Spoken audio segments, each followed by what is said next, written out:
Okay. Are we live? Oh, yeah, that was answered quick. Yes.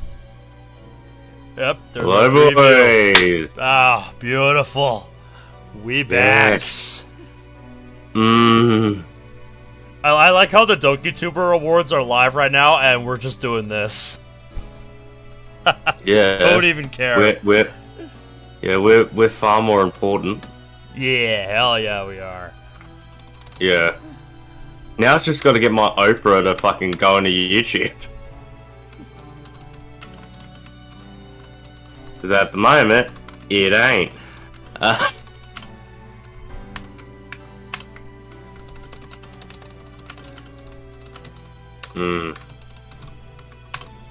So, dude, just think about it. We're entering the home stretch of this game now. You know, the build up to Usami's route, and then Usami's route, and then that's it. Like, it's crazy to think how far we've come with this. Yeah, it's fucking awesome. Yeah, especially the last episode. Oh my god, last episode was ridiculous. In more ways than just how long it was. Oh my god. That thumbnail, though. That thumbnail is sexy. Alright, pop out chat. Glad you like it. Move you over here. There we go. Alex is already on. Yep. We'll see how many of my usual audience is on, because this is well earlier than my usual start time. Yeah. But I mean... Dude. So, we have a bet going that if we can... I personally think we can finish it in today's episode. What do you think, Ben? We will see. I wanted to make a bet with y'all on this episode, since we are entering the home stretch of this visual novel. Do you think we're gonna finish before or after episode 30? And if you think it's before episode 30, what episode number are we gonna end on?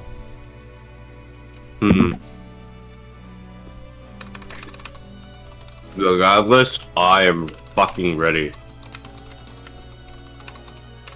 Like, I'm waiting to find out what's gonna happen to Tokita after that standoff between her and Usami on the dock. Yeah, because that's where we left off. Yeah, we just didn't we? Yeah, we just ended at like the peak of that, where Tokita is finally out of tricks, and it seems like she's done now. So it's like I've been thinking, like, what the hell is gonna happen to Tokita now?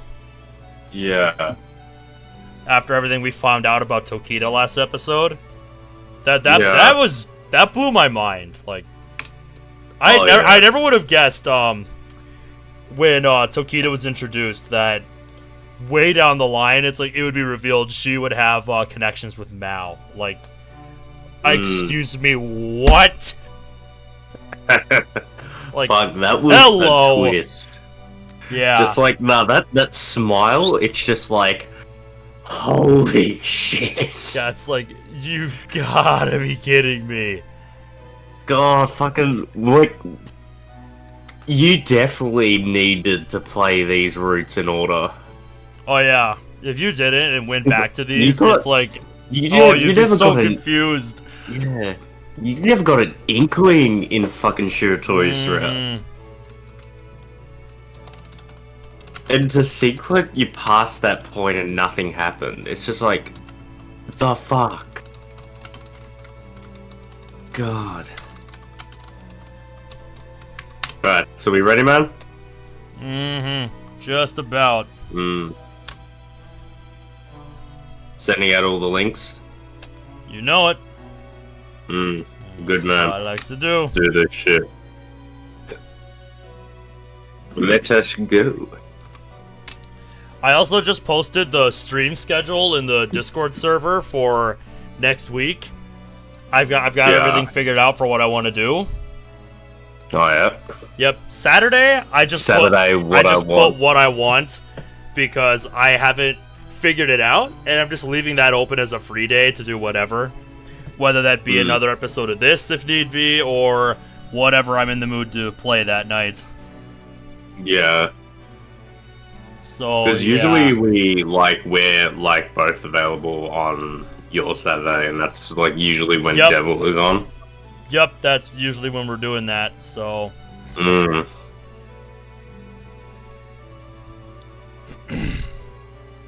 Alright, man. Fucking hell, this is. Oh, this I'm is getting interesting. hyped.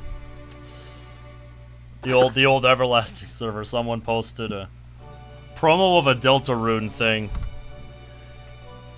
It's kind of funny that I'm seeing that now because there's been a couple of interesting Undertale-related fan game things popping up in my recommended lately. Oh yeah. Yeah. Like, I just watched this one fan game that has a Chara fight in it, and it's fascinating to watch. Because I like the characterization of Chara in this fan game. I'll have to look through my history to find the name. I thought about sending it to the Undertale chat on the server, but I'm like, nah. Oh, that's interesting. Somebody made a song based on the mod Fallen Angel. Fuck that mod's old. Oh, yeah. It's one that I want to play at some point.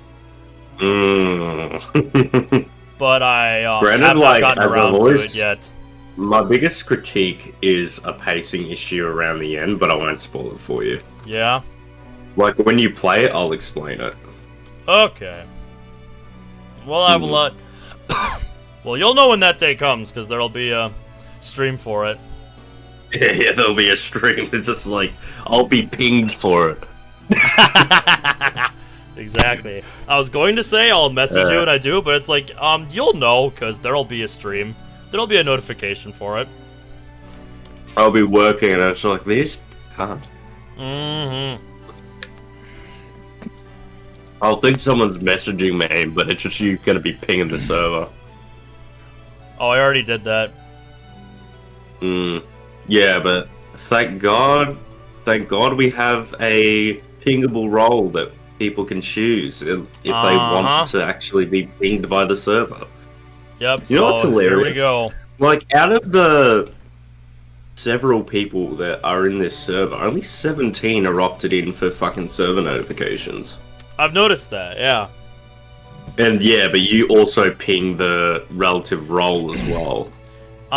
When it's related You to... you should do the visual novel role as well. Yeah, I when you just ping realized one of our that. Because yeah, like you ping everyone of TDLC content so they will see. Yeah, But, I'm trying to like, get into that habit of using those. Like, I just like to use them and think now that we've redone the reaction roles, which they look really nice, and I like what you did with those. They won't look. Yeah, they won't look fucked if an account gets deleted. So. All right. But yeah, they're permanent. Let's get into this. I'm ready. Fucking ready, man. Let's fucking do this. Been 11 days, almost 2 weeks. Yeah. Let's pick this up. Yup. He's like, it looks like I lose. Yep, that was the final trick from Haru. She didn't even get the hostage that she wanted. Yeah, fuck. That was clever. Yeah. Just pulling up my who does what document in case there's any more notes I have to take down. Yeah. Probably not, but I don't know. You're see. probably gonna, if we do play Steins;Gate after this, you're gonna need a Oh yeah. I'm gonna add I'm gonna add a new section in here.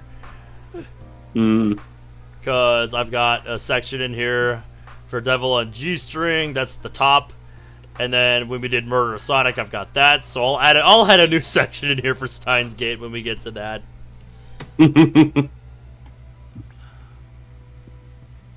Shiratori squeaked at Tokita's surrender. Judging by the fact that she wasn't bound in the least, Shiratori must have actually been cooperating with Tokita. Yeah, well, we remember. Yeah. Yeah. Yep, I remember that. Yeah, fuck. director seemed to be alive, at least.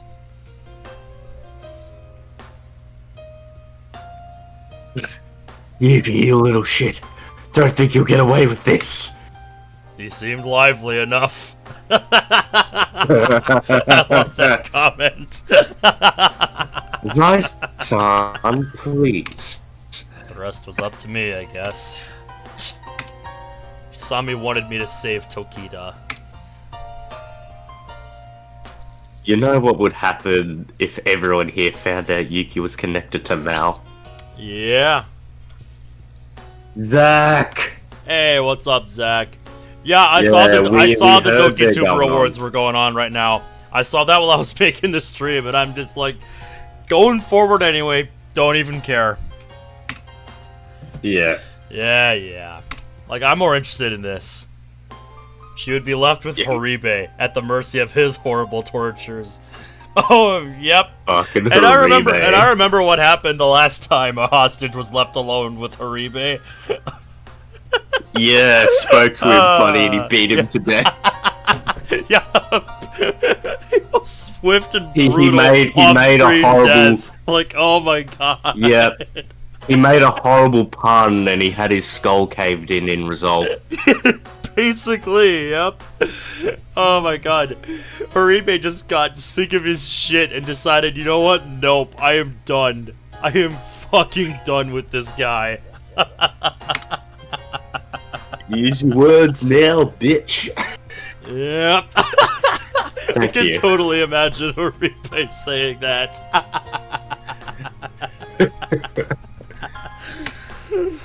Fucking hell. Why me? Well, I'll live this down eventually. That has been like Kyosuke's mood for like 14 episodes. So like, why me? Yep. I'll live this down. Eventually. I just want to make money. Eventually. Everyone, listen up. I faced a group of villainous men. Thank you all very much for helping us out here all through the night. I, Azai Kyosuke, will never forget this favor. I will be personally rewarding each of you later. For now, though, I think we should call it a day. Report this to my father immediately. Feel free to go home in the meantime. I can't afford to let any of them talk to Gonzo directly. Some of them might have overheard our conversation and learned something about Tokita and Maou. The men, swearing here and there, slowly turned to leave. They seemed content after I mentioned a reward. Suddenly, the people nearest the entrance stopped in their tracks. Boisterous greetings echoed through the warehouse. Hello, what's this? No. Oh boy. Oh no. Where is this going? A giant strode through the ranks of beasts before pouncing in front of me. Gonzo, is that you? Oh my god, it is! Oh god. Hello! Oh god is right. He's so menacing that his theme is named in his name. Uh-huh. I'm screen capping that. Because that is the perfect encapsulation of what happens every time this man makes an appearance. That is your first thought. Just, oh god. Here we go. Yep. Pictures. Screenshots. Oh god. How to get the audience at the edge of on the edge of their seat in a fucking moment. I had seen cars coming when we rushed in. That was Gonzo? Looks like you're too late, boy. When did my wolves become your livestock, boy?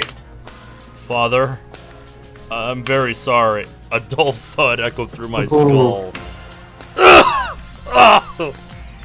I heard about your little hostage crisis. Tokita's adopted kid was planning revenge on a real father, right? He pointed at Tokita with his chin. The director suddenly raised his head. Boss Azai. He's just looking at him like, what do you want? Thanks for coming all this way. You really saved my backside. The director tried to kiss a little ass. Your son did a great job here.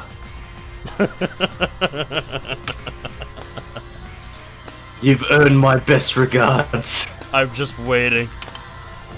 Gonzo finally spoke without a hint of expression. Swine should be dealt with in a manner befitting swine.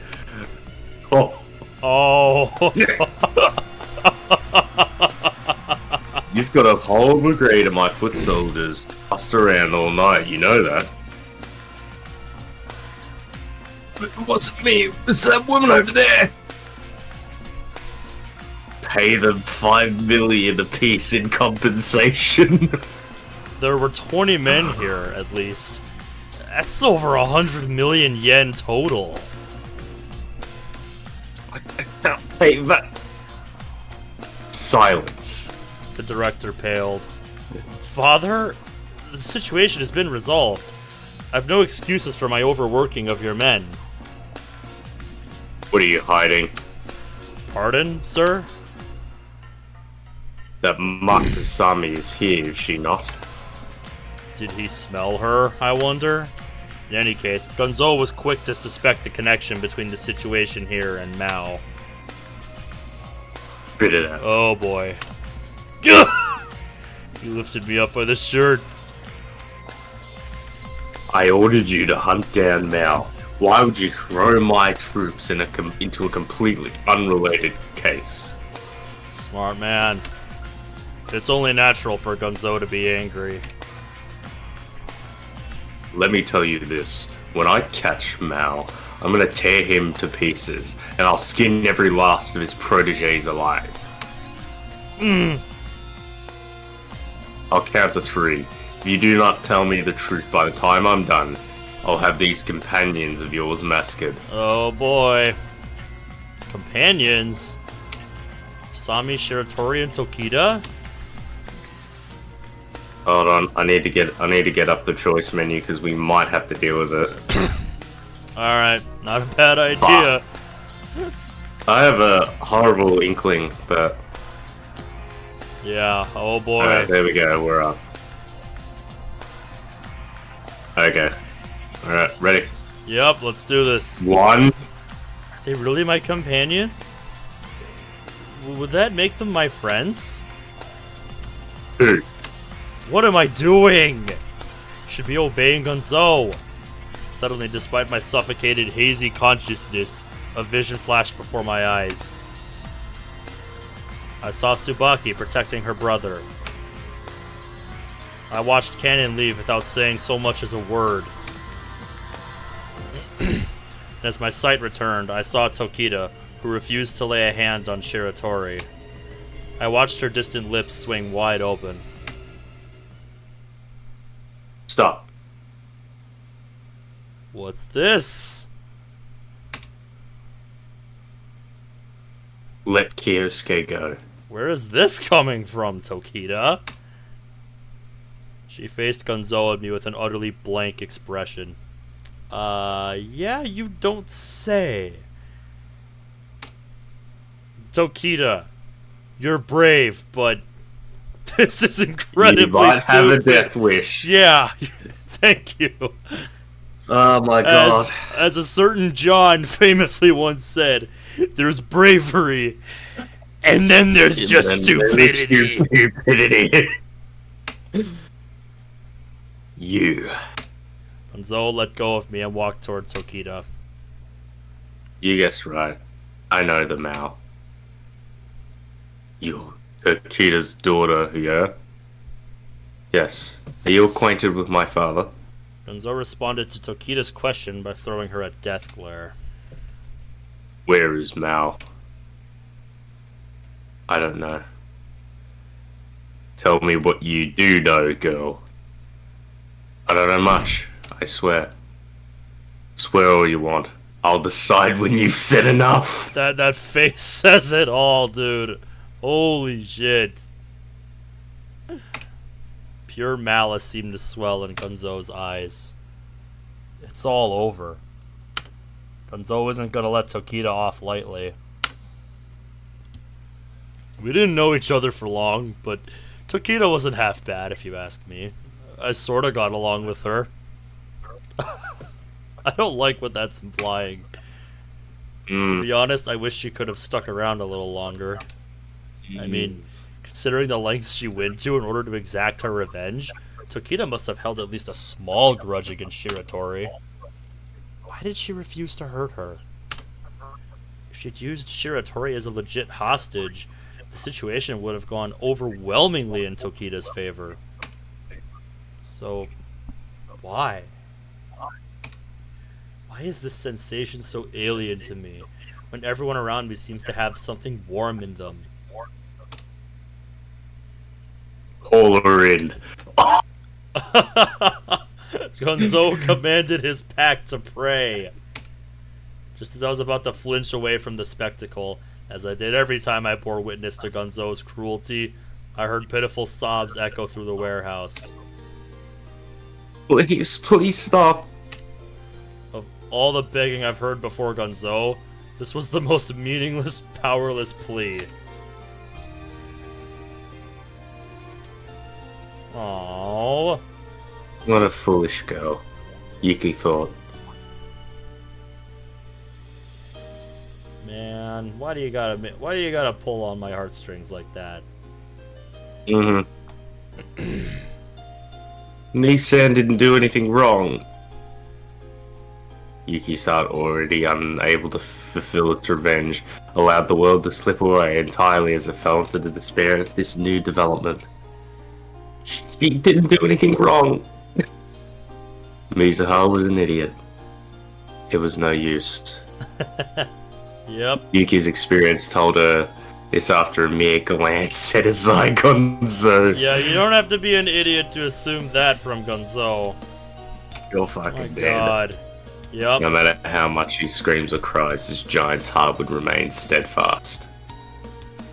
Please just forgive her, don't hurt her. You must not fully comprehend the situation. Nope. Mizuha doesn't even know about the connection between Yuki and the Maou. She's merely throwing a tantrum. And good lord, why does she feel the need to make all this racket? It was all my fault.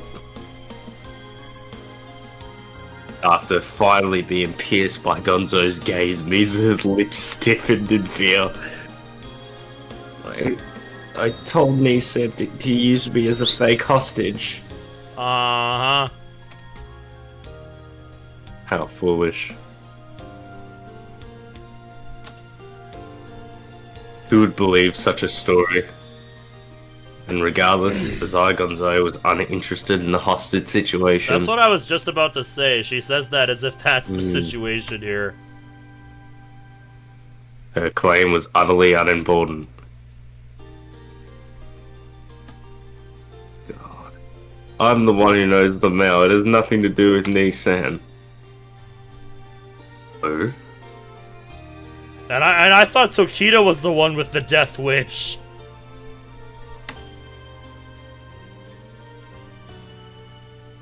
Trembling in fear before Gonzo's deep voice, Misa awkwardly spun her words together.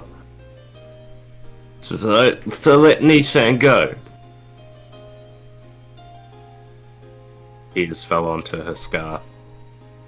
The situation was almost aggravating. All she had to do was keep quiet. At this rate, Mizuha would be put to the Yakuza torture as well. Why, she always so much trouble. Yuki stared at Misa's scarf as she spoke to Gonzo. You don't really believe her, do you? Gonzo glanced at Yuki. His eyes were chilling enough to freeze Yuki's reason as she tried to read him. Had Mizuha really just lied straight into these eyes?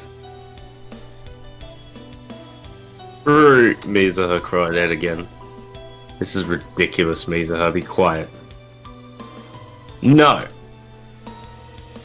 You'll be killed. Why? Mizuha's behavior bewildered Yuki. Yeah, you're not alone in that, Yuki. My god, what are you doing? She wished Mizuha could understand her feelings. Only she would understand common fucking sense. You're going to die, girl. Right? Last thing Yuki wanted was to drag her poor sister down with her. It's like... My god. Yet more tears flow across Mizu's pale cheeks, eventually coming to the rest of her scarf. Hey. Azai Gonzo finally opened his mouth. The anger in his lips implied that he would not waste any more time with this far. What is that? He asked as he pointed to Mizuha. Who knows? All Yuki could do was smile through her lips twitched in terror. Is that your sister or not? Because if it is, you know what we'll have to do, right? Oh boy. Pack and Beast understood their leader well enough and drew near to Mizuha. She had to deny it.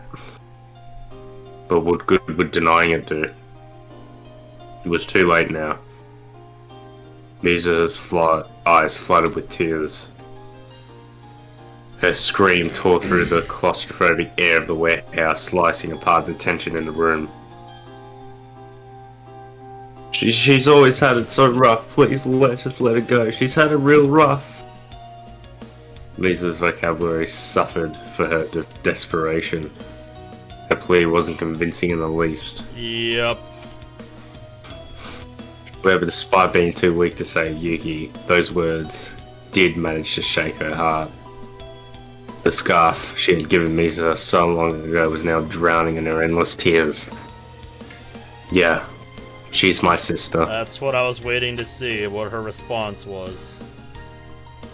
Her voice was faint, damp. Just look at her.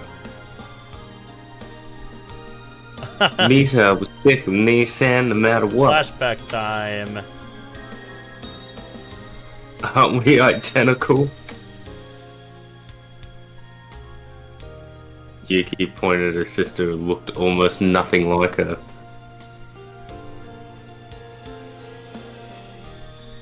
Honestly? Yuki, this might be a stroke of genius.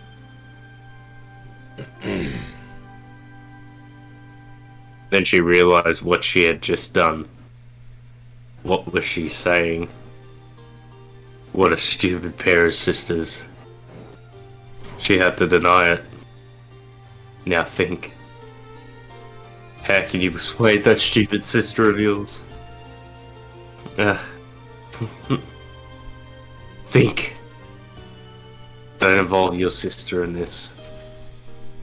Hell doesn't need both of us.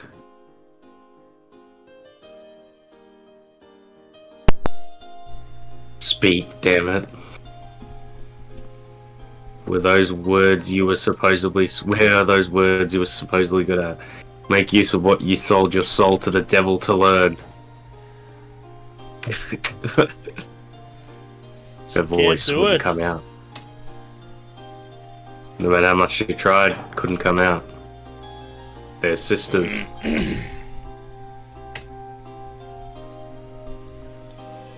What I did then must have come as a huge surprise to Azai Gonzo. It even surprised me. Nobody move! I grabbed Gonzo's huge shoulders from behind. Oh no. What are you doing? My other hand held Tokita's nail. Have you gone insane, Kyosuke? Yeah? I guess I have.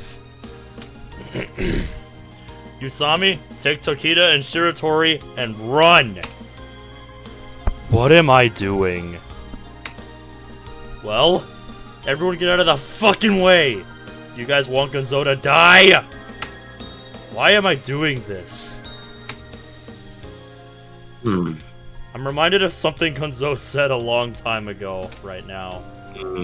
His lips curved into a smirk. It bore all the confidence of a wild animal before devouring its prey. My body had merely moved before my mind could comprehend fear. Uzai-san. Get out of here! Usami seemed to grasp the situation. Dilly-dallying around here would be idiotic. She quickly pulled Tokita by the arm. Interesting. I completely let my guard down, Kyosuke.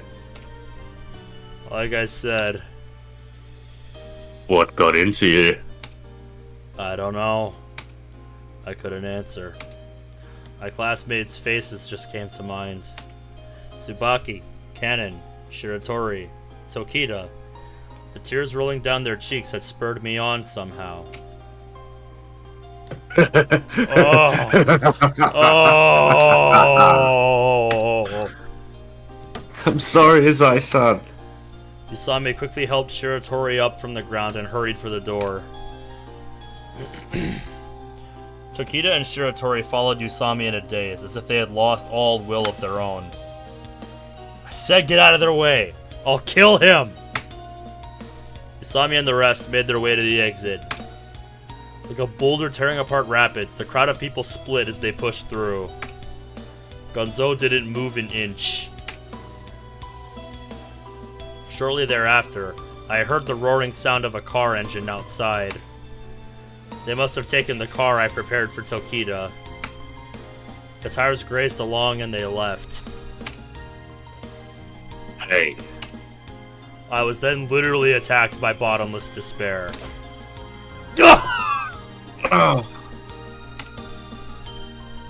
Oh, I'm surprised, boy. That was a ballsy move, to say the least. What is this? Fucking hell. I didn't think you'd ever betray me. At least not unless something even scarier than me came around. That's what I thought too. I thought you were just another piece of livestock made to lick my boots. My hands shook uncontrollably. Yeah, there's no going back now, boy. Thought you were just another slave to money, some kid I picked up who abandoned his mother. It was too late to make excuses. I didn't even understand what I did. Explaining my actions would be out of the question. Well, what will you do now, Kyosuke? Yeah, you're well and truly on your own now, boy. What will I do? He's asking about the future. What future does someone who bore their fangs at Gonzo have? You're planning on saving up money and returning to your mother someday, right? I timidly nodded. I've got some bad news for you. It came in just now. What? I think I know where this is going. She's dead. Oof. I dropped the nail, and it bounced off the ground with a clang. Your mother, I mean. My vision was instantly dyed black. She was run over, apparently. My knees threatened to collapse beneath me. Drunk driver. Though entirely numb, I somehow felt my body melt into the solid floor. The one thing he would have been hanging on to this whole time. There were no traces of a lie in Gonzo's eyes. Oh. Holy shit. So he had nothing to do with it. Burst into an eardrum-shattering scream. I looked to the ceiling for a moment before my eyes rolled back, my lungs all the while fighting to force out this blood-curdling despair.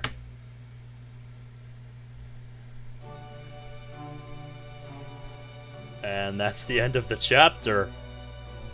Fuck. Okay. Well, anyway, I'm gonna get a drink and I'll be back. Yeah, sounds good. Fuck, man. Wow, man. Shit.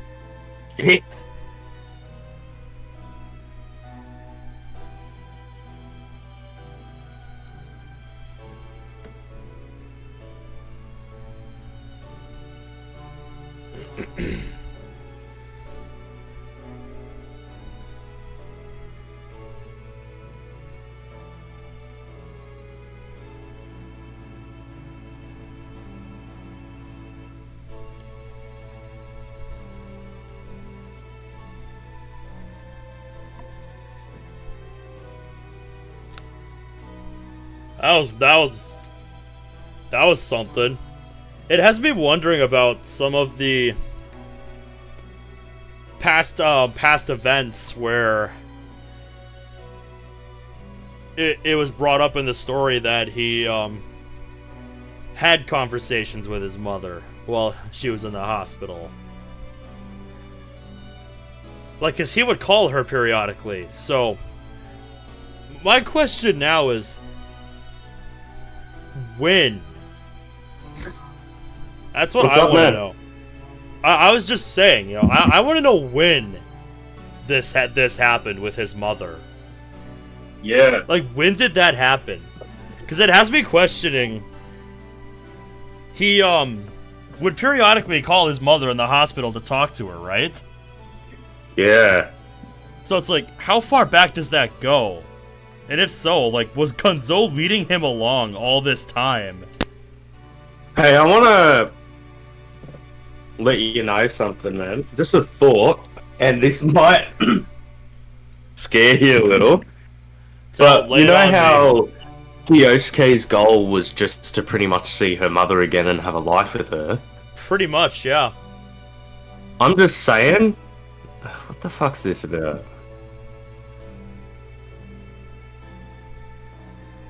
Are you suggesting he's gonna go down a similar path to Tokita here? No, I just think now that Kyosuke's reason for sort of living is gone, I don't think the devil will sheath his fangs for very long. I suppose we'll find out soon, won't we? Let's find out. Next chapter. My dearest son, want to speak with you in person, his father wrote before the first trial. I'm not going to be able to avoid the death penalty. Thus, I don't rightly care if you take this letter as the rambling excuses of a murderer. I just wanted to detail the honest truth about the events leading up to my killing of Usami-san. I was born and raised in a fishing village in Hokkaido, the third son in my family. I moved to Tokyo to pursue a higher education. After graduating from college, I somehow managed to snag a position in the world-famous Sano Corporation. My days in their accounting division were hectic. An extraordinary volume of goods passes through the hands of a huge company like Sano each day. They were purchased overseas, imported, manufactured, transported, distributed, and the debits and credits associated with each step required a monstrous effort and nerve-wracking perseverance to keep straight. One day, as I was intensively double-checking our service and purchase costs in preparation for the end of the current billing period, I collapsed from exhaustion. I suppose things finally caught up to me. Nevertheless, it was a happy occasion, and I wouldn't trade it for anything. For that was the day I met your mother, who was working as a nurse at a nearby hospital. I soon found myself making excuses to my boss just so that I could sneak out to visit her there. You boys have always known your mother as a cheerful woman whose cooking could satisfy royalty, but at work she was a bit shy and had a hard time holding conversations. She wasn't very good with people, and trying to socialize with her colleagues wore on her nerves. She later told me that her nursing work aggravated her anxiety so much that she began to take tranquilizers. Jesus, dude. But as you know, your old man was straightforward, persuasive, and a frivolous joker. Guess I shouldn't be surprised when my son Kyosuke gets described in the same way, huh? I asked her to marry me barely 1 month after meeting her. I rushed things along because I knew how things worked in trading companies. One never stays in one place for too long. Anyway, I took her to an amusement park, then gave her the ring at a hotel restaurant that evening. Luckily for me, your mother was also interested in me. Her beautiful white skin turned bright red, and I remember she nearly fell out of her chair in surprise. I went to visit her parents the very next day, and before we knew it, we were married. Supposedly the people at the ceremony called me a wife stealer. Soon after, as I predicted, I was transferred to Germany. Your mother came along without a single complaint. We had our first child there in Europe, far away from our homeland. That child was you, of course. Apparently it was a difficult delivery. You came out legs first. Oh yeah, that always makes it tricky. Did you not get the server ping, mate? That's what the roll's there for if you don't have the roll. I always ping notification king, mate. A role befitting the Oreo king, if I do say so myself. So what's new with you, dude? You're just in time. We're starting a new chapter. I think this is Kyosuke's dad talking to him. That's the impression I'm getting reading this. Yeah, like, this is where we're at. His father. Like, we don't know whose. But like, the name drop of Kyosuke... and one of these lines... I'm assuming it's Kyosuke.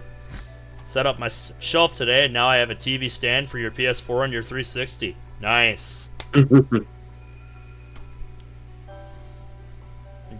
Your old man wept at the sound of your first cry. It was completely out of character. We lived in Germany until you were 3 years old. You were a playful little boy. Your first words were amusement park. Oh, wow, that's random. Germany had nothing but those mobile carnivals, so when we returned to Japan, I made sure to take you to a full-fledged theme park. Hey. I want to play every day, forever. I was quite worried for your future when you said those words. Much to my relief, you turned out to be a genius. Oh, nice. I'm glad to hear you landed the job, mate. That's awesome. Gonna get a desk when I save up enough, then a new Series X, and then you're gonna pre-order Starfield. Nice. They called me to your elementary school once after you'd taken an IQ test, and all your mother could say later was that a duck like me had raised up a swan.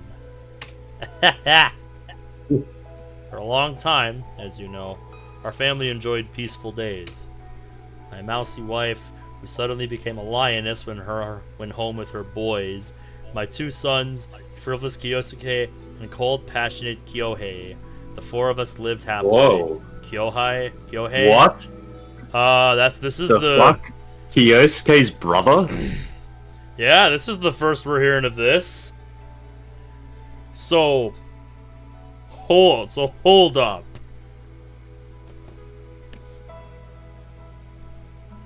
Oh god. Oh god, this game's making me question everything again. Oh, how does this game do this? Hey, did you ever notice this tidbit? Though it seemed like I was gone overseas on business most of the time, I was always home for Bon, New Year's, and your birthday. Now that I think about it, those were the happiest days of my life. So, when was it that I met Usami Yoshinori? Usami-san was a capable man, working as a sales manager at a construction firm under the Sano Corporation umbrella. Okay, so... Usami Haru's father, then? I'm guessing. Because I remember ages ago she said that Maou killed her father. Yep, and that's her motivation. Yeah. You've heard of the Tomenbetsu City, our outer underground discharge channel, right? It's being constructed under the city as a drainage route for rainwater.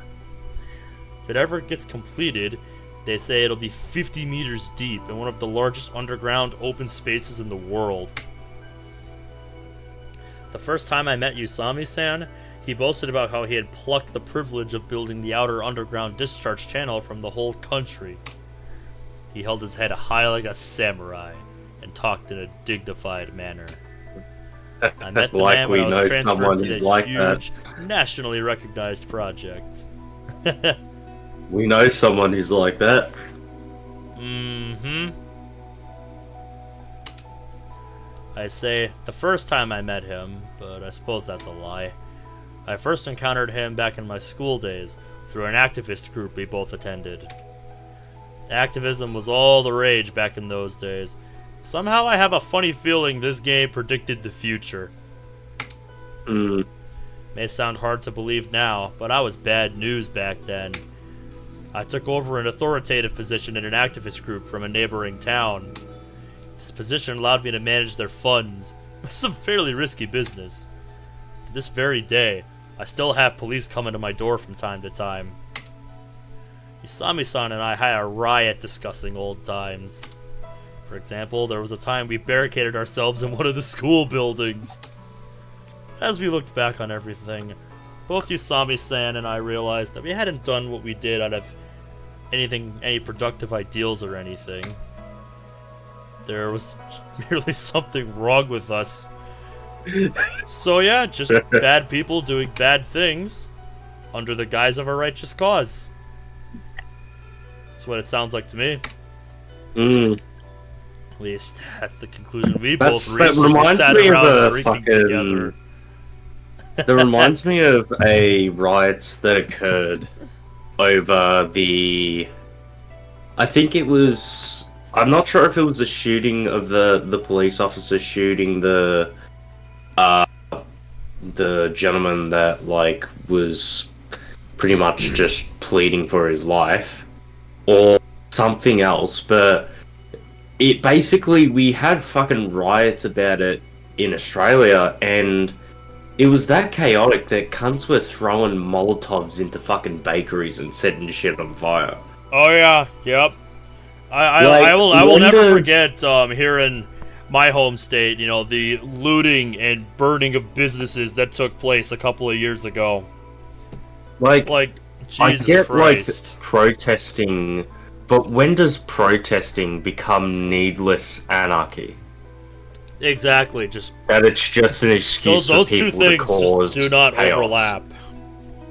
No. Like, for one thing, it had nothing to do with our country. Yeah, exactly. And two, like, why the fuck would you destroy something for nothing? You just cause a needless chaos. Yeah, exactly. Well, anyway, let's get back into it. Bad people doing bad things, you know, using the guise of a righteous cause to, mask their actions. Anyway, yeah, we should get back into it. We're going off on a bit of a tangent here. I just couldn't help but think of that when I saw this line here. For about 2 weeks, we had gotten close enough that Usami-san invited me over to his house. Much to my surprise, it wasn't a house at all.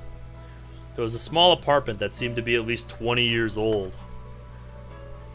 I suppose I expected him to live more luxuriously, seeing as he had such a distinguished career. I do have quite a bit of savings, but I don't come home very often. He laughed as he said that. I found that rather strange. I had heard he had a wife and daughter. However, I understood when he told me his wife's name. I was astonished, I must admit, even a bit jealous. His wife was Mishima Karu. Karu? A famous violinist. Oh. Like the Mishima Karu. Like the title. I get it. Oh wait, what's going on? Mishima Karu? Karu? Yeah. A famous violinist. Like the title. The Devil on G-string. Yeah. I get it. Nice. I get the violinist, but Karu, I forgot. He said he had waited to tell me so that it would come as a bigger surprise. He'd always had the nature of an entertainer, and enjoyed his dramatics more than most. Yeah, I like to have a flair for drama. Not gonna lie, I'm still a bit lost on the Karu part of what you get it, but I get the violinist for the Devil and G-string. I'm sure I've told you before, but I'm a huge fan of Mishima-san. Mm. Her world tours brought her performances to audiences across the globe, from Moscow to New York. She must have been incredibly busy. It's only natural she wouldn't have the time to go home. It made me feel incredibly sorry for their daughter, Haru. Yep. Her father was as wildly successful as her mother. Between all the transfers and travel, the poor girl must have been left behind more often than not. Doubt she received the love and attention she needed to develop as a child should. The general consensus about little Haru-chan was that she was a strange kid. Sure enough, when I knocked on the door to her room on that fateful little first visit, that fateful first visit, I can't English. She didn't respond at all. No greeting, no acknowledgement. Only the sound of a violin betrayed her presence within. This... Oh. This song is for you, she eventually said. And began Air on the playing, G-string. Yeah. Air on the G-string. Apparently, she was rather like you. She was born in Germany and had learned to play the violin from the age of 5. She had her mother's talent, and the girl's rendition was truly beautiful. At that point, you could say Usami-san and I were friends. Nevertheless, Haru-chan kept to herself all the time. Made me want to bring her home to meet you and your brother. God knows the girl had probably never been to a proper family gathering. However, I was never given the chance. The more I was with Usami-san, the more he invited me to play mahjong. Ah, mahjong. One day, as he was kicking my ass at the game, Usami-san cheerily told me about his family situation. That he was the 4th son in a family of bureaucrats. That despite having the brains and connections to be a politician, he continued to work at his current company. It was only when he began to insult his father, who was a famous member of the cabinet, and his brothers, that I realized something wasn't quite right. And I assure you, it wasn't a side effect of my many losses at mahjong. Okay, press X to doubt. I later found out that his family had disowned him. Oh. But he certainly wasn't a worthless man. He was a good leader to his subordinates on the Underground Channel project, and he took initiative when negotiating with subcontractors. He practically became a corporate legend after heading alone into the director of senior management's office, a man named Somiya, with a bottle of whiskey to propose an increase in the project's budget. I haven't heard that name in a while. Usami was a man of both humor and wit. To be quite honest, it's not surprising that he was able to win over Mishima Kaoru. Samajima-san, I've got a favor to ask, he said in his usual dramatic tone one night after we'd finished a dinner meeting at a high-class restaurant in downtown Tokyo. I believe you'll find it to be quite a tempting offer. He said he wanted to start his own business in the near future. Really? Not one under the Sano Corporation umbrella, but his very own company. You're the first person I've mentioned this to, he said, as passionately as a child. He had a tendency to boast about his plans, but his talent was recognized both within the company and around Japan's business world. I was sure he'd be a success, and I told him I was rooting for him. I want you to be my partner. I'd have suspected the conversation was headed in that direction, but he openly invited me to join his new company. He respectfully bowed to me and offered to make me a manager if I invested some money in the company. I felt bad about it, but I rejected his offer. I didn't have any ambition. I was happy with my current job, and most of all, if I had time to start a business, I'd rather spend it with you and the rest of our family. I'm sad to hear that, Usami-san said. I'm sorry. I've got a baby girl on the way, you see. Really now? Congratulations! You always said that you wanted a girl. Have you decided on a name yet? The child I named Kiyomi was born with a genetic heart disease, as you two already know. Oh. Oh, that's tough.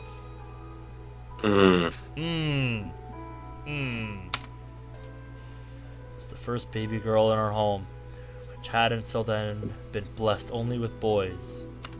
Excitement was probably enough to make you two jealous. She was a handful, wasn't she? You had to take her to the hospital twice a week, and your mother nearly collapsed from anemia. So he has not only a brother but a sister. Yeah. When your mother was feeling too ill to change your noisy little sister's diapers, you diligently volunteered to do it yourself. You're such a kind-hearted boy. Nevertheless, Kiyomi died. Aww. I was afraid of that.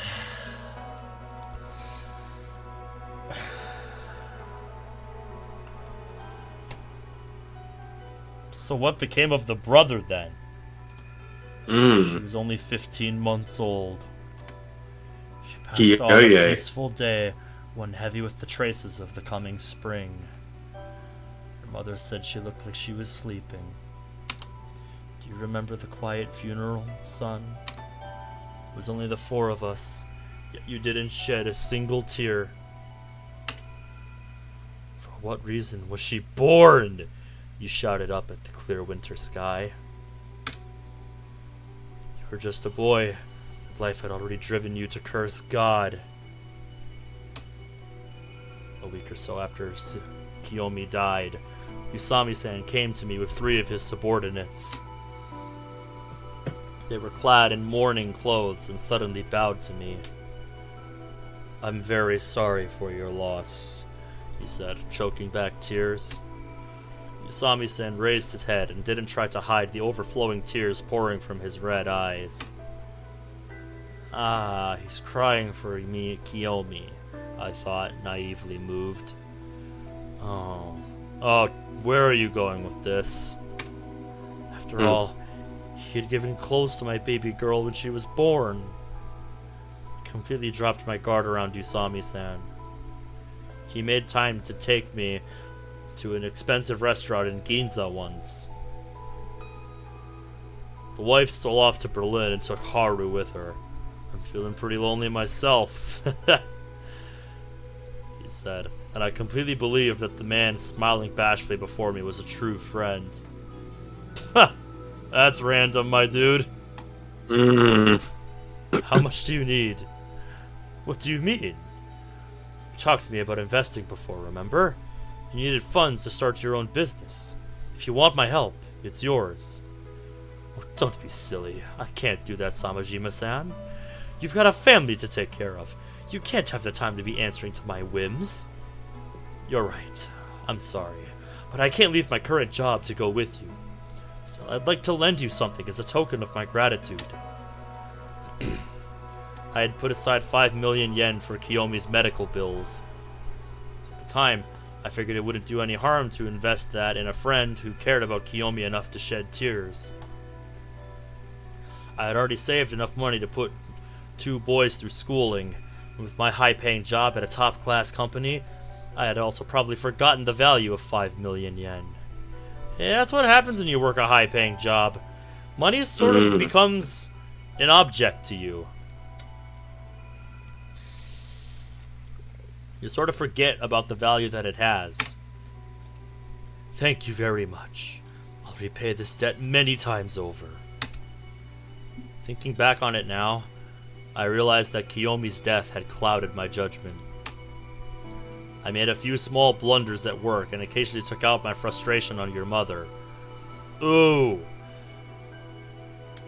Oh, yeah, this took a dark turn. After offering a stick of incense to Kiyomi's portrait, I signed Usami-san's investment contracts. I signature was only needed on one of the two papers. We had the contracts notarized the next day. It's only now that I question why I needed to sign something in order to invest in his company. I've lamented this oversight so many times since that day. Why did I not read the other of the two papers? Yep, anytime you enter into an agreement like that, have somebody look over it with you. Never skip the fine print, man. But I mean, he was like, he had just lost his daughter, so he was in a really bad spot. So I can understand why he made the decision. He thought he could trust this guy. Just God, poor bastard. How could an accountant at the Sano Corporation fall for such a simple ploy? I'll be asked these questions at my trial. I'm sure of it. They will grind this point into dust, doubting my sensibility, my common sense, and even my sanity. Forgive your foolish old dad. After that day, Usami-san almost never met with me for a meal. I brushed it off, thinking he was just busy between building the outer underground discharge channel and setting up his own business. But then one weekend, we were preparing to go on a family camping trip. A huge man in a jet black suit and blood red shirt showed up on our doorstep. Gonzo. I met a few radicals during my stint in student activism. You're right, that does sound like Gonzo.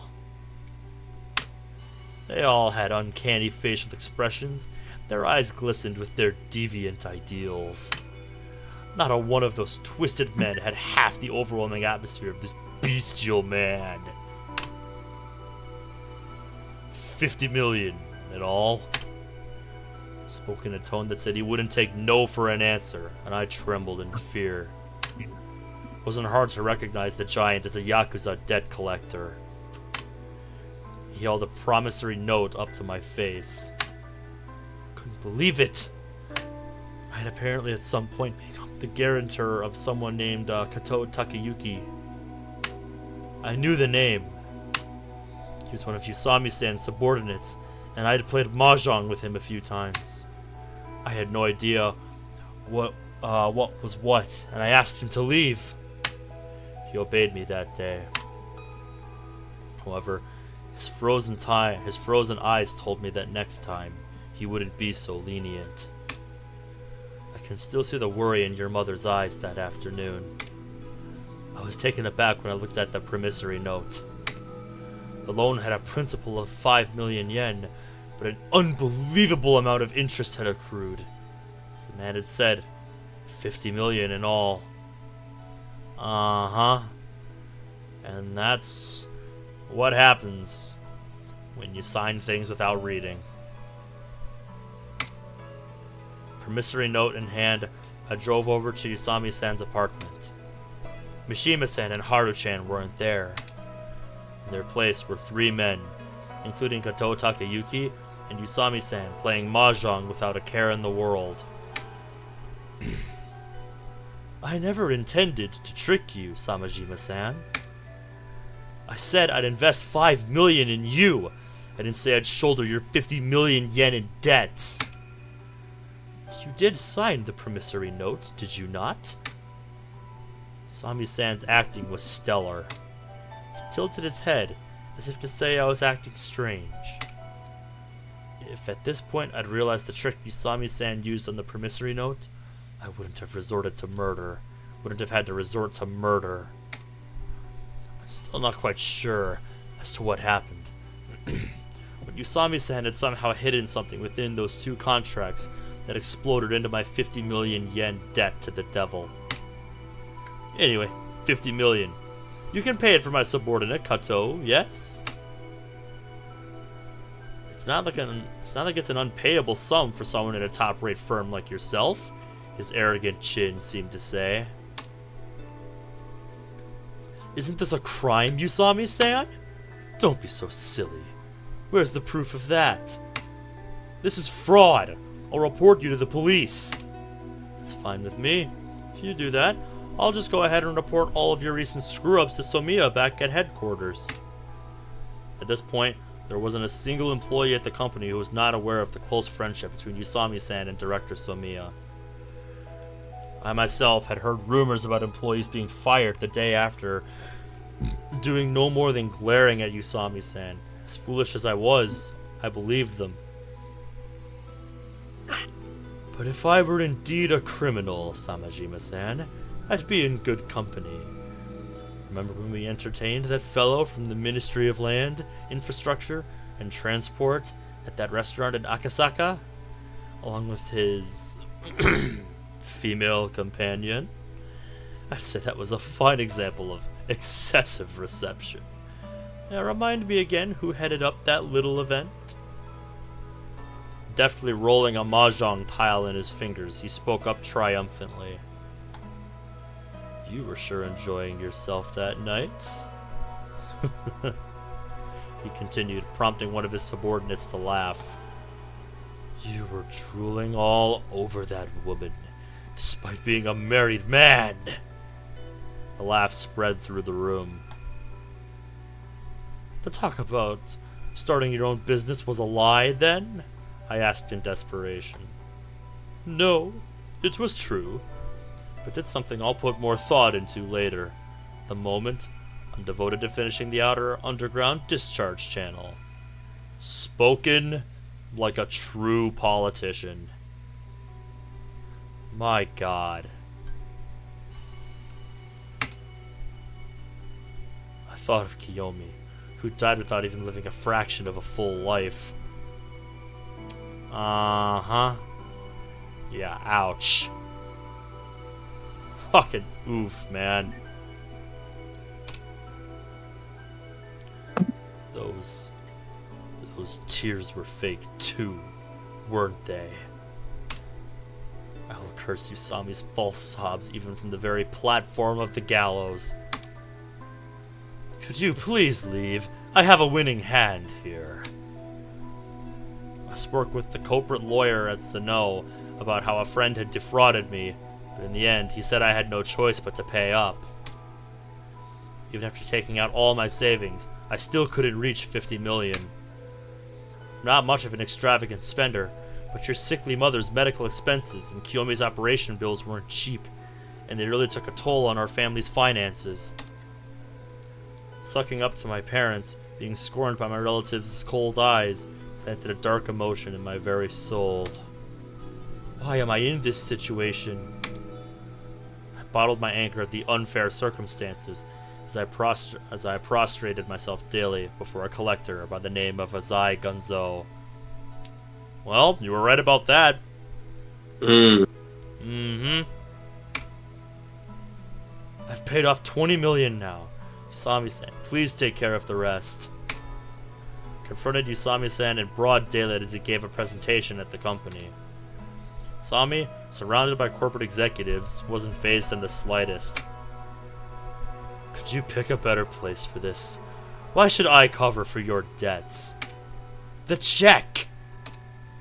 I lost myself in anger, and the next thing I remember, I was grabbing him by the collar. That, naturally, was exactly what he planned for me to do. No one in the company would listen to me after that act of violence. All that awaited me was a week-long suspension and a cut in my salary. With nothing else to do but cry myself to sleep, I returned home and knelt in front of Kiyomi's portrait every day. I trembled in anger, day in, day out. Anger toward Usami, toward my foolishness. My nerves were so on edge.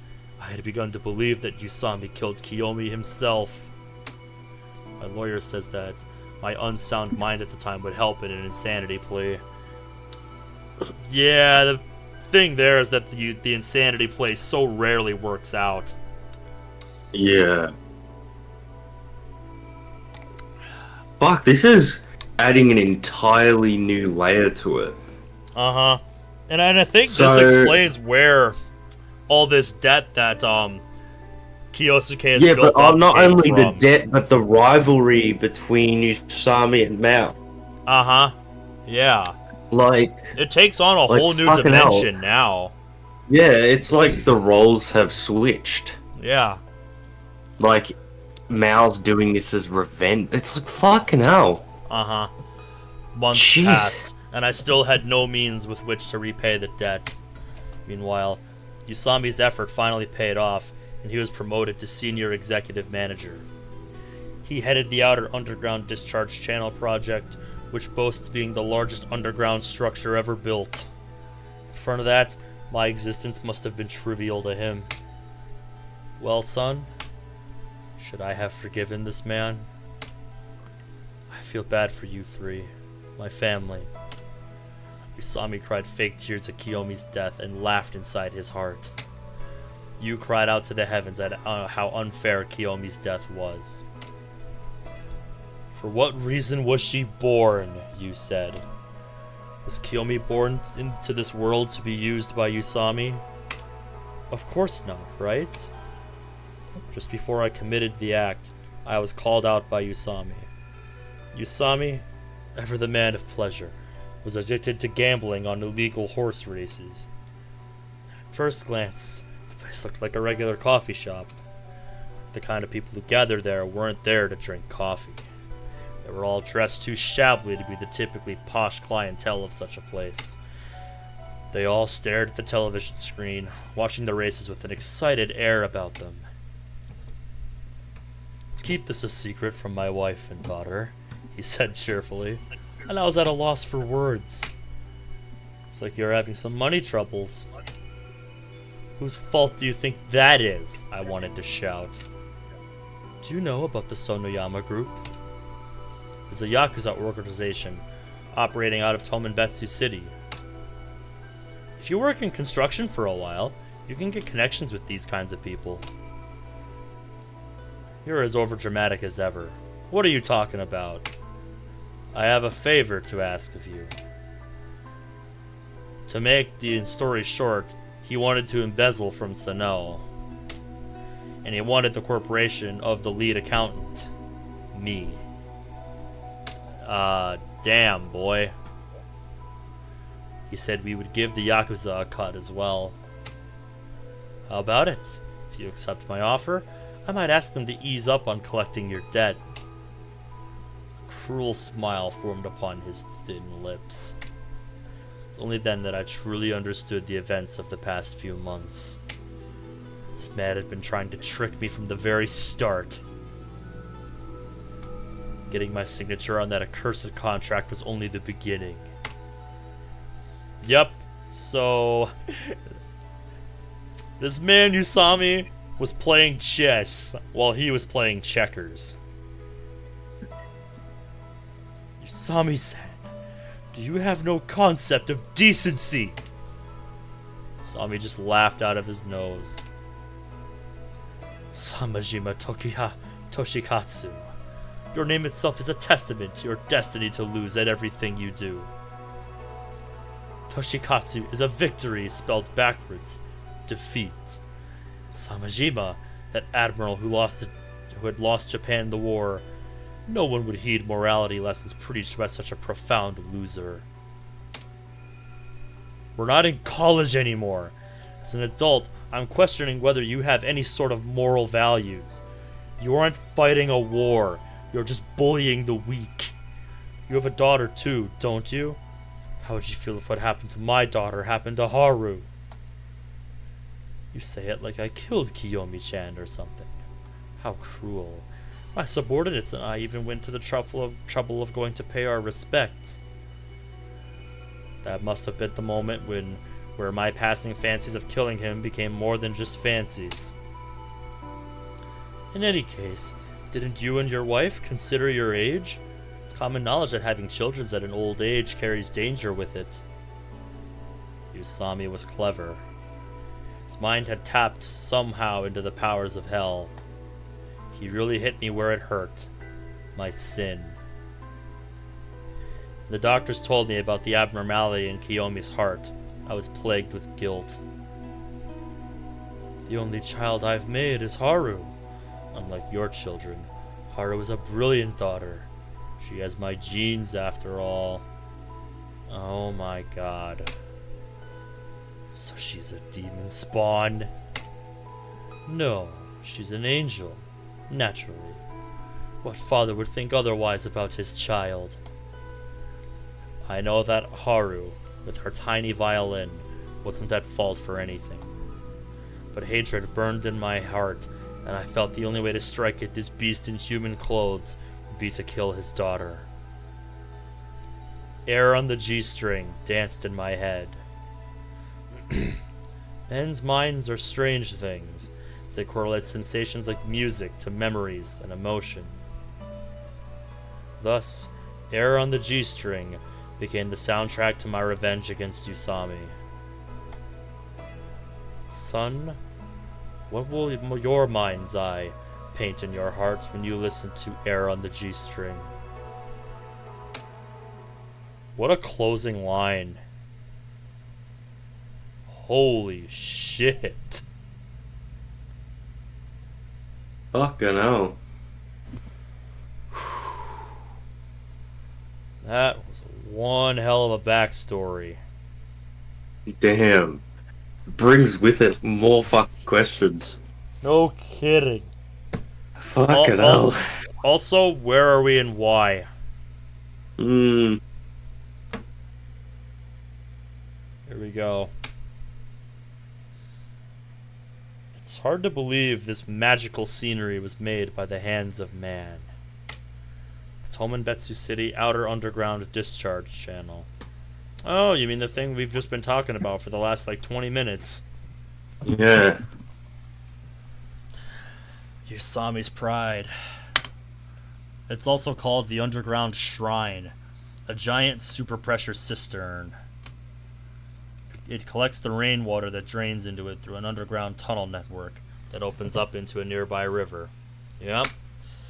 Water is the source of life, but can sometimes cause terrible disasters. It was fear. The fear of flooding that brought the people who constructed this together. They pooled their intelligence to make this disaster prevention facility. It was also Usami Yoshinori's lifelong desire. Father. Soon, I swear. Soon, I too will hear air. The G-string of a celestial violin will be passed from one generation to the next. I'll save you, Father. Soon.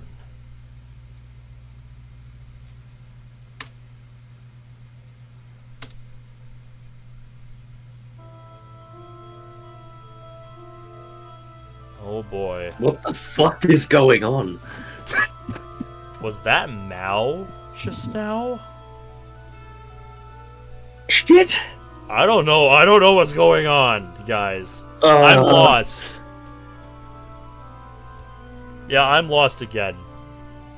Like, oh my god. I have no idea what's going on anymore.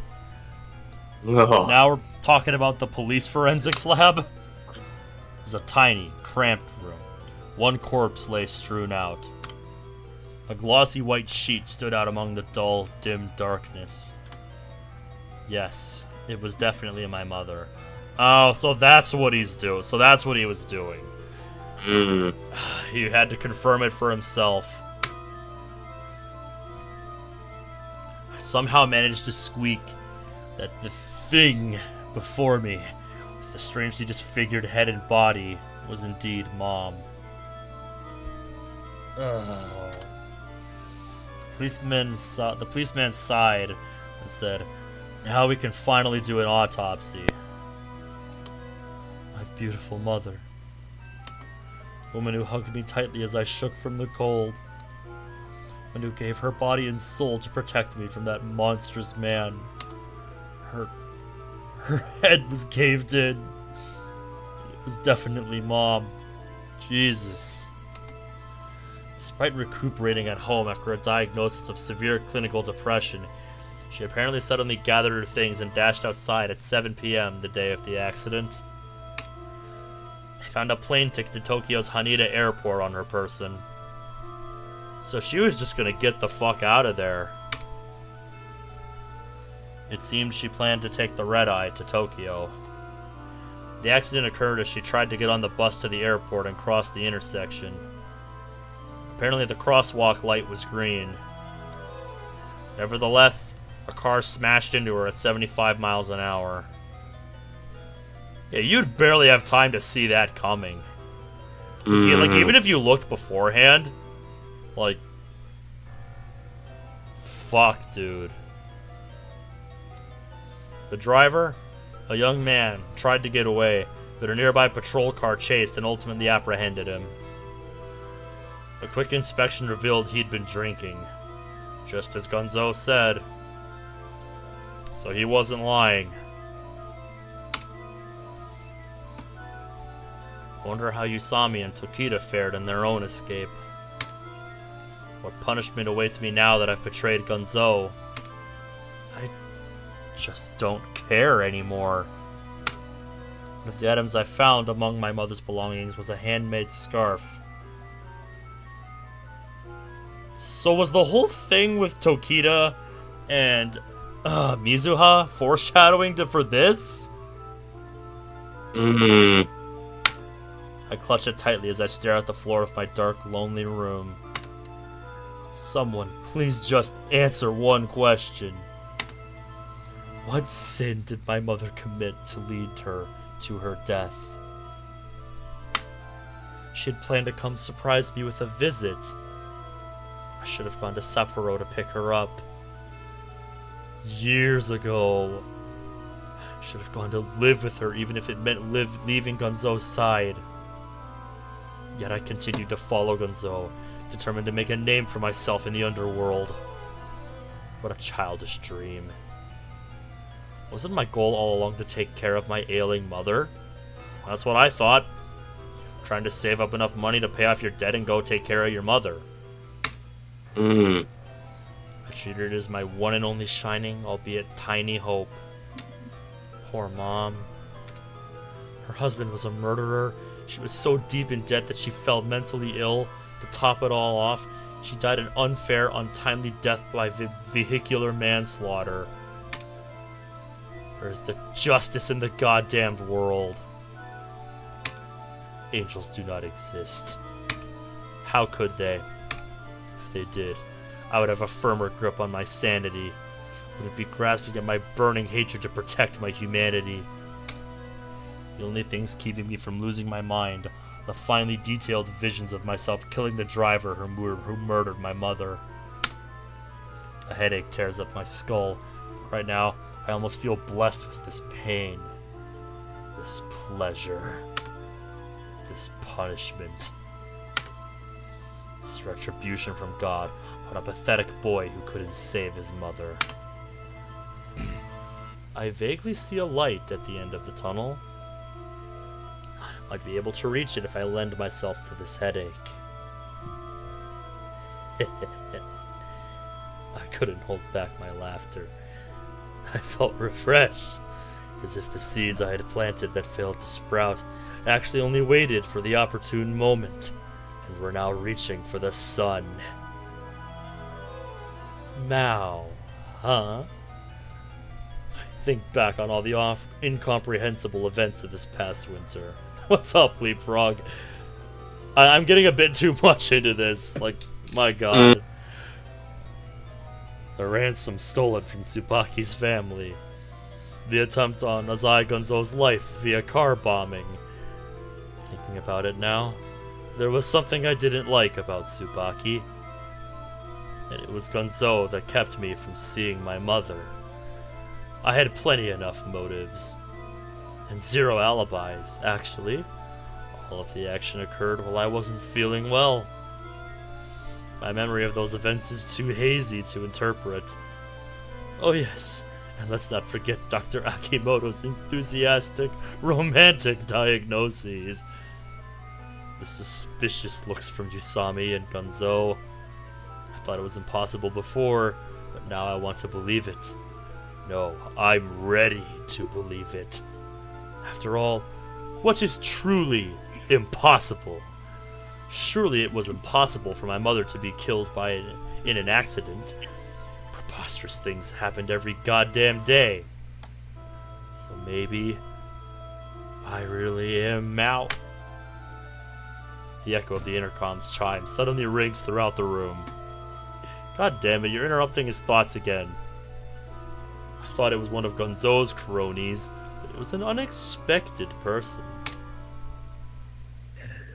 Open the doors, son. Hello. It was Usami, still on the run from the Suwa Alliance. Here we go.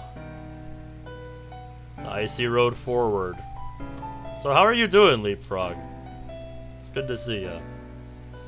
I let Usami in. She was aghast at the change in me. We'll be right back. I just need to go to the toilet and get another drink, because, fuck, man, we're getting into this. Oh, yeah. It's coming. So, yeah, give me just a moment. Don't do anything. Okay. As you wish.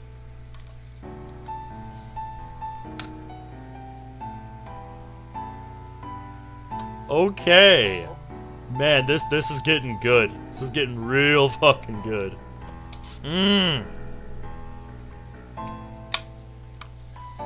Yeah, Leapfrog, we've had a huge freaking lore dump this episode at the beginning of this new chapter that we just started. Like, here, I'm gonna scroll back up for a bit, like look at this. This is all from Kiyosuke's dad in a note that he wrote him. Look at this. This is nuts. We spent like 20 minutes reading all this. Like, Jesus Christ. Fucking nuts. There was a lot that was dropped. I highly recommend getting caught up if you haven't already. You know, if you haven't gotten caught up yet. Because there's some surprises in that info dump.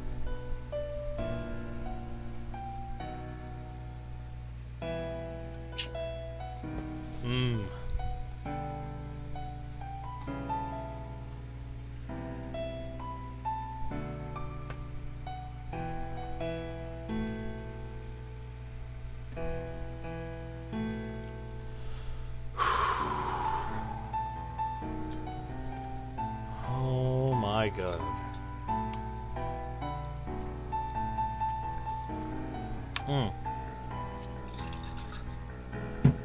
This new water bottle I bought while I was on vacation is fantastic, dude. Like, I got it as a souvenir while I was on vacation, because I had been thinking about getting a new one for a while. This thing is freaking huge. It holds a lot more water than my old one ever did. And unlike my old one where I had to twist off the cap all the time, no, this one's just got a built-in straw. It's really nice.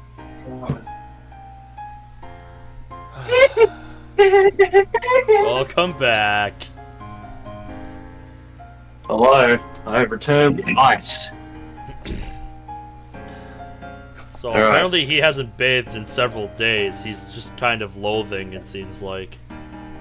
Maybe Gonzo kind of just, like, left him alone because he knows that's the only thing he cares about. Uh-huh. Like, let him live with despair a little.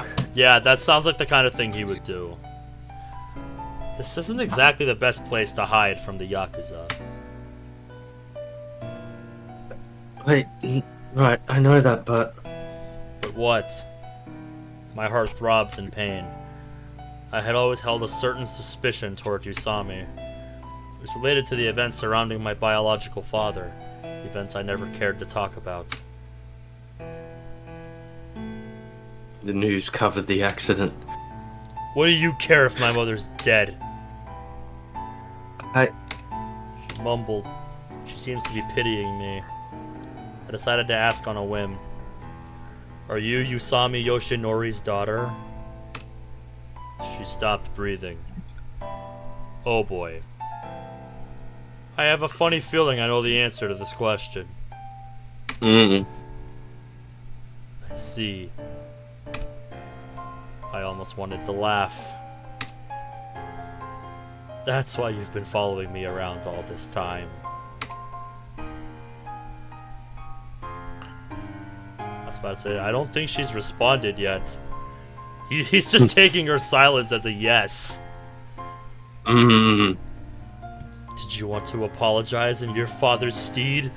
Or did you come to avenge his murder? Usami's sobs drizzled out into the room. Their echoes diffused through the darkness. It was unpleasant. Why are you crying? I'm sorry. Disgusting to the bitter end. I'm sorry. I'm so sorry. Shut up. But Usami didn't even try to wipe her tears. I heard your mother passed away, and I couldn't just stand by and do nothing. What? Yuki and Mizuha are at Yuki's house. Her dad's a policeman, and I thought they'd be safe from Gonzo's men as long as they were in his home. I see. Sounds like a reasonable enough plan. Guess that's why Gonzo hasn't made his move yet. But that still doesn't explain why you're here.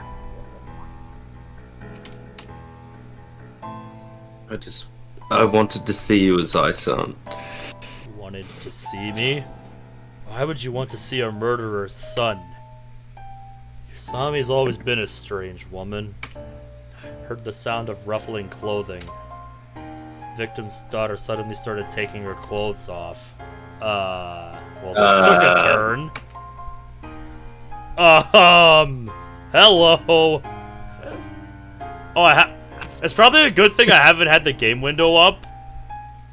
Because, yeah. Well then. Shit. We're currently experiencing some technical difficulties. Yeah, Usami, what are you doing? I have several questions. I'm like, we're like Azai right now, just like, what are you doing? Yeah, exactly. You don't even have the I think this is the installed, so like... I know, yeah. I think this is the most I'm gonna show. Yeah. I think you get the idea. Like, you can see what's behind the backlog.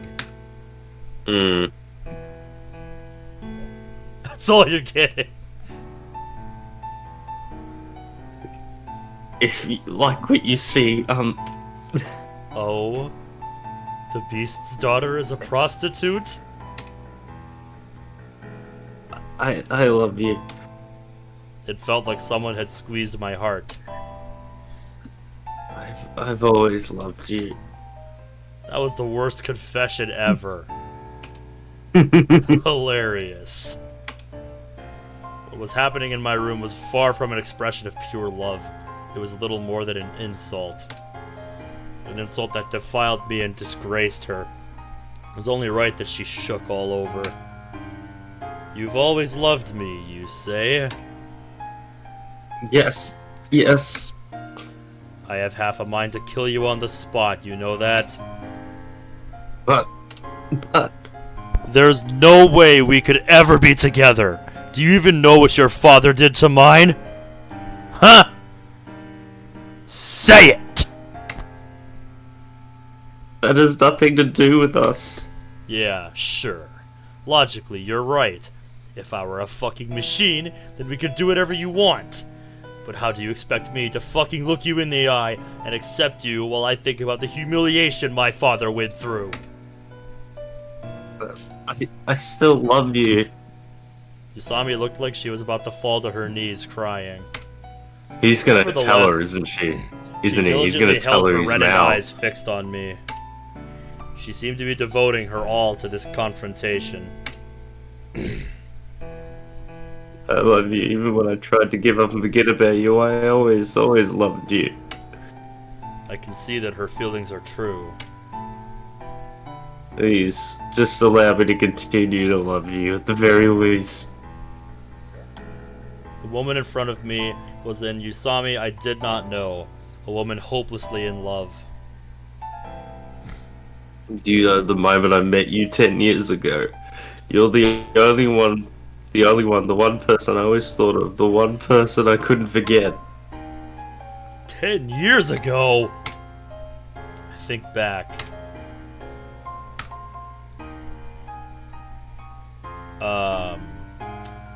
Flashback time. Flashback.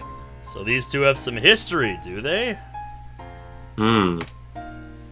Yeah, there you go. See a hazy scene, one I don't remember very well. Came as a flash, tearing through the darkness of my memory like a faint twinkle of lightning. But it left as quickly as it came, and the abyss of hatred was quick to cover my world once again. I see. So you came to comfort me? I'm sorry, I know you hate being pitied, but I wanted to be of some help. Because? Because I love you. How pushy.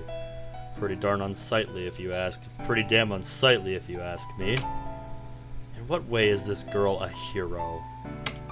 She's goddamn demon spawn. Alright. Take your clothes off. Okay.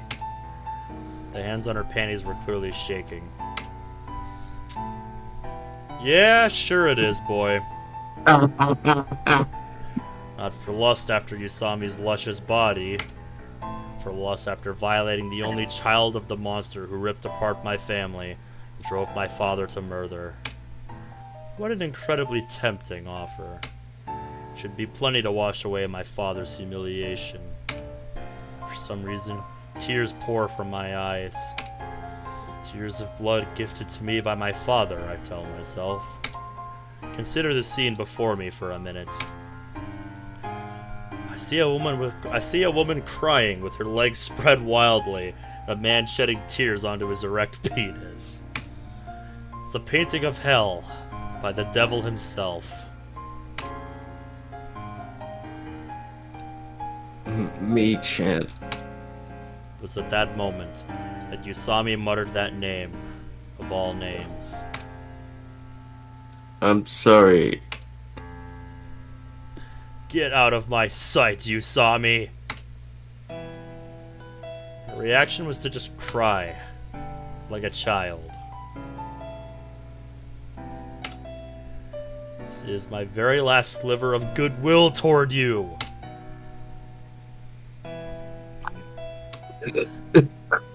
Next time I see you, I'll do more than rape you.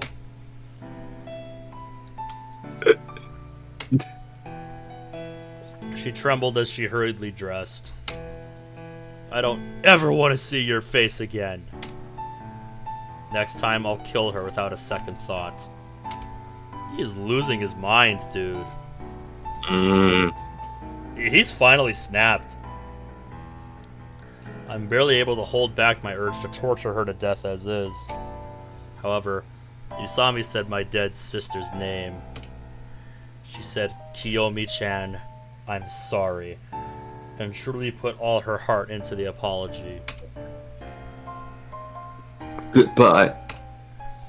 Usami dashes off into the room's darkness, tumbles around a bit, and leaves in a run. Absolute silence reigns after her departure. My ears ring, and my headache threatens to break my will. And right at this very moment, I can feel Maou awakening inside me. Oh boy. It's probably because I'm not used to visual novels, but it sounds like an edgelord wrote it. It's not really a translation issue. It more or less has, like... It has a lot of definitely darker undertones as well. Oh, but it 100%. is also a lot more of a larger story than what you're all used to. Yeah. I can guarantee this story has like 10, 20 times the world building and character writing than literally anything you know. Now. So, yeah, this is just a lot more of an expanded story. Mm-hmm. What a refreshing morning. Exactly 1 week has passed since Tokita's hostage case. At the moment, I'm wondering what I should do now. I hear something at the door. The door opens. Several feet shod in expensive leather send sharp noises through the room. Why, hello there, Horibe-san. I casually greet the few Yakuza who've clearly come for my blood. Hey son, sorry to bother you so early. Oh no, don't worry about it. What business do you have with me? A cruel smile surfaced on Horibe's face. The boss wants your head. As expected. Oh, he told you to kill me. He said you were Maou all along. He's figured it out. He's beasted together. Oh boy. Let the games begin. Do you agree with him? No, don't play dumb. The debacle of the arena practically proved it. What do you mean? No matter how many times we called you, you never picked up. Oh, that? You know how crowded it was. There was nothing I could do. I was desperately trying to contact you, too. Oh, please cut it already. Yesterday, a man named Samir from Sinnoh came to meet the boss. He spoke gleefully.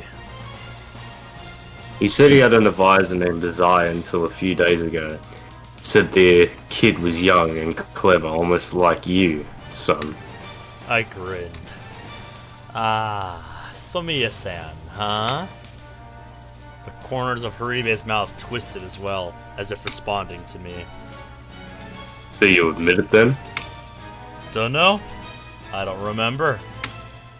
The next moment I was staring down a gun barrel. I barely recognize your new face, son. Is this your true self? He pressed me for an answer. He intends to kill me on the spot. Got any last words? An apology, maybe? Apology? You came all this way thanks to your good old dad picking you up out of that shithole, did you not? He's completely right. Thanks to Gonzo adopting me, my life has been hell. Nothing to say for yourself. How do I get out of this one? There are 3 other burly men here to back Haribe up. They've got the only door blocked off. Jumping out the window wouldn't be such a good idea. This is the 16th floor. I mean, what other option do you have? Which leaves... What is it, son? nothing. So you don't think you can take us on like some action hero, do you? Of course not. Only a fool would use violence against professional employers of violence. Still, these are nothing more than Gonzo's dogs. Livestock. Slaves to money. I stare down Horibe as he points his gun at me. Did he come here dead set on killing me? Or is there some room for negotiation? Does he really intend on pulling the trigger? Or is it just a threat? Alright. Well, Horibe-san, let me ask just one thing. He narrows his eyes. Did Father just order you to kill me? Just. While keeping my eyes on the barrel of the gun, I point to my safe. Contained within is the money I was saving to pay off my father's debt and provide for my mother's future. The small fortune is worth no more to me now than any old scraps of paper. Yeah, we'll be taking the cash too. As I expected, the slave to money took the bait. Oh, you will? That's rather troubling. There's over 50 million in there, you see? Alrighty then, why don't you go open it up for us? Horibe waved the gun in the direction of the safe, as if he were sure of his victory. Very well. The ace up his sleeve. I walked to the safe, slowly dialed the combination, and opened the door. They must have been dazzled by the glow of the gold inside. You're sure good at negotiating, ain't you, son? Thank you. I turned around to face Horibe and his joyous smile. The man looked like a child about to torture a bug. So you want this trade for your life? Indeed. How about it? Not happening. Horibe's face closed in on me, his anger so intense that it made his blood vessels protrude from his head. You're really a cheeky kid, ain't ya? You don't know when to give up. He's too stubborn to quit. Looking at him close up emphasizes how frightening the man really is. Did I really once command this bunch? I decided to speak up and end this charade. I see. I wholeheartedly apologize for my rudeness. However, this is my win. What? You made me open this safe at gunpoint. Do you understand what this means? Huh? If you had just shot and killed me earlier, it'd have been a simple murder. It'd have been simple murder. But killing me after making me open my safe is murder with intent to rob, whether you take the money or not. Horibe's clean-shaven eyebrows jumped up. Understood? You know what happens to people in your situation. A life sentence, or if you're unlucky, the death penalty. Horibe's glance slowly dropped to the ground. You're a genuine Yakuza, right, Horibe-san? Being put in jail for murder for your boss's sake is no big deal. But if you dishonor yourself with the title of a thief, even if you get out of jail, there will be no place in the Suwa Alliance for you. Now, think hard. Will you throw your life away for a kid like me? A calculating man like Horibe should know what to do. You really got me there, eh? It'd have been a different situation if this were deep in the mountains in the middle of nowhere and someone other than Horibe was pointing a gun at me. Oh yeah, 100%. How about this? By the time you got here, I was already gone. Horibe clicked his tongue and put on his usual Yakuza smile. I gotcha. I'm in your debt. Well, son. The last thing he said was exactly what I'd expect of Horibe. How much of this 50 mil can we take? This will be the last time we meet. I received a call as I was out walking. Yo, Tsubaki. What's up? Whoa! When was the... somebody go find it. When was the last time we heard a word from Tsubaki? Like, holy maybe shit. Casually. How many episodes has it been?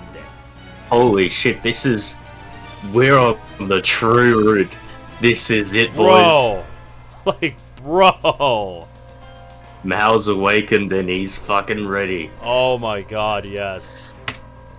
It's been a while. Are you doing okay?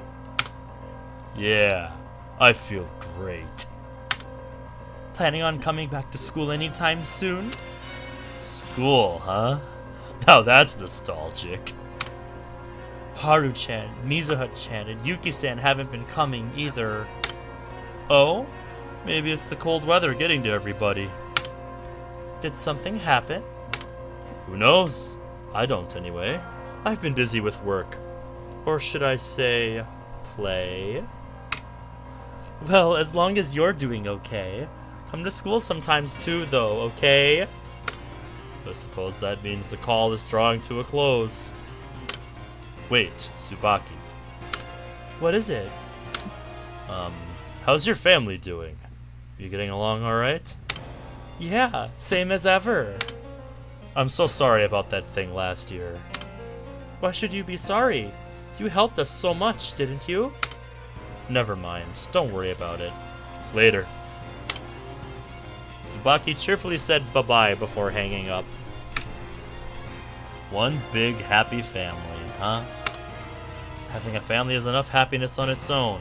There's no need to complicate that. Can always make more money. Now, what to do? Oh, right. I should probably deal with Azai Gunzo. He should have just died from that car bomb. Alright. Let's go kill him. Before that, there's still one thing that's bothering me. That memory. It's the only thing holding me back. Usami said she met me 10 years ago. Was that memory? Was it on the rooftop of the Sinnoh Corporation's headquarters? Did I really meet Usami as a kid? I need to find out. Revenge can wait for now. I head for the Sinnoh Corporation building. Oh boy.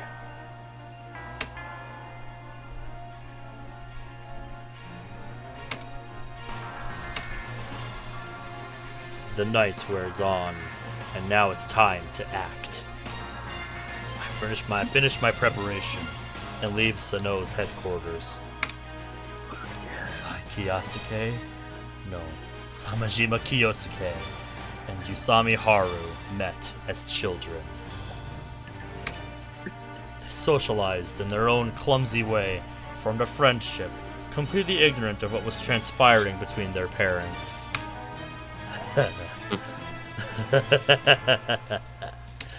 What a hilarious story.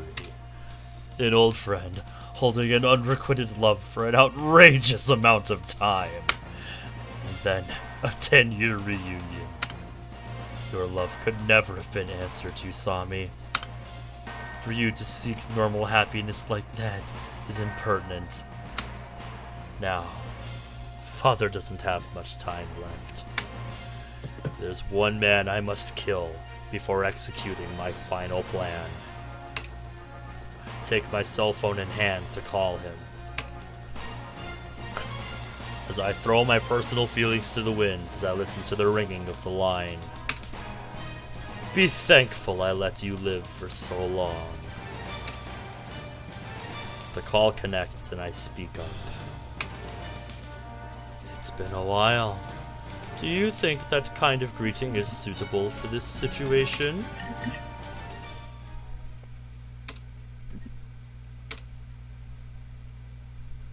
Meanwhile...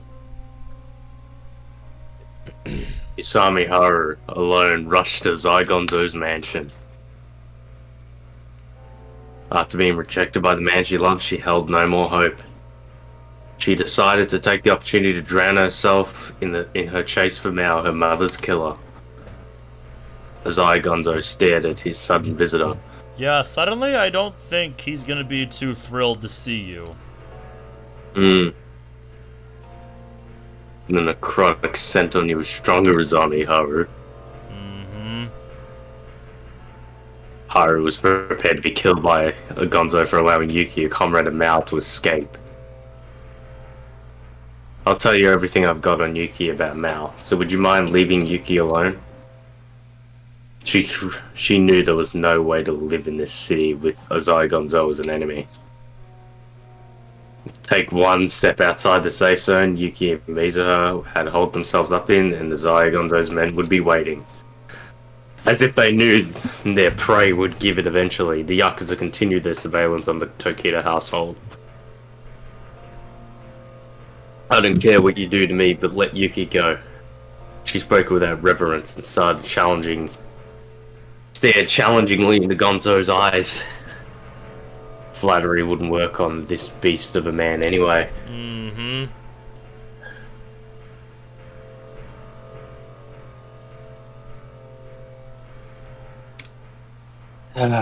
Yep, defending herself on the side to prevent him from taking her seriously. She was prepared to bare her vitals, her stomach, her jugular, any number of vulnerable spots to show she wasn't afraid of the beast.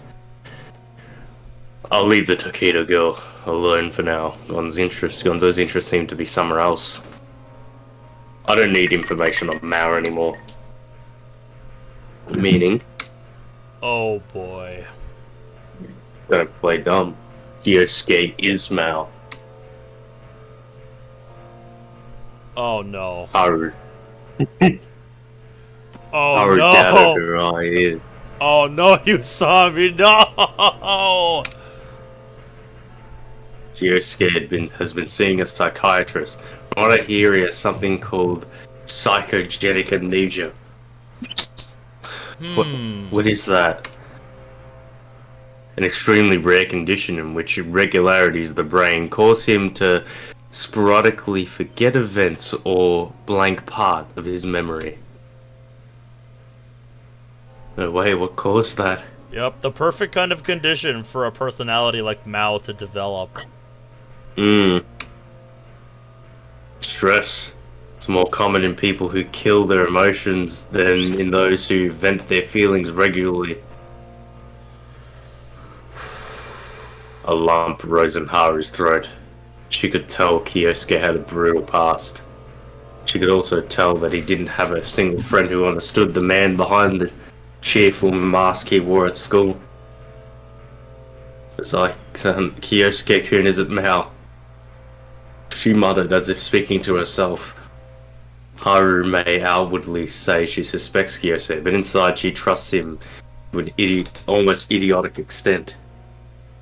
However, she didn't have any proof to present to Gonzo. She had no way of convincing him that Kyosuke was not the one who had taken the Miwa family's ransom and blown up his car. You and Kyosuke knew each other for a long time. You're well informed. Here The we beast's go. eyes shut open. Did you love him?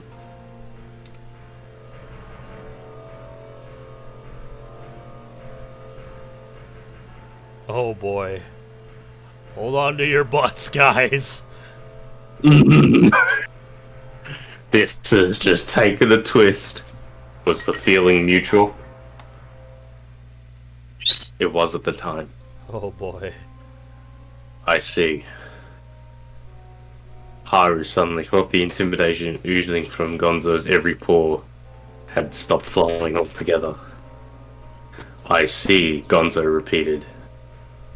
Haru's helpless could do nothing but wait for Gonzo's inevitable judgment of Kyosuke. As long as we live and breathe, our way is paved with ice.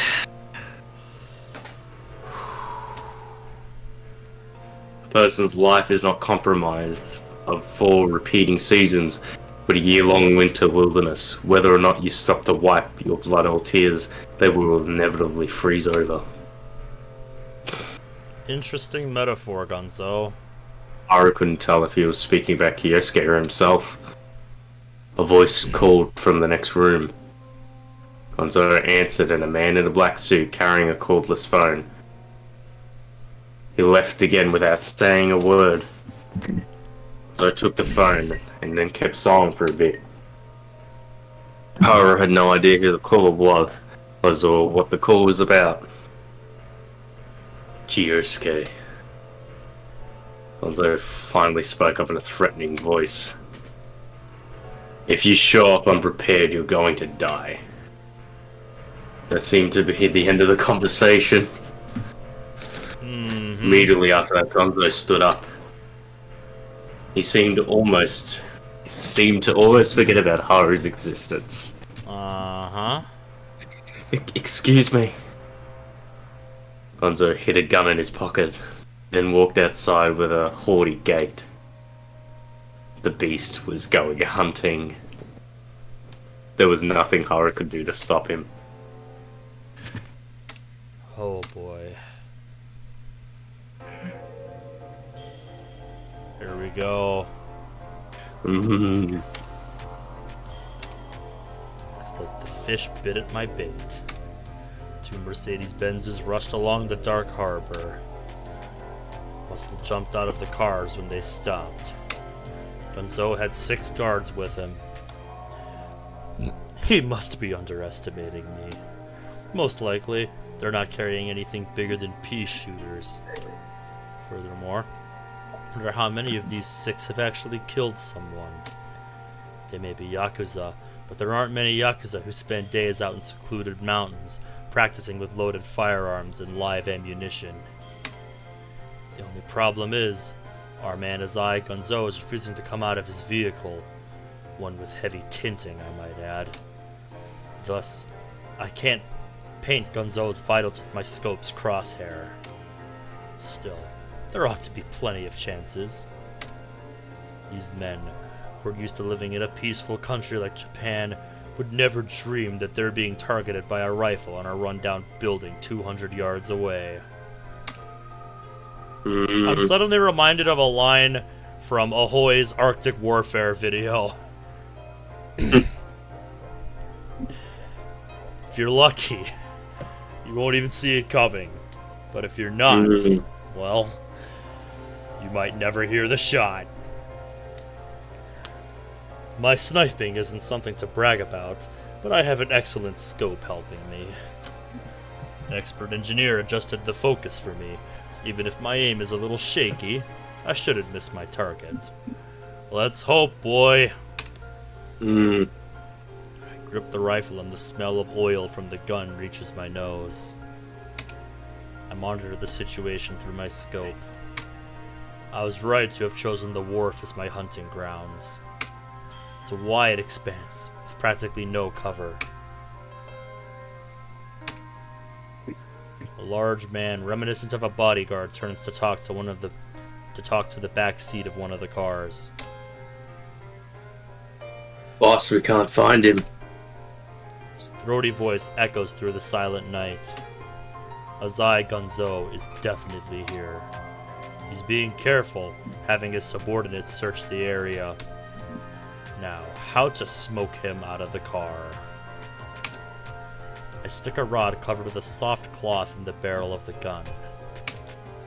Finish up the cleaning, then put 5 rounds of ammunition into the chamber. The bullets are tipped with ceramic, designed to pierce through most bulletproof vests. Take out the hand towel I had stashed in the instrument case I transported the rifle in. I intend to use it quickly, gather up the shells after the fact. I wrap the weapon's sling around my left arm and fix my elbow firmly to the ground. Making sure to support the gun with my bones and not strength, I put my cheek and right hand up on the stock. My preparations are almost finished. The ocean is quiet, and there isn't much wind. I took into consideration the humidity and air currents between buildings also, but I couldn't find anything that might upset any shots I fire. All that's left to do is to find Gonzo and aim at him. I took aim at the Mercedes-Benz Gonzo would be coming out of. I then heard the sound of a car engine and checked the situation through the lens again. A taxi had pulled up. It stopped by the side of Gonzo's vehicle for a moment, then quickly drove away. I snicker when I see who had stepped out. I adjusted my sights to take into account the crosswind. Taking into mind the effects of gravity, I moved the crosshair slightly upwards. Now come out, Gonzo. I'll take you down in one blow. For some reason, I can't keep my cool. It's not excitement from the conclusion of my hunt. Certainly not pity for the beast who ruined my mother. Then, As if sensing the disturbance in my heart, Azai Gonzo jumped out of the car at the exact right moment. With the agile movements of a wild animal, he ran with his body low to the ground. Yusuke! He roared. Of all places, he was looking straight at me, as if he knew he was being targeted by a rifle, as if he predicted I'd use his position to snipe him. Why? It's conceivable that he'd be cautious of a sniper. That's why he didn't come out of the car. But why? Before I could think, a will to put down the beast took over me. Zai Gunzo's huge body was dead center in my sights. He arrogantly looked up at me. Now do it! Beast came to be killed. I aim the crosshair at his chest. I steady my breathing. Breathe in, breathe out. Breathe in. Kept my eyes pried open. My eyelids are frozen in place. I take aim. Put my finger to the trigger.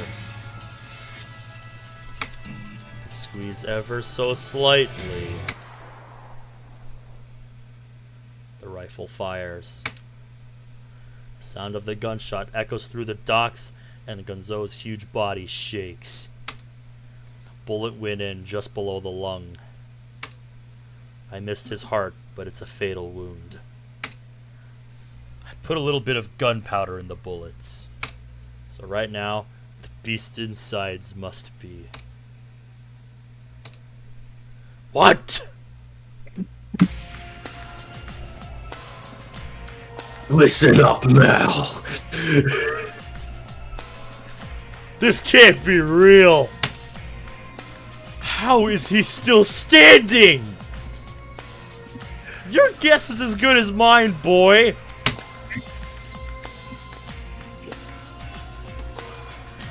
Evil owns its very existence, the bestial remnants of mankind's bestial nature. His knees didn't even falter, and his face is filled with violent excitement. His bloodshot eyes seem capable of leaping from their sockets at any second. The head is like because he's probably smart. Like aiming for the head, you're easy to miss. Like realistically. Oh yeah. Like he's over 200 yards out, so Yeah. So yeah, mostly it's better to aim for center mass than the head, because it's more likely you want to at least hit him in the center where it is a fatal wound rather than get him in the head. Someone who seeks salvation through revenge, someone as yourself who attempts to save his pathetic existence through misdeeds, will soon realize the fragility of his own evil. It was like the standing death of Ben K. My body shrank back at the final roar of a beast on the verge of death. Join me in laughter.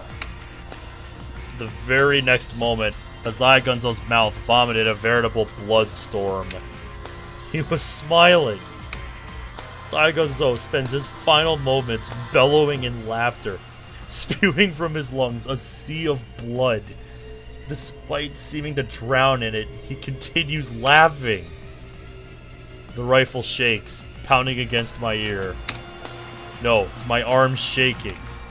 For some reason, I was trapped in a nightmare that the beast 200 yards away was devouring my intestines. Calm down! Oh no. I killed him! Azai Gunzo is dead. There's no doubt about that. Right. There's nothing to panic about. His last screams were nothing but the howling of a dying dog. Laughter? Humbug. It was nothing more than the convulsions of a hyena who failed to kill his prey. No matter how cool I try to play, my violently beating heart betrays my desire to flee. Did he just demonstrate the difference between us as animals? When I looked into the scope again, I was overcome with fear. There's no one there? The wolves, now without an alpha male, had dispersed without a hint of disturbance. They merely rushed to the nearest cover and redirected their attention. The only thing in view was Gonzo's body, lying on the ground. This is bad! Missed my chance to take out the rest of my targets. I underestimated them. Thought Japan's Yakuza were a bunch of dunces, more bark than bite. Without uttering a word about their boss's death, they came straight for me. Army that keeps moving even after losing its commander, eh? If they're truly this competent, then it's highly probable that one of them noted the flash from my rifle. In other words, I should assume they know where I am. I quickly pack away the rifle and prepare to withdraw. I dash down the emergency staircase of the rundown building. Careful to move as quietly as I can without sacrificing speed. All I'm gonna say is this is what silencers were built for, dude. I leave the building and the harbor and hide in the shadows of a warehouse. I managed to escape by a hair's breadth. The men infiltrate the decrepit building I had just been at in groups of 2, covering each man's blind spot. Their cooperation was reminiscent of the Special Forces' buddy system.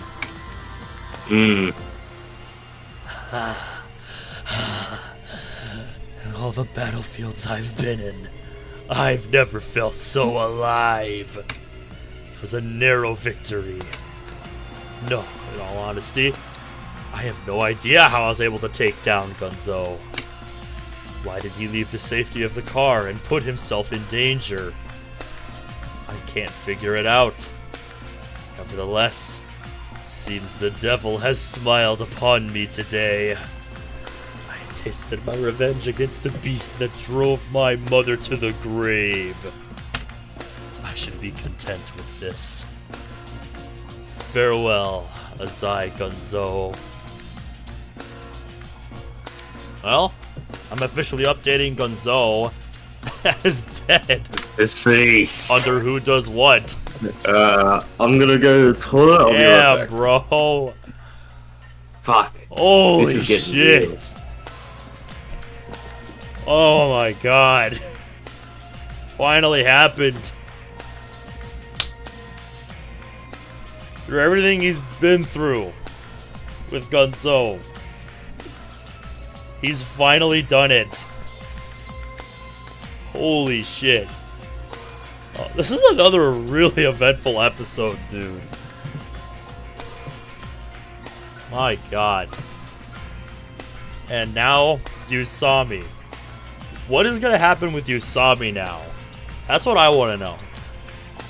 What's gonna happen with this guy? I suppose the question now is, I mean, his men that were there surely know that Kiyosuke is Maou. So the jig is up. He's finally been found out. So what is that going to mean for him going forward now? Like,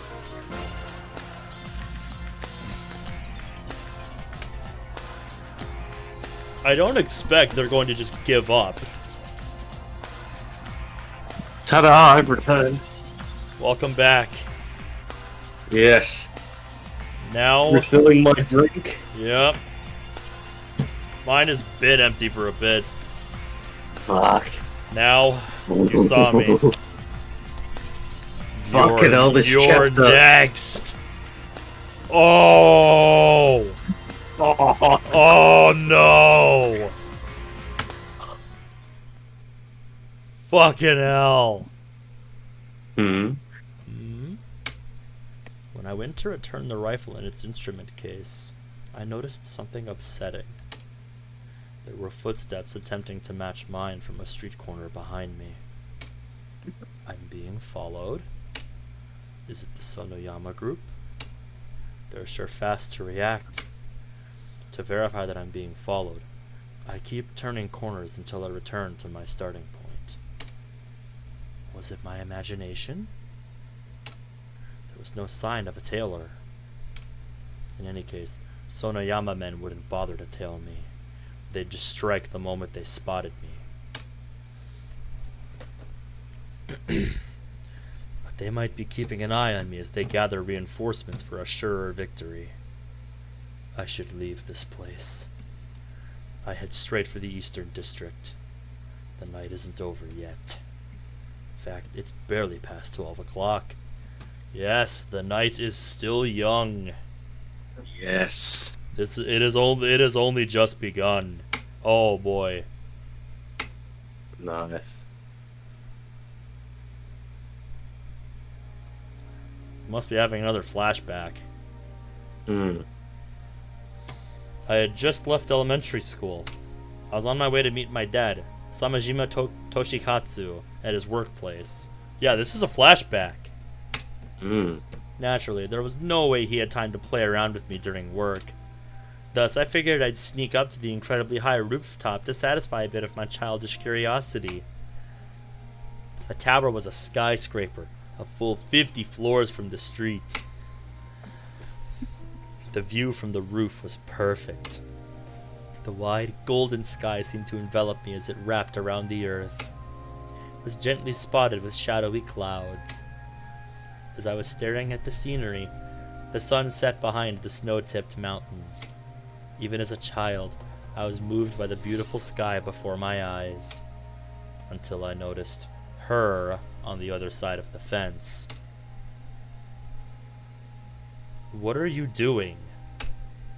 She was sitting at the edge of the roof, her legs dangling over the distant sidewalk. Hey, aren't you scared? She didn't answer. She was reading a thick book. Naturally, the wind was strong up here. The pages blew around incessantly. Are you reading a book? What does it look like?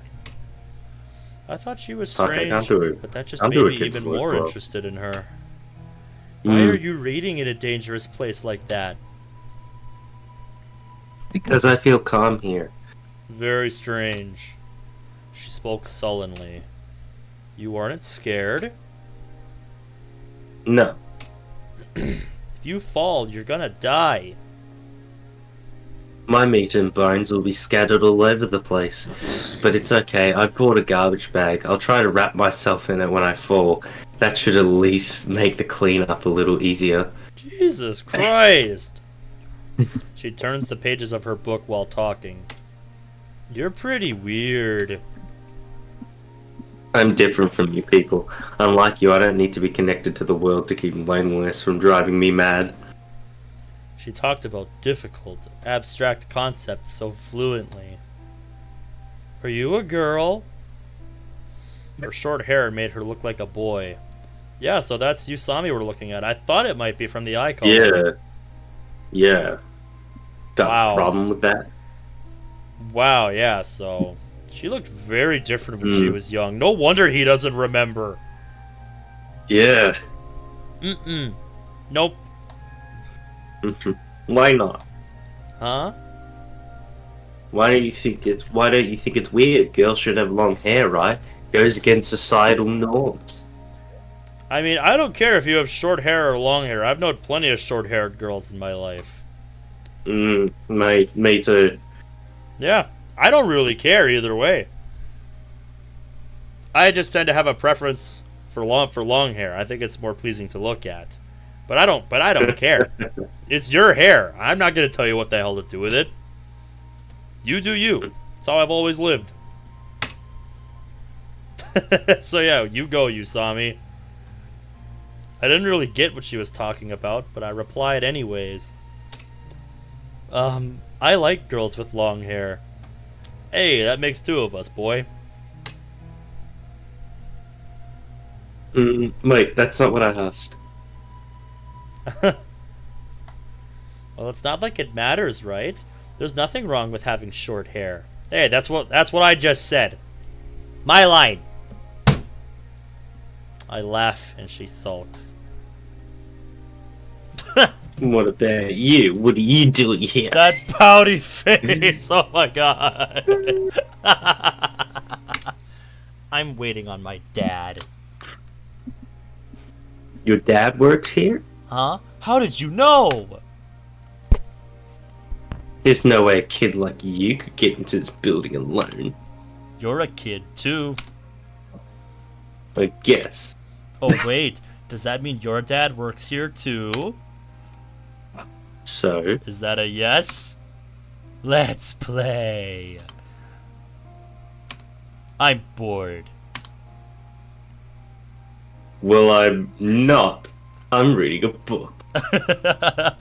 It looks like a textbook of some kind or something, just judging by these here. These look like diagrams of some kind. What are you reading? Let me see. I think I remember seeing Crime and Punishment written on the cover. Are you interested in questions like should people be allowed to kill others or what is evil? Yeah. Then go away. I really appreciate this after everything we just went through. Oh, we needed something like this, guys. Oh my god. What's your name? Your name. There was a strange pause. Nobody's ever asked for my name before. Hero. What? Hero. She's like, bitch, you heard me. What? Hero? Tanaka. Tanaka Hero? What kind of name is that? What's wrong with being named Hero? Well, nothing, but if you're a hero, you're strong, right? Of course. Can you use magic? You turn tag. That's actually German for hello. Whoa! Awesome! Guten Morgen. Yep, German for good morning. Whoa! Ran. What kind of magic is that?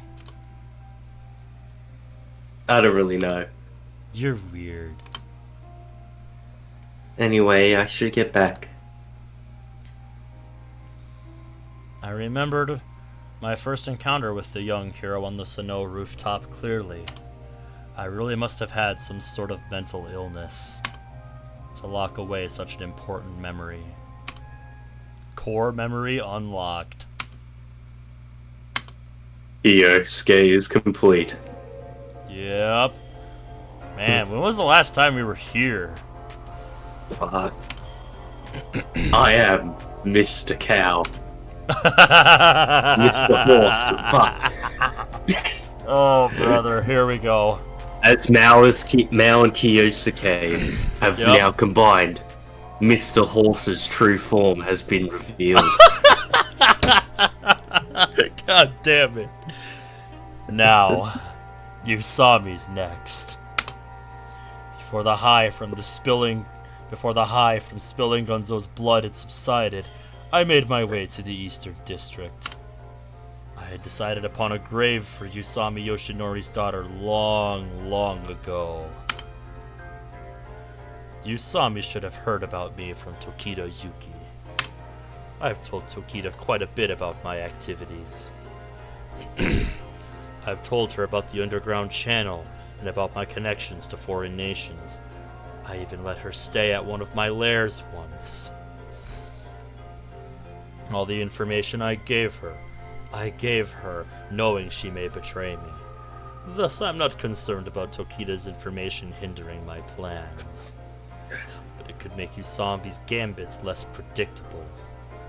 In any case, ensuring that you're guiding your opponent's moves is battle strategy 101. The very fundamentals of combat. And this is why chess was used as a way of teaching strategy for war. Because, yeah, you learn about this kind of shit when you want to get good at chess.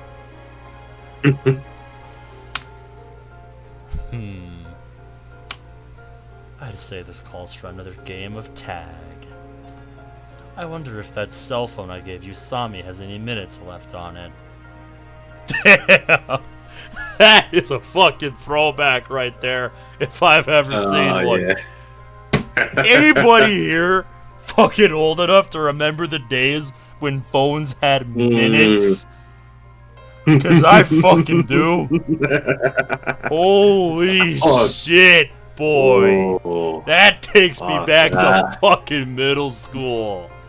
Oh my god, dude. That is some fucking throwback. We had to actually go to the local store to buy some more, like, fucking credit. Yep, and then load it on there. Jesus Christ, boy. That takes me back to the first phone I ever had. A freaking flip phone. Good lord. Oh, yeah. Phones have come a long way since I was a kid. Yeah, It's actually, we have crazy. a count. Yeah, We have y'all bank growing up accounts now. and You don't know how fucking good you have it. Yeah.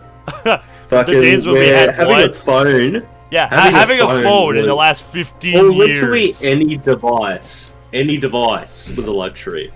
Yeah, dude. No. Oreo. Remember when phones had minutes on them? Like, bro. That's the biggest fucking throwback tonight. Jesus Christ. That is nuts. I try calling her. She quickly picks up. Yo, Usami. How are you? Usami moans. You killed Gonzo-san? The media must be having a blast with it by now. The whole city will erupt in pandemonium. The death of the Sonoyama Group boss, the most powerful member of the Suwa Alliance, is a hefty trigger. The scales of power in the underground will be completely upset. The Azai of Corporation Front will fall too. How's Tokita Yuki doing?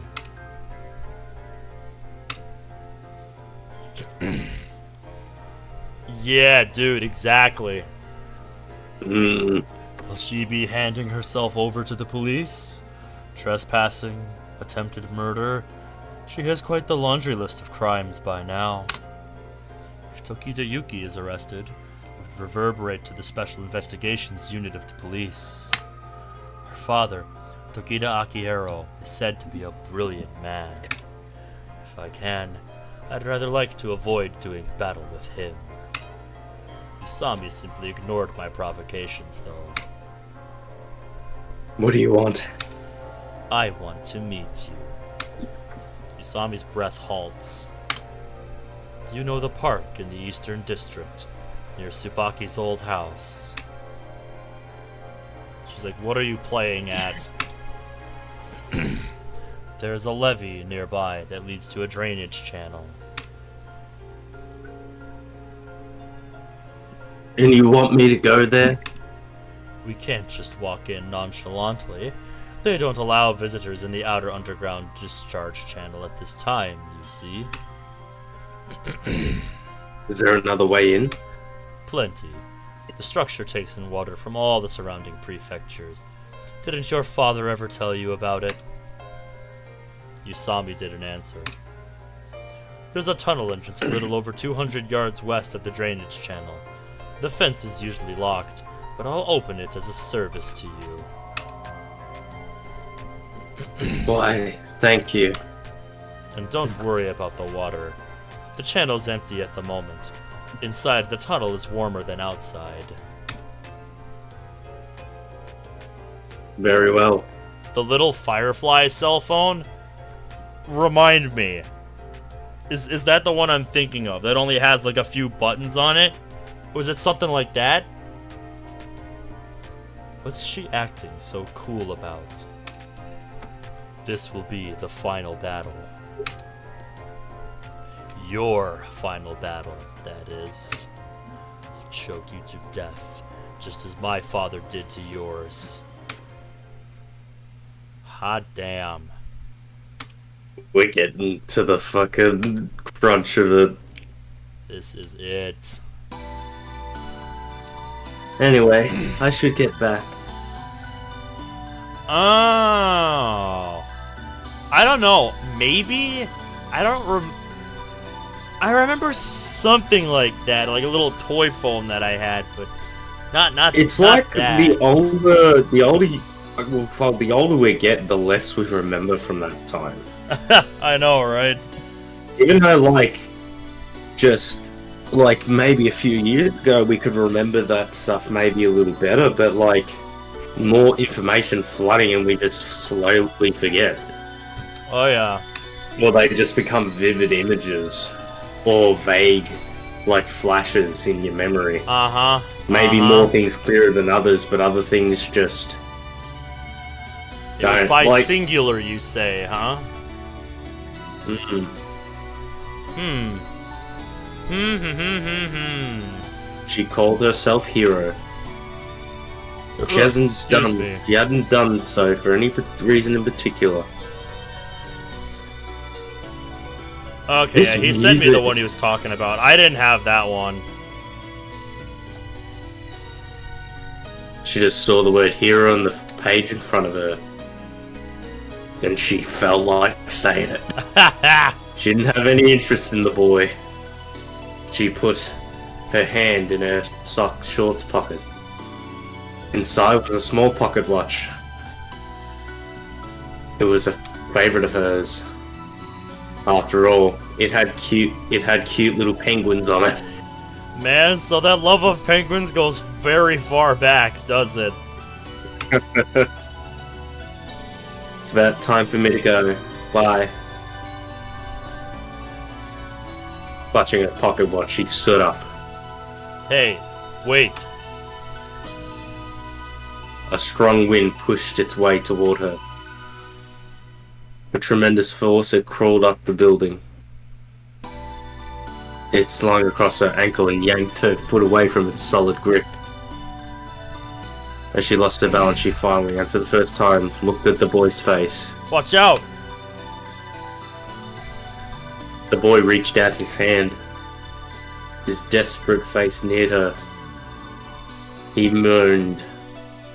He struggled, he writhed. The light from the evening sky twinkled on her pocket watch. I'm going to fall, she thought. She was on the verge of death, yet she was calm. She merely had to pull out the trash bag and get in it before hitting the ground. The boy's breath tickled her ear, as if despite the din of the rushing wind. Her vision was filled with an expanse of glowing orange sky. At some point, she had come to rest in his arms. He held her as if to protect her. She could feel his warmth. She was more embarrassed than scared. I said it was dangerous, didn't I, you stupid idiot? She felt his breath on her again. Oh man. She finally understood that she had been saved. My pocket watch. She muttered and searched her pockets. Oh no! Oh.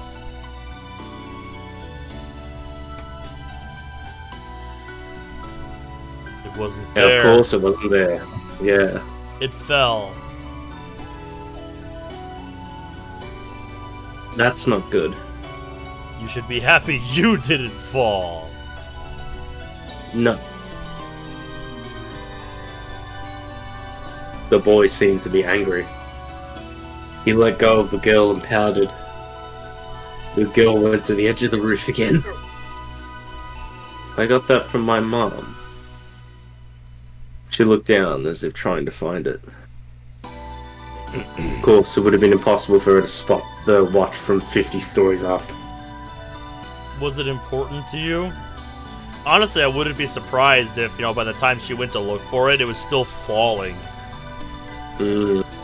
Being 50 stories up. Yeah. It might have hit the ground by then, but I don't know, man. Yeah, but I'll give up. Are you sure? The girl turned to face the boy. Nothing I can do about it. It's been smashed to bits by now. Hmm. She hung her head as she spoke. Don't say such sad things. She didn't mean to say sad things. She just hung her head. Had the evening sun betrayed the feelings within her?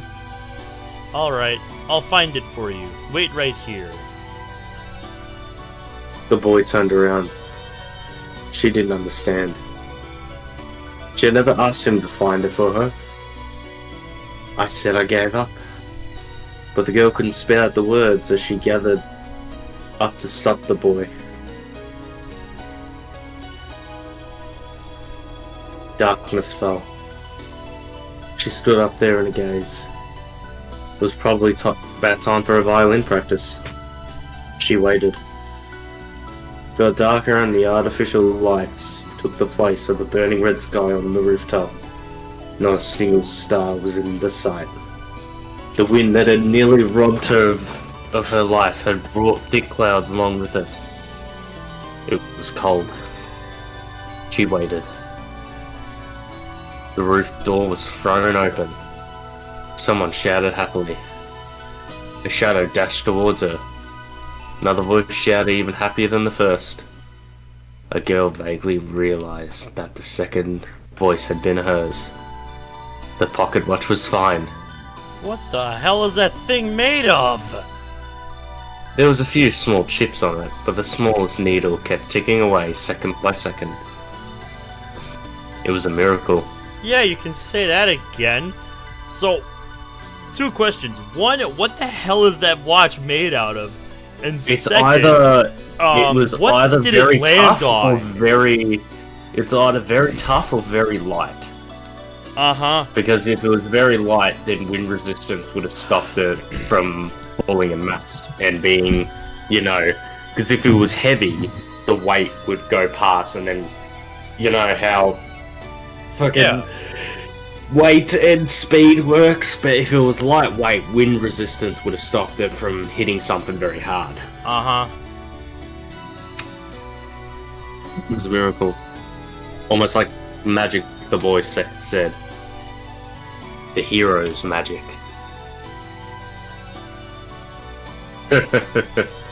Fucking, you are definitely right, man. Yeah, that's Young what I was people will saying never earlier, forget yeah. Kids today will never understand what it's like growing up without a smartphone.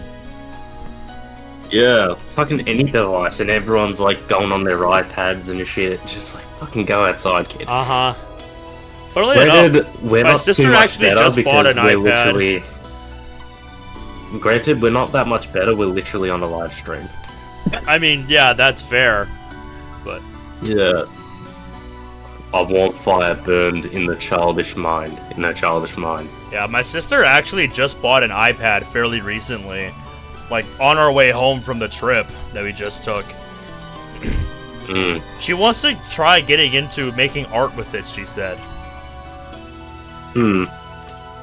So I'm curious to Well, see good how luck it to her, goes. then. Yeah, I'm curious to see how it goes. Hmm. To her, the boy was the hero. She stared at the boy.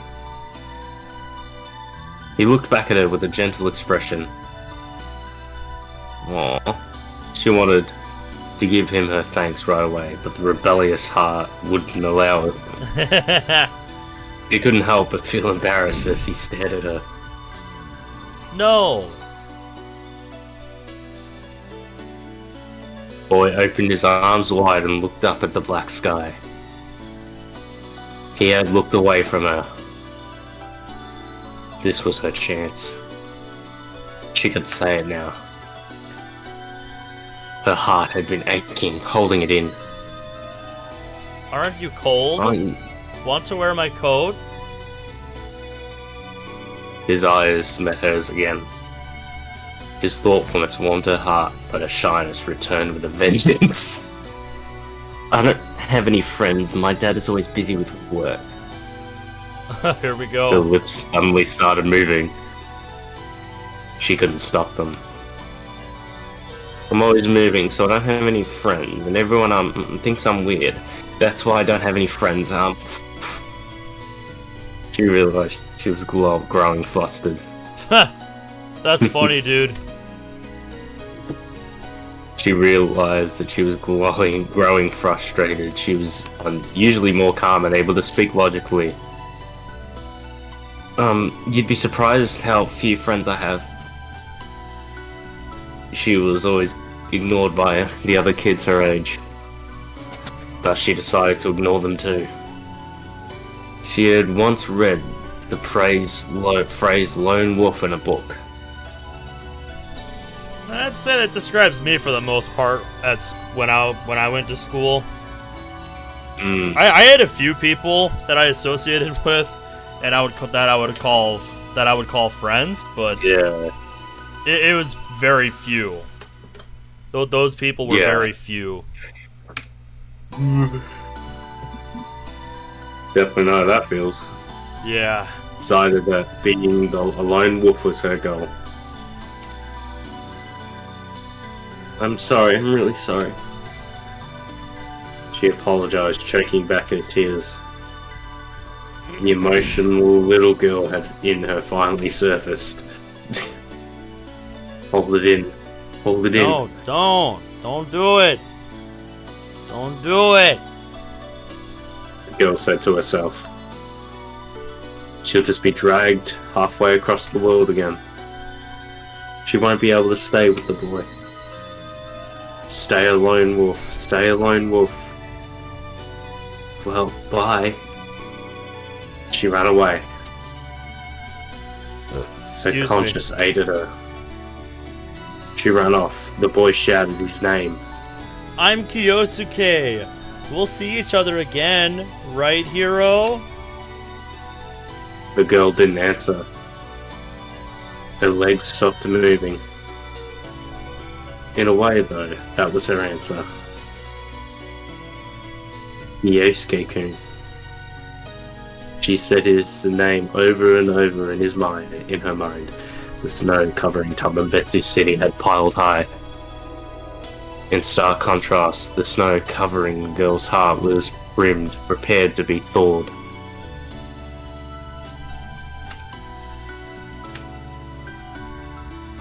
Oh man. She arrived at the meeting place Maou had mentioned and found a tunnel just under a gently sloped leaf. She opened the broken gate, passed through a dim tunnel, and finally reached the underground channel. It was a monstrous, wide cavern. Supposedly, the room could hold flood water from the entire metropolitan area in a case of a disaster. Haru thought of her father, Usami Yoshinori. She smelled cigarettes and heard the sound of mahjong tiles. Most of the memory she had of her father had at least one of those elements. She never had a chance to see another side of him. Her mother had dragged her across the world with her. So when she heard that he had been killed by a man named Samajima Toshikatsu, it didn't hit her too hard. Really? His co-workers shed more tears at the funeral than she did. She merely thought her father was a very loved man. It wasn't until much later that she realized her father had somewhat deserved his end. Rumor had it he passed his illegal gambling debts onto Samajima Tokikatsu in some nefarious scheme. Haru's mother swept her off to Germany in the meantime. The two fled in the public's eyes. I can't blame Kyosuke-kun for resenting me. So yeah, she actually sides with him. That's why. Those were happy memories. She had met Kyosuke on the Sano Corporation rooftop for many an idle conversation, and not once did they ever worry about their feuding families. This is some Romeo and Juliet shit. Oh my god. Yosuke was cheerful, eloquent, and courageous as a boy. The polar opposite of Haru, who was unable to fit into Japanese schools due to a German upbringing. Until Haru's only friend was her hero, Samajima Kyosuke. Where is Maou? As if to brush away her warm memories, she focused on searching for her mother's murderous footprints. She doesn't want to admit it. No, she doesn't want to. Oh, and here we go, back again. Fuck. We're going back and forth with this now. God damn it. Reading a book again? I had found the girl's pocket watch just yesterday. I went out on the Sano Corporation's roof today as well. I was hoping I might see that hero girl again. You again? Yeah, I came to see you. Well, do you want something? Oh. Oh, the game you're talking about, Remember the Alamo? Huh. Fascinating. I've never heard of such a game until now. Let's play. Why me? You skipped something. Don't know. Can't you play with your family? Dad is working. Mom is at the hospital, and my brother is in another country. I still want to know who his brother is, though. I know, right? Like, we know almost nothing about him. Is Maou, other than the fact that he where exists. the fuck? Yeah, like where is he? Because for a second I thought bro! the brother was Maou. You have no idea. It's clearly Kyosuke is Maou. But like, that means where the fuck does Kyohei fit in this situation? Yeah, that's the real question. Whether it's actually true or people being butthurt over politically incorrect jokes. Yep. Because there's too much of that in today's society. Oh yeah. Yeah, England. He's really smart. So he's quite a bit older than you? About 10 years. But you're about the same age as me, right? What about it? Wait, you mean you want to be friends with me? Of course I do. But I have to be in New York next week. Why? I have to follow my mom's work. I'm her opening act. Opening act? What's that? I play the violin in front of a lot of people. I really like Air on the G string. Oh man. Oh. Fuck. That fucking one song though has so many conflicting viewpoints. I know. That's the beauty of music. I heard of it because my dad listens to it a lot. He's always listening to it these days. Oh. I could play it for you if you want and ask nicely. Oh yeah, and I like Earl Koenig too. I'm pretty sure that's German or something, but I don't know what that means. I know König means king, I think, but I could be wrong. I think that's what that means. Are you even listening? I heard about that one at school. It's kind of dark but cool. Its title means devil. Very Cleon, Hey, you'll come back, right? From New York? I guess, but I don't know when. Japan is my home for now, though. What do you mean for now? Nothing. Are you lonely? Huh? Why? Your dad is always busy, right? Mine is too. And I had a baby sister a while ago, but she died. I see. Her name was Kiyomi, and she was really cute. But we're still happy.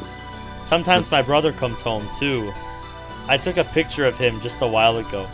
I can use a camera. Oh, even I can use a camera. Next time I'll take a picture of you. No thanks. What for anyway? A keepsake. Ew, no, I'm not girly enough for that. Don't worry about it. Come to my house sometime. I told you, I have to go to New York next week. I didn't say next week. I said sometime. Anytime. We can all have dinner together. I'll tell you the address. I'll think about it, but don't count on it. The entrance to a dark tunnel looms before me. This is it. The outer underground discharge channel. Several The fated footprints have meeting. trailed mud through the passage. Wait for me, Usami.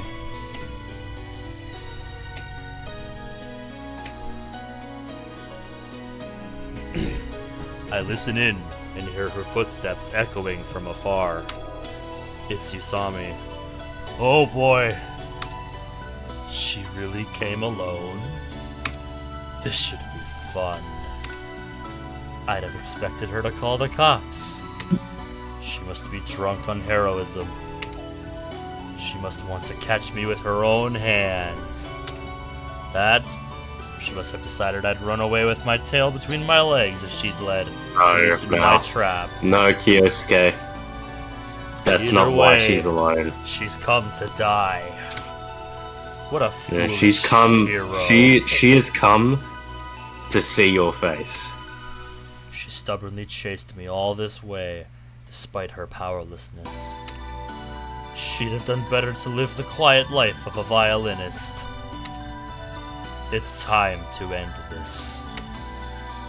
Over here, Usami! I shout an invitation to her deathbed.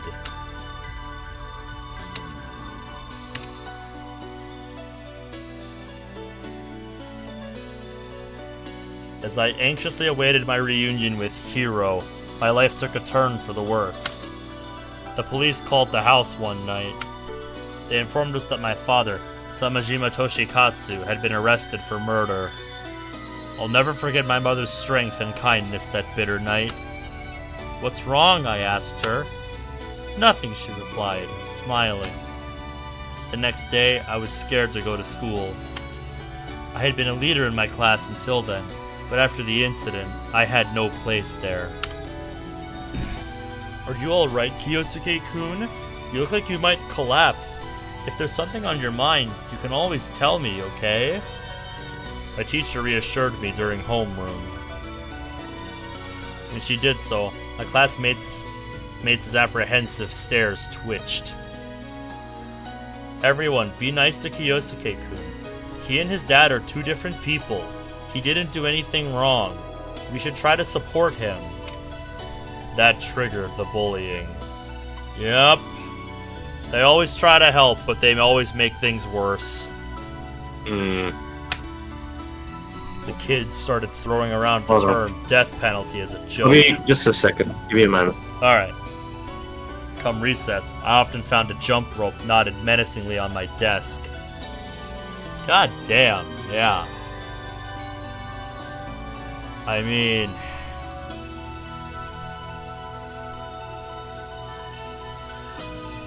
Fuck me, dude.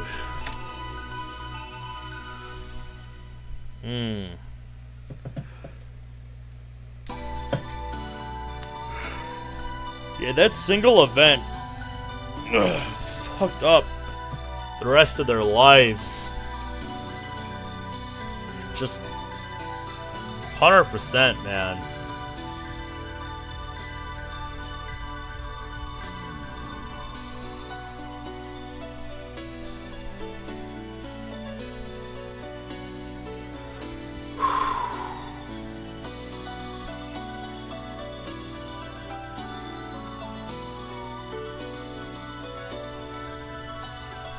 Ugh.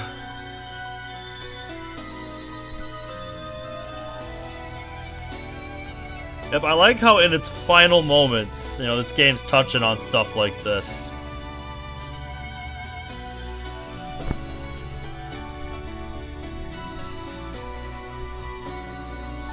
I'm sure a lot of us know exactly what that's like.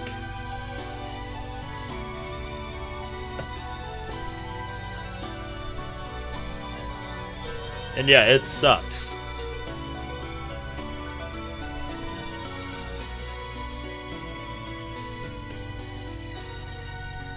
So yeah. Sorry about that, I'm back. Alright, all good. My housemate was asking about the internet, and it's just like, yeah, it's not just my LAN network that cut out, like the internet for the whole house is. So we think that the box is fucked. Oh, that sucks. Of all days. And do you know what's hilarious? The landlord just switched it out. Wow. So, yeah, it's basically a fresh fucking modem, and it's cracked it. That is ridiculous. Yeah, that is but at the moment, ridiculous. my hotspot my tethering network is fine. So I'm just not going to touch it. Alright. Yeah, I came home. Oh, yeah, your turn. I came home to my mother slumped in a chair when she would typically be cheerfully cooking. With a broken face, one that had clearly given up, she welcomed me thusly. Did anyone say anything to you at school? I panicked and quickly put both hands to my neck to hide the bruising. The doorbell rang incessantly. I opened the door to a swarm of buzzing reporters and cameras. The bright flashes blinded me. Hey, don't take photos of the kid. I'll crop him out later. Hey kid, do you mind? Get your mom, son. I was overwhelmed by the wall of people. I tried to close the door. Can you hear me? But they shot their hands out at me like a pack of zombies. Yeah, I can hear you. Can you hear me? Yeah. Okay, all good. I was just hoping that me checking my phone didn't fuck it. Okay. I did not want to repeat. Alright, let's do this. They jammed their feet in the threshold, refusing to allow me to escape. One of them stubbornly showed a camera through the gap. I lost consciousness. From that day forth, my life was hell. Day after day. Hordes, packs, swarms of media stormed my once peaceful home. Neighbors shot their mouths off about my family.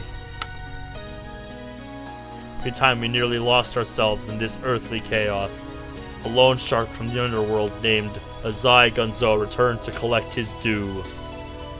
My saving grace was what reminded me of my family, my mother and brother. Samajima Kyohei had rushed back to Japan when he heard the news. He didn't stay for long, though. He merely reprimanded me a few times, supported Mom for a little while, and offered a stick of incense to our late sister's portrait, and planned one more brief trip to Britain to drop out of school. However, hell had other plans for my mother and me. Kyohei was caught in a subway bombing in London and lost his life. Damn, bro! Hold on, give me a sec. Hold on, no, fuck! Everything all good? Yeah, my network just started sputtering. Oh. Do you maybe want to call it soon then? Give me. No, do not call it soon, it's okay. I just need to make sure everything's fine. Alright, I'm just making sure. Man, it's been almost 3 hours? Why does it feel like longer? That's how you know it's a good fucking story. Oh, I think I'm good. My sense of time is getting dilated by this game, dude. Okay, I think I'm good. Okay. Alright, That's yeah, good. I'm good to go. Let's continue. Yeah, dude. Fucking Kyohei, people messaging me yeah, and his making brother. We just found out. His brother. He got caught in a subway bombing on his way back to Britain. Oh my god. Yeah, so his father got the death penalty. We know what? His brother died in a subway bombing, and his And his mom little sister. and his little sister poor little sister at 18 months. Oh. And his mum Yep. basically ran over by a drunken driver, borderline disfigured. Yep. Poor Kyosuke. Yeah, he's got nothing left anymore. Yeah, no wonder. No fucking wonder, combined with, you know, being with Gunzo. Good God. Fucking hell, they know how to write a protagonist. Yeah. Man literally lost everything over years and years. And now he's a broken man. He's got nothing left. That's why he's going down this Fucking path with Usami. He's got nothing left to lose anymore. He's the devil. Yes. Kyohei's funeral was a sad event on many levels. Apparently the bomb's blast was so powerful that not even a scrap of his body was found. With Dad unavailable, Mother acted as chief mourner. I think she was at her limits. The deep despair had painted an impossible pallor on her face. The relatives in town for mourning had taken care of the funeral arrangements, apparently hoping to help Mom out. But behind the caring facade, they were all conspiring to strip my father's assets from him. Despite being tormented by debt, he had always adamantly refused to sell the house. He saw the house as the last stronghold of his family. Besides, why should we have to sell off the house which held our memories of Kyohei, Nissan, and Kiyomi to pay off a debt we shouldn't rightfully have? Of course, that logic didn't work on our relatives. One of my uncles had lent father money to pay off his debts. With land that was worth over 275,000 yen per square foot, just ripe for the taking, it was only natural for him to take the initiative and put his all into this little event. My brother Kyohei's funeral was neither a celebration of life nor a moment of sorrow, but a farce centered around the sparkling of gold. You are sure they big these days, Kyosuke-kun. This particular uncle was a self-sustaining fisherman from Hokkaido. My father was the only successful person in his family. He was raised poor, but studied like a madman to get into a top university and land his job with the Sino Corporation. His brothers must have been jealous and likely asked him for money often. That, on top of the 100,000 yen Dad sent home to his family every month. You'd think my uncles would be a little more loyal after all that money. And it was just downright unfair about Kiyomi-chan, but I reckon that's what happens when you have a kid at nearly 50. Even as a child, I could feel the evil intent hiding behind their kind faces. I could hear their whispers from the other side of the shut sliding doors. Shikatsu's. Cheers. Toshikatsu's such a damn buffoon. You know, he never was one to talk things over with us. His wife's got it tough, too. She's a Toyama family girl. Her folks won't let her come home unless she divorces Toshikatsu. Don't look to me like that's gonna happen. I told him time and time again, these inlander women are scary. Sure, she's got it tough and all. She's rolling in Toshikatsu's dough. She may be a cute little thing. She's too old to have any more kids. I'll take care of it. Just leave it to me. You mean the money? Sure, the good Lord wouldn't mind if he took a little something from a guy who decided he'd rather cause trouble than support his family. I wonder why I'm in a place like this as I listen to the priest chanting sutras. Just a few days ago, I had plenty of friends. My family was happy, and the sky from the Sino Corporation spread far around me. Now, my father's in a cell, my mother seems about to faint, my brother was so thoroughly eliminated from this world that there's nothing left of him to mourn. To add insult to injury, the media and my family circle like vultures, willing to watch us suffer for a buck. Why do I have to go through this hell? Why must I struggle on this spider's web? Why do I have to be afraid of people's stares and whispers? Fucking hell. There was someone looking down on me as I held my knees in the corner of the room. Hey there, Kyosuke-kun. Do you mind asking your mom a favor for us? His fake smile was so unlike my father's that I found it hard to believe they were brothers. You think you could convince your mom to take it easy for a while and spend some time at her folks' place? He was telling us to hand over the house in a roundabout way. Bet you'd like a chance to get going to another school too. It's gotta be tough on you, Kyosuke-kun. I'm staying with Mom. Annoyed that he couldn't pick a better time, I stood up against him. Toshikatsuki, your daddy did something real bad. When you do something like that, you ought to leave the house with your kinfolk. That's just common decency. Dad didn't do anything wrong, he muttered, then turned around to his other brothers. They don't usually engage in open confrontation. They just use sly means to get their way. But Kyosuke, your dad killed 4 people. He's a murderer. It's all fine and dandy to believe you and your old man, but you gotta draw the line somewhere. Murder is wrong, son. Oh, the awards are over now, Zach? Ah, Yeah. did you win anything? You have got to watch this episode, dude. The fucking the twists and turns do not stop. Holy Fucking shit. man, like, we This has got to be one of the so biggest much lore shit. dumps I've ever seen from this game. Mm. Oh, that's a shame.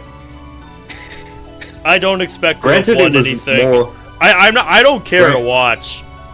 I have no Granted, interest. it's fucking probably rigged anyway. Oh yeah. Oh yeah. Given who it's run by.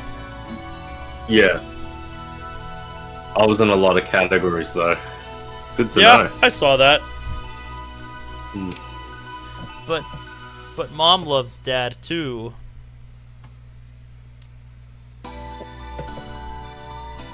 Well, he's got money, but I reckon she can't just up and say that, so that's why us folk at the end of our rope here. You probably don't understand this though, seeing as you're still just a kid and all. His face grew more threatening. Sorry for being so pushy, but you better just listen to what I say. You and your mum don't got anyone else to rely on. You don't want to upset her, do you? My body shakes in anger as I realize I can't escape him. Alright. I don't want to upset her. I nodded to that. But my uncles heaved a relieved sigh, thinking they'd won me over. I was just thinking of my mother. What could she say in her defense with the whole family ganging up on her? Would anyone believe her if she alone pleaded her innocence? She did nothing wrong, I thought. This is unfair. I was angry at myself for being powerless and ignorant. If Dad were here, he'd beat them up. If Kyohei were here, he'd chase them off with eloquent words. Anyone. I wished for anyone to come save us. If just one person came to defend my mother's honor, even if it accomplished nothing, I would be satisfied. The sutra's end and I crouched to the floor. If I let myself be seen crying, I've lost. My teeth desperately trying to bear the pressure. The door at the back slides open. What? Oh. Sorry for the interruption. When did she come back from New York? With an unbelievable amount of gumption from that tiny body, the young hero had jumped in.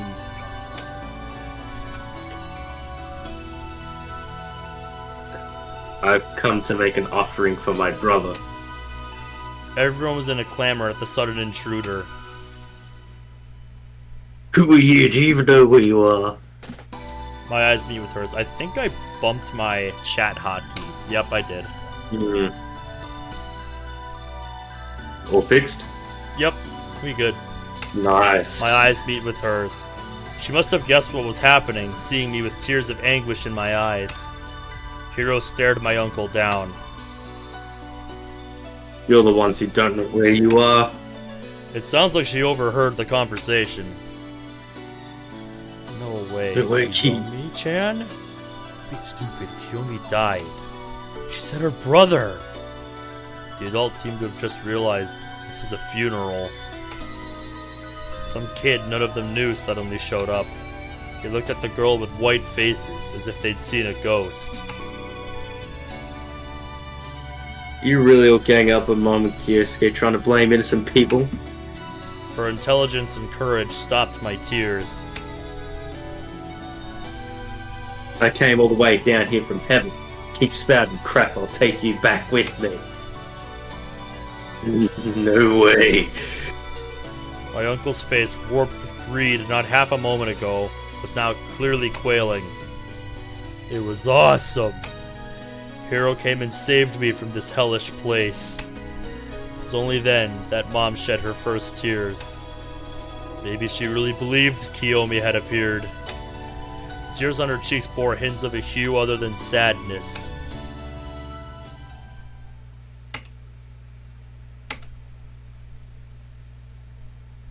Damn, dude. Where is he? Here we go. She searched for Maou in the monstrous cavern, among its countless towering pillars. The silence seemed to hurt Haru's ears. She realized she walked into a trap of her own volition. There were plenty of hiding places for Maou. He could be aiming at her with a gun at this very moment. It's a splendid place, don't you think? Mao's voice suddenly rang out from the abyss. The extreme echoes in the artificial underground space marked its location of the speaker. Your father, Usami Yoshinori, must be boasting about this in hell. Hearing her father's name didn't move Haru in the slightest. The ominous darkness around her seemed to engulf Haru, and with every passing second she was more sure that this was indeed the residence of the devil. First tag, now hide and seek.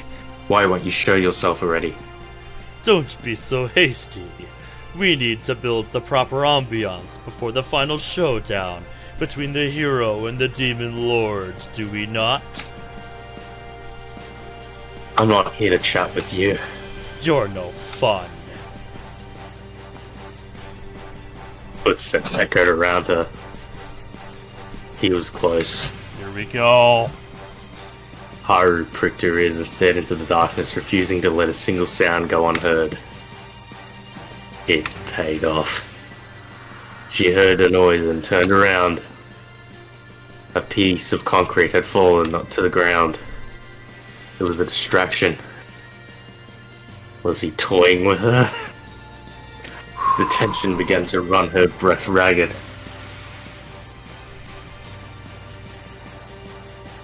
I watch Usami from behind a pillar. My only question is this. Is she armed? Most importantly, is she carrying a gun? She traveled extensively in her life, so it's possible she has experience with live ammunition. However, where would she get a gun in Japan? And she'd have to be a fearful sharpshooter indeed to hit me in this darkness. There's always the remote possibility. Yep. Can never be too careful. And she quickly turned at the stone I threw. I watched the twisting of Usami's clothes. I couldn't see any bulge at her waist that might be a sidearm. I'll laugh if it turns out she hid something in her bust or the like, but I don't intend to give her the time to reach any elaborate hiding spots. Nevertheless, it seems she does have some sort of weapon. Keep a close eye on her right hand. She's holding it low and tense. In other words, it's poised to move quickly in the event of a surprise attack. Thus, She's carrying something in her right hand. Her skirt pocket, most likely. What kind of weapon is it, I wonder?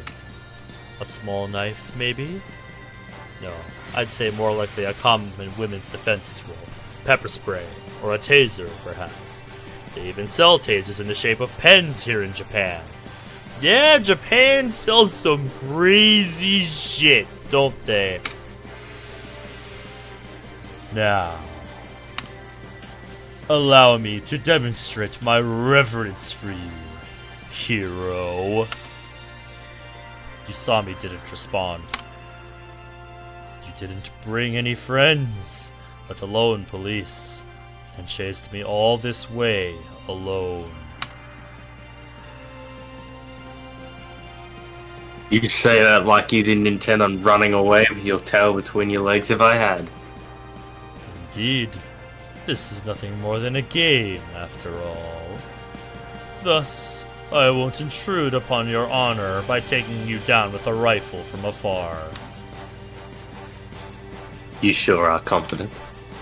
You wouldn't use a shotgun to kill a rat, would you? Despite the fact that rats spread some rather troublesome diseases. I thought it'd be best to choke you to death. Just like Father.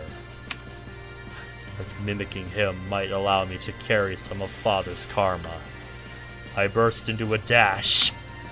Leap from pillar to pillar, keeping my cover.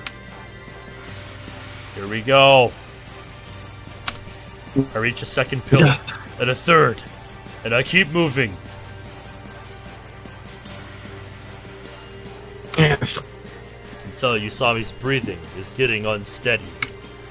As I should have expected, she didn't blindly swallow my words. I'm carrying a gun under my suit jacket. If I get careless and she gets the drop on me, I'll just shoot her and be done with it.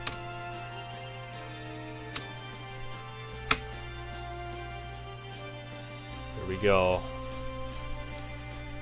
No, he's moving to the right. He moves between pillars with the swiftness of a pipe panther. I was about to say, you're kind of cutting out a little bit. Getting to the gritty.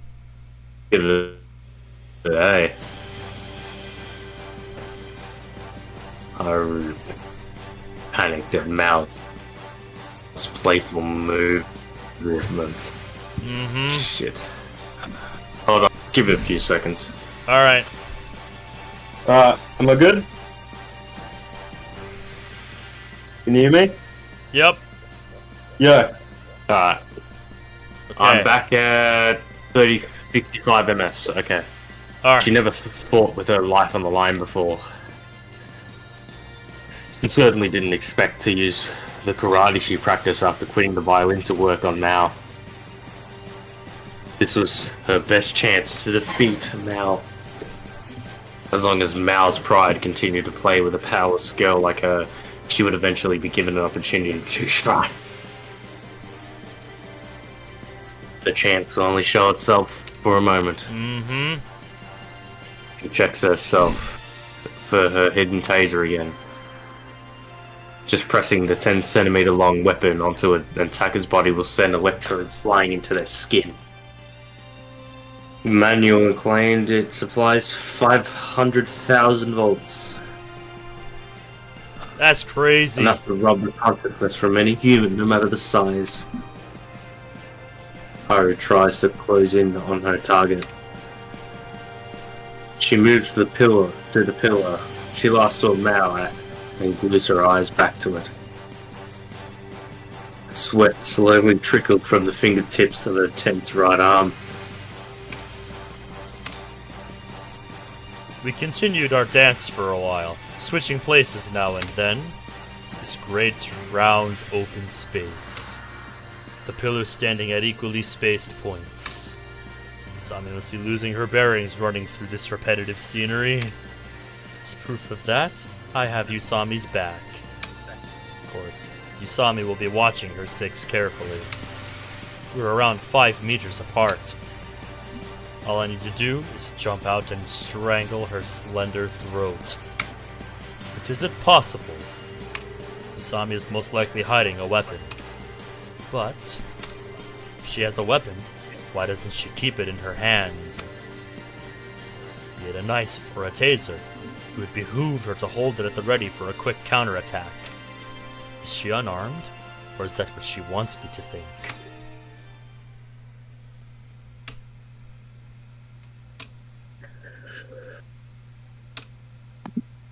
We're getting nowhere here, Usami.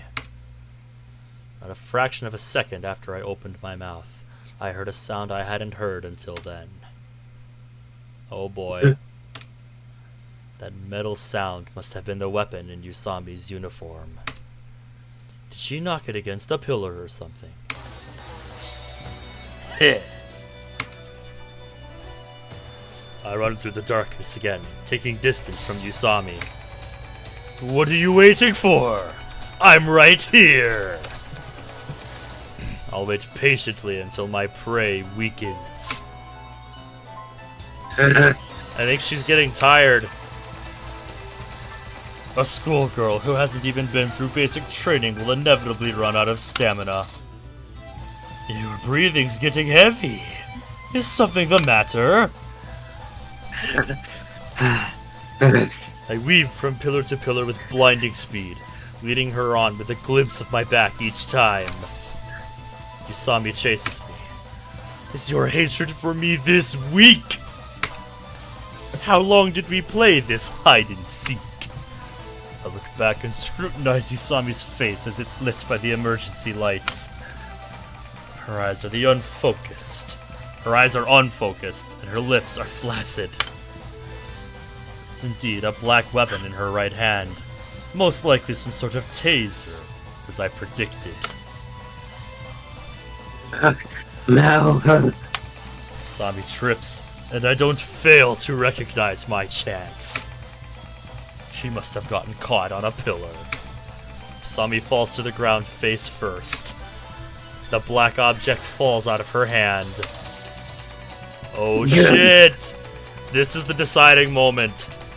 The blunder that's finally going to cause the snowball effect.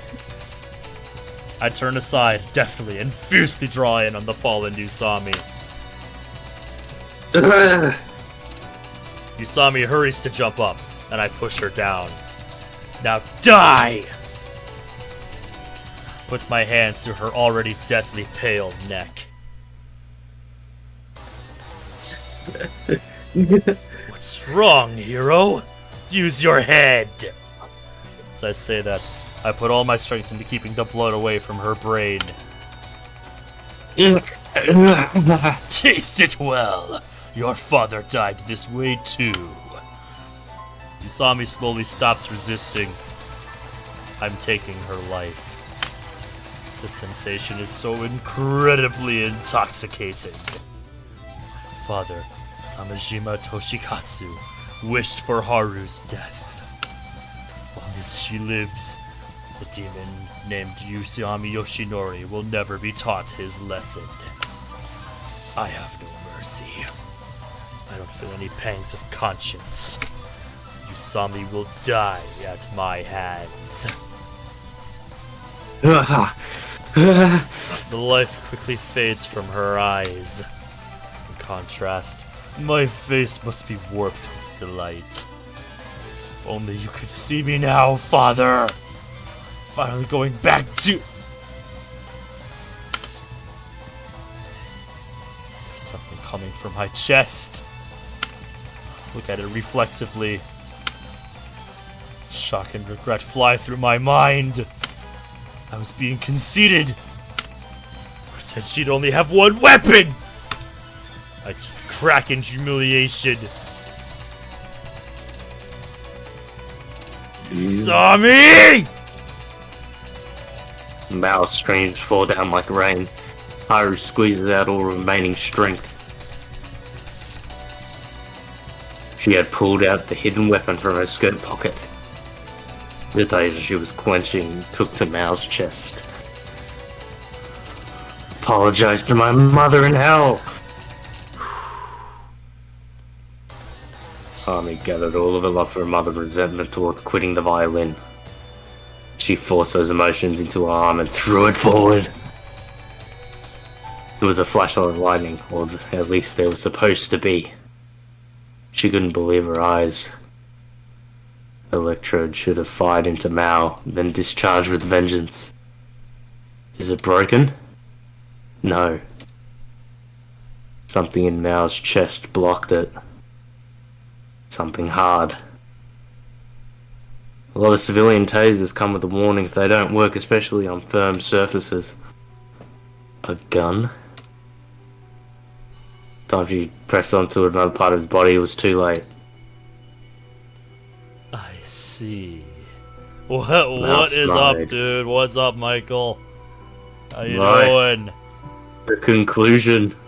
Yes. It was merely one of those no permit necessary toys. She feels all the power drained from her.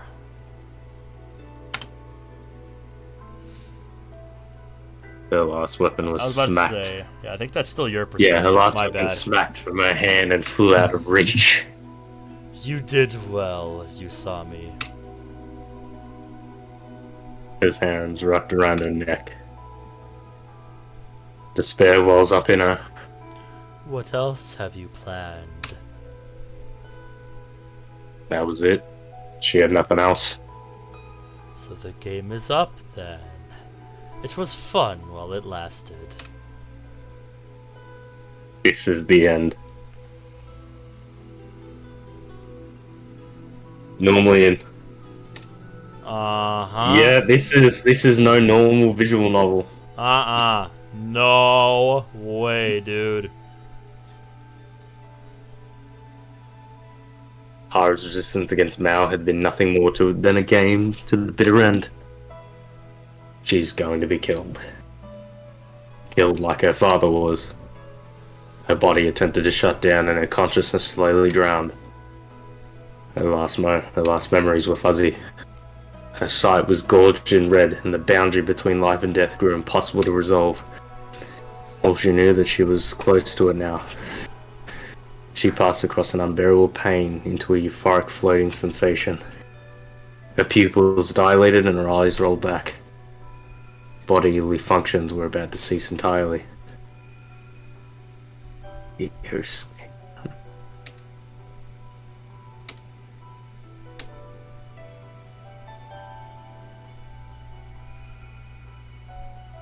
Well, this feels kind of meaningless after that. Unless...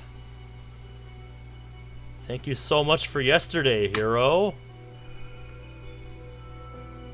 The day after she barged into his brother's funeral, Yosuke came to the rooftop. Sorry for pretending to be your sister. Don't worry about it. You were so awesome. Oh no, a childish trick was only a quick fix. In the end, they'd still have to leave their home. I love you. Welcome back, dude. Those carefree words took her by surprise. She couldn't tell him. She couldn't reveal that the man who tormented his father, the man his father killed, was her own father. You are right, Oreo. You are right. She couldn't let him know that she was leaving the country to flee society's prying eyes. Love? Oh boy. A cold sweat ran down her back. Ugh, excuse me. She tried to smile, but it didn't work out so well. The power of the word love had driven the moisture from her lips. You love me? Don't you have a lot of friends, though? Yeah. I used to, at least. Yosuke's voice grew a shade darker. She said something really thoughtless. Her pulse skyrocketed. Do you have a girlfriend or anything? She asked with a feigned nonchalance. Nevertheless, the book she was holding was quivering with her arms. The anxiety nearly made her jump from the 50-story building she sat atop. You sure act like a grown-up, hero. Dad always said girls were interested in that sort of thing, though. Tell me yes or no. Nope. I never even thought about it. He smiles, much to her relief. No, this wasn't the time to be relieved. She musters up all her courage. The determination in her chest draws air into her parched mouth. I guess it can't be helped then. I'll marry you. Aww. Oh my god. Twinkle smile, only tears decorated her face. In the heat of the moment, she had said such a thing. Nonchalantly, indifferently. This brings so much more meaning to those parts in the other routes where Haru appeared. Uh-huh. Yeah. If you remember, if we see each other again, I'll have to move soon. It'll be a fateful reunion. I guess romantic, don't you think? You're moving? Yeah. Why? To study the violin more. Will you be leaving the country? Dusseldorf. Europe. No way. Will you miss me? Of course I will. The heart nearly leapt from her chest at that. Remember what I told you, that I'd said I'd marry you. I mean, I bet adults would find these kind of promises embarrassing, but if it's okay, right? It's what the hero wants. Getting Oh my god. all of that, she realized the absurdity of her words. Her knees started to buckle.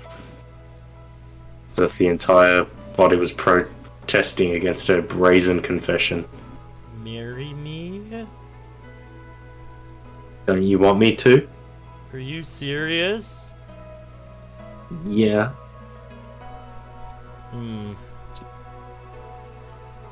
Hold on, give me a moment. Alright. Onyx, my man. You've missed some crazy shit in this episode, dude. I'm just gonna let that call go to fucking voicemail. I don't care. Not my problem. Does he think I'm weird now? Does he think I'm blushing? Did he hate me? Is he going to laugh at me for being so childish? Oh wait, Kyosuke-kun said he liked long-haired girls. However, as if to pick up the pieces Haru shouted hard, the boy responded kindly. Alright, it's a promise. You better remember, my mom is really pretty. You know what that means, right? It'll mean I'll be pretty too someday. Yeah, and I'll grow out my hair. The girl stood up and turned to face the boy. She gave him a huge smile as he cried on the inside. And through her heart was fluttering, she knew it wasn't likely they'd meet again. Even if they did, the boy would be adult. It would be a reunion between the son of a murderer and his victim's daughter. Kyosuke would hold a grudge against her, but she didn't care. It's a promise. She smiled again. Man, her past self from 10 years ago predicted all of this. Not this specifically, what's happening right now, but smiling kind. Everything that just happened. Yeah, she saw all of it. That's crazy. Yeah. Good luck with the violin. He gazed at her so gently. He spoke so kindly. Everything about him made her sad to say goodbye, as she knew the passage of time would likely rob her of her fleeting dreams. She wanted to stay like this. However, she knew that she would be unable to force her smile much longer if she had stayed with the boy. She refuses to cry right now. there'd be plenty of time for tears in the coming months. Well, we'll be taking the ferry to some airport. If you want to see me off, come to the docks. Yeah, I'll be there. The evening sky dyed the boy's cheeks with a shade of orange. The girl forced her stiffened lips into one last false smile and waved goodbye. She took 1, 2 steps. She wanted to turn around and hug him. She broke into a run as she began to imagine the feeling of her first love's chest. Tears fogged her vision, and the wind carried away her weeping. She looked up to the sky, and it seemed to change from its winter hue to the lively colors of spring. Haru wished from the bottom of her heart. She wished that someday, somewhere, their promise would be fulfilled. She wished for a reunion between 2 innocent angels, without any heed at all to the two fathers or sin. She wished for a glimpse of a gentle spring in her life of winter. Fucking hell. And here we are. Usami was muttering something. Yosuke. Tears rolled from her eyes. It's almost like she was trying to tickle my conscience. Usami. Yosuke-kun. A tinge of headache came on. Strength in my grip weakens ever so slightly. Any last words, I presume? The softness in me I thought I killed reared its head. A father is a father, and a daughter is a daughter. What sin has Usami Haru committed? Shut up, Usami. She didn't stop calling for Kyosuke. How much you cry or wail, Kyosuke isn't coming. I froze my heart. That's right. I'm Maou, who sought salvation and revenge and threw away everything else in its name. I'm different from that good-for-nothing Azai Kyosuke. I begin to wring her neck again. This time I'll kill her. And sway as I crush this life in my hands. Die, Usami. I hear the sound of footsteps fighting through the darkness. Hear rough breaths, betraying a powerful desperation. He's close by. It seems he's come for me. I see. I thought I was being followed. That was him? The unfilial betrayer. The adopted son of Gazai Gonzo. I called him at midnight in order to bait Gonzo. Must have lost it. I'm supposed to have been dead after all. I meant to kill the traitor. When I found out he was acting as a rep for Azai's front business, I went mad with rage. The damn weakling, getting too big for his boots.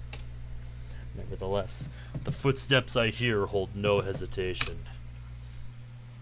Far cry indeed from the delusional boy I called earlier tonight. Gone so far off the deep end that he believed himself to be Maou. Yosuke. So that's how it is. I put my life on the line while he sat around fostering his love. Let her go! He shouted at me. Don't lay a finger on Usami. The tone of his voice seemed determined to protect this girl. Do know who you're speaking to, don't you? I am so confused. Who does he think he is, interfering with my plans? That damn Kyosuke. Opposing me, Samajima Kyohei.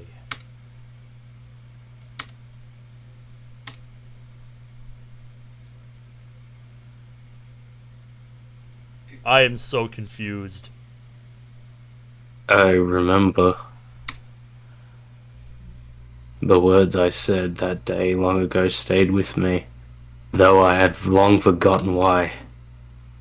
The waves peaceably swayed as we stood on the docks.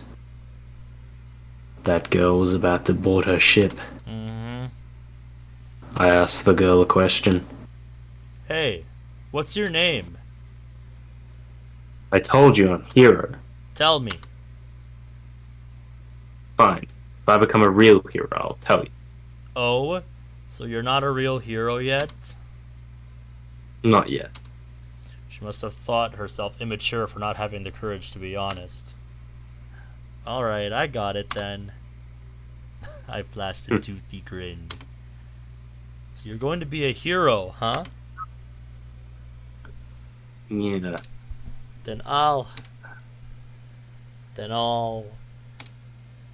Azai Kiyosuke,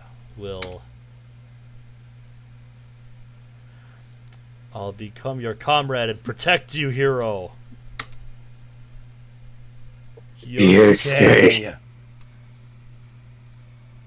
So, What? do you want me to voice Kyohei? Sure. Okay. What the fuck?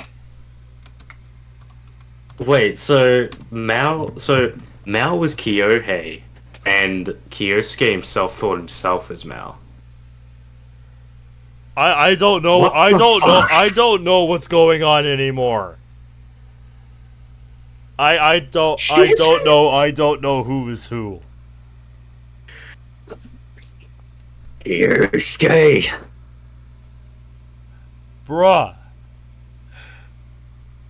I have so many questions. It's Dude. We thought you died. Like fucking ages ago.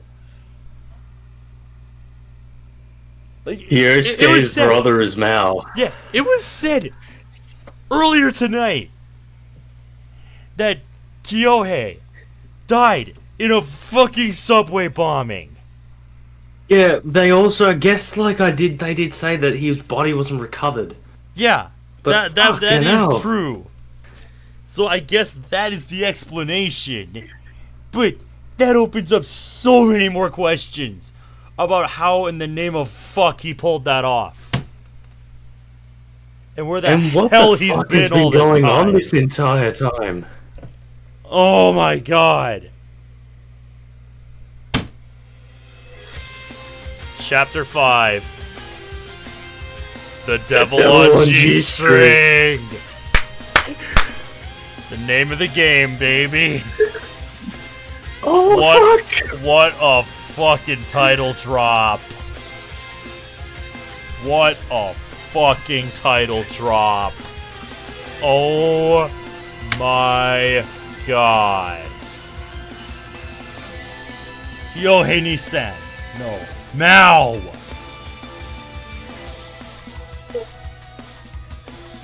Everything I know is a lie. Jesus Christ. Everything I know is a lie. Was Kyohei Maou all along? And did Kyosuke, just because of his condition, believe himself to be Maou? I guess. Like, what the fuck? It's the only way that makes sense. What the fuck, dude? I take a step forward. Let Usami go. Your evil deeds end here. Maou looks up at me firmly. His eyes bear a powerful hatred. They end here, you say? I've already contacted the Sonayama group. You've nowhere to run. You're rather efficient. I thought you'd be in your apartment right now, crying over your poor foster father. I'm not the boy I used to be. Kyosuke-kun. After seeing me, Usami slowly closed her eyes. As your big brother, I'm happy to see you grow. I'm happy to see you too, Nissan. I thought you'd been blown to bits. Hadn't you heard the horror stories about London's police force at the time? I merely left my passport at the scene, and before you know it, they gave me a toe tag without a toe. Why would you fake your own death? You, I have things to do. It's easier to evade the police when people think you're dead. But more importantly, you wanted to frame me by doing everything under the Azai name. Is that it? to be precise, I called myself Azai. Nevertheless, even Gonzo mistook you to be Maou. You must have had it easy thanks to that. Everyone seemed to suspect me after you blew up Gonzo's car. Oh, please. Something as trivial as a car bombing happens all the time in Northern Ireland. Did you join up with terrorists? Something like that. Suppose that's why you were able to use such dangerous equipment as rifles and military bombs. In the Middle East, even 10-year-old children are proficient with simple weaponry like that. A long time has passed since my brother Kyohei disappeared. He's always been cold, despite the flaming passion within him. Why not join me, Kyosuke?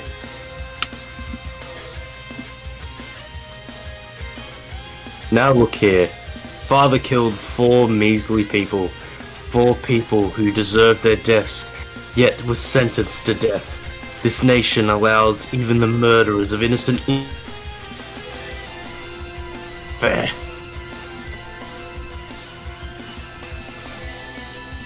Can you hear me? Yep. Okay, all good. I was worried there for a sec. What's up?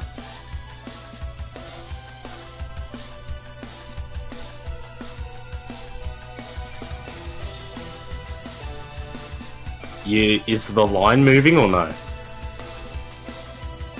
Because I said the line. Is your aim to free going Dad? on?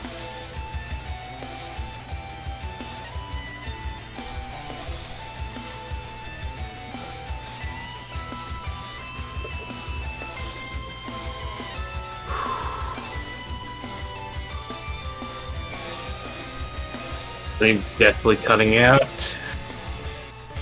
Yeah, I didn't hear you. If you read the line, I didn't hear you. Yeah, give me a moment. Alright. Need to make sure everything's okay.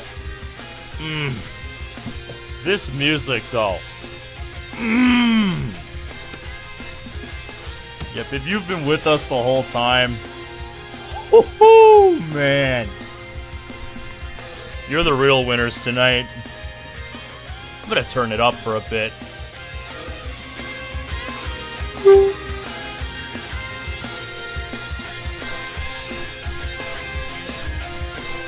Okay. Tethering's activated. Can you hear me? Yep. Alright, I think I'm clear. At least for a little while. Alright. Indeed, that goal alone has driven me through 10 years of preparation. Preparation? Righteous indignation crawled up my back.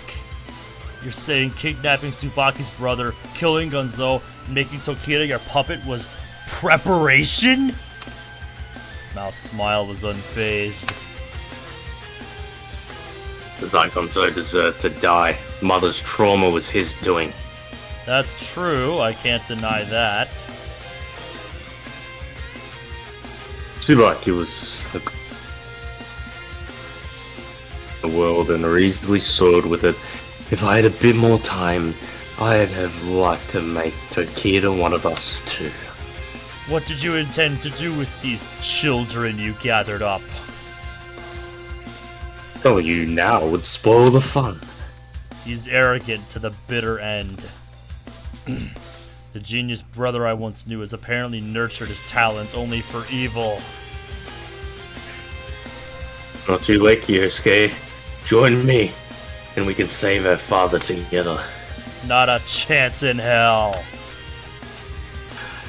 I shot my rejection to myself as much as him. And if you care to know why, I stare at Usami, the young hero. She saved me when I was all alone. Even if it was only for a moment, she let me taste spring. It's because you toyed with my woman, Maou. He tore apart her friendship with Tsubaki and Tokita. all in the name of his little game. Now he's trying to take her very life. I'll say it once more. Take your hands off of Usami. What did she ever do to you? I'm disappointed in you, Kyosuke. Finally. Ooh, we got us right. The man at last! Maou has a sprite!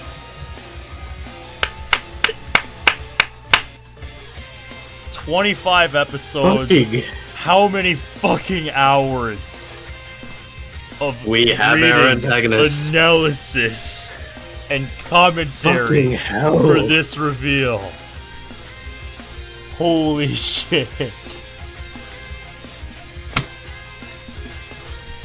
Fucking hell. Our antagonist is revealed. Have you gone to visit father? He's got me where it hurts. Why can't you understand father's humiliation? How impertinent must a boy be to discard the darkness of his past for a life of convenience? His mockery was interrupted by countless footsteps resounding from the darkness behind me. Several thick Yakuza accents bellowed "Son," "Kyosuke-san," and the like. I'll retreat for now, Kyosuke. Maou smiled in condescension and let go of Usami. He must have concluded that taking Usami hostage would have no effect on the Sonoyama group, whose single goal was to avenge their boss. But next time we meet, prepare to die. A frightening resentment was in his eyes. Being family doesn't preclude one from being human vermin. A boy who fell for the enemy's daughter is no longer a brother of mine. Remember this. Maou ran into the darkness. I couldn't run after him.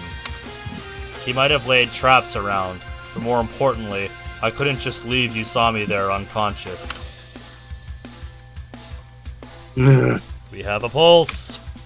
I just now realized, now we have actual text names. Uh-huh. Even this darkness It's couldn't just- hide the fact that her face had lost all color. Hey, Usami! I lift Usami's upper body a bit and lightly slap her cheeks. Yes, Deacon. Are you alright? I was just in the nick of time. You came. You really are. Her head dropped. Seems she lost consciousness again. My hero. Her innocent face bore a similarity to the girl I met so long ago. I gently hold her hand. Of all her cold body, there alone felt as warm as the spring sun. We have reached the promised land! Holy fuck. Yes!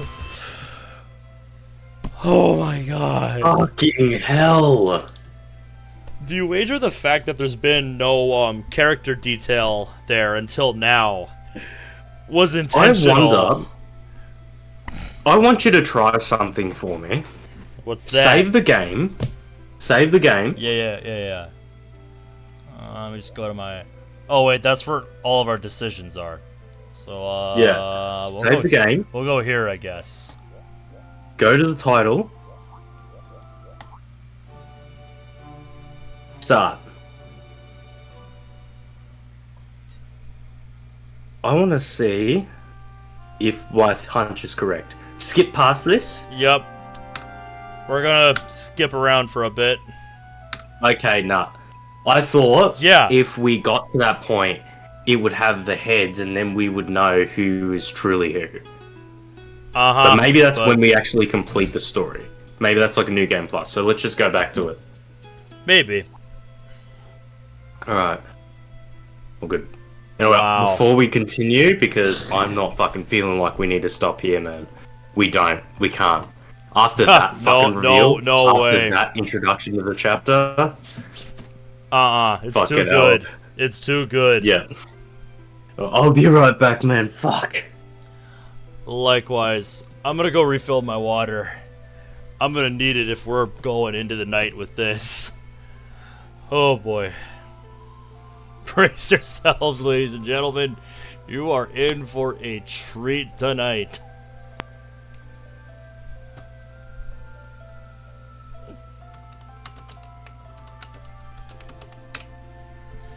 Okay, let's do this.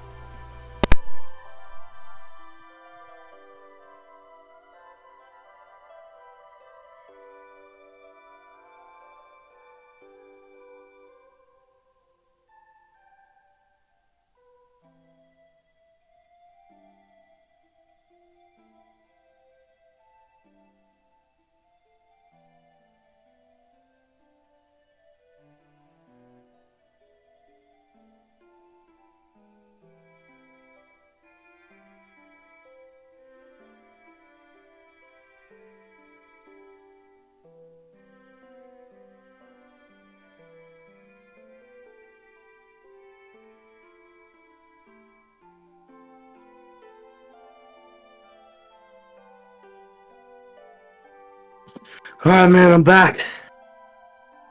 Oh, God. Ah, he might be still going to get water. Boys, fucking hell. I don't know who's watching, and I'm hoping the stability of my internet connection lasts till the end of the night, but fuck. Hell. This has been amazing. Could not believe, for those who have just joined in, we only recently realized that that Kyosuke family was a lot more than it was. Like, through the ending of chapter 4... Shut up, weirdo. I'm trying to, basically, tell an introduction to something, and you're being rude and interrupting me. No tact, bird. God, Tiny. So rude. When you want to have a conversation right, Dave, would you like me to start making noises? When you have a friend over, when you're talking, I'm going to make obnoxious noises to rudely interrupt you. I will. Alright, I'm just reprimanding you bastard! You did it again! He's rudely interrupted Garrett, you, huh? motherfucker. I will put the bloody sheet on you again. Yeah, you don't like the sheet, do you? Anyway, as I was saying... Yeah. I'm surprised you haven't finished the game once already, or have you done so? Oh, dude, this fucking... let me just pull up the VNDB page. Oh, actually, it'll be in fucking visual novel content. This is a lot longer than... You fucking shut up. It's up here, g-senjou no Maou. Yep, found it. And basically, we've been talking for half this time, but like I said, this is a legitimate visual novel, so it's heaps longer than anything, any DDLC mod. You bastard!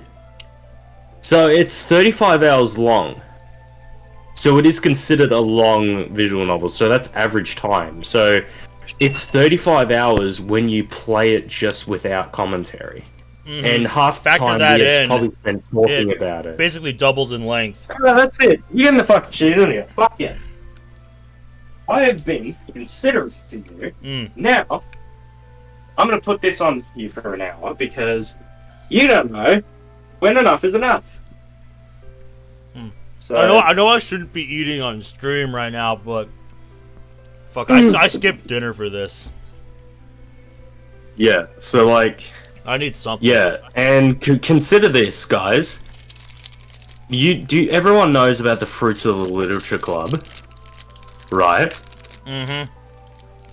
The one that's based on the Fruits of Grisaya. Yes. The Fruits of Grisaya, just the first entry of the series. On VNDB page, it's 60 hours. Mm-hmm. It's got some real fucking meat. Yes, and that is what visual novels usually are, 35 to 60 hours long, which a mod would be like the better ones would be an hour to two, where visual novels are heaps longer than that. So the scale is heaps longer. So I wanted to point that out. It's obvious that we haven't finished yet because it's a fucking normal visual novel, and if we are playing Steins Gate after this, I Yeah, think but I the think that Steins was Gate your visual original novel is plan.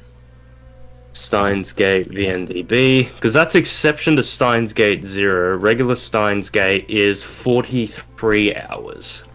Okay. So it's slightly longer than the Devil on G-String. And that doesn't have plot. Doesn't have roots to it. It's just one linear plot. Uh-huh. Because also most of the time we have been spending going for the roots in order as they've been. So we did chapter 1, which was the introduction, chapter 2, which was Tsubaki's route. Then there was chapter 3, which was Kanon's route, chapter 4, which was Shiratori's route, and now we're finally up to chapter 5, which is the true route. Yeah. Which would be Usami's route as well. Mm-hmm. Which It is fucking time. hell this has already been. Yeah, that was one hell of an introduction. I need to get that soundtrack that played at the opening there, dude. Fucking hell. Oh my that god. Opening, just I want to hear that in an epic final confrontation in a game. Yeah, but Oh my god, it has that vibe. one title Maggot Baits, which had 0. Oh god. Maggot Baits is the same. Like, seriously, I will I never know. understand the people that don't like this I'll game's just soundtrack. type this in. I will never understand the kind of people that say that they don't like this game's soundtrack. Like, I don't get it. I physically do not get it.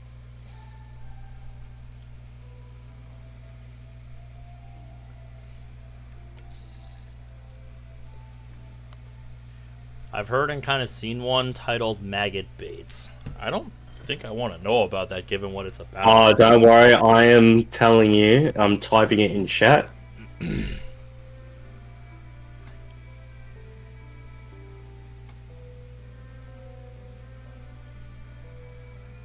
Yeah, this is crazy.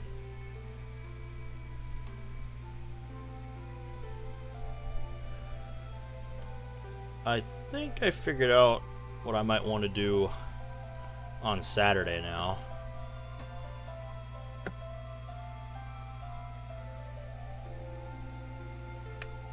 I see.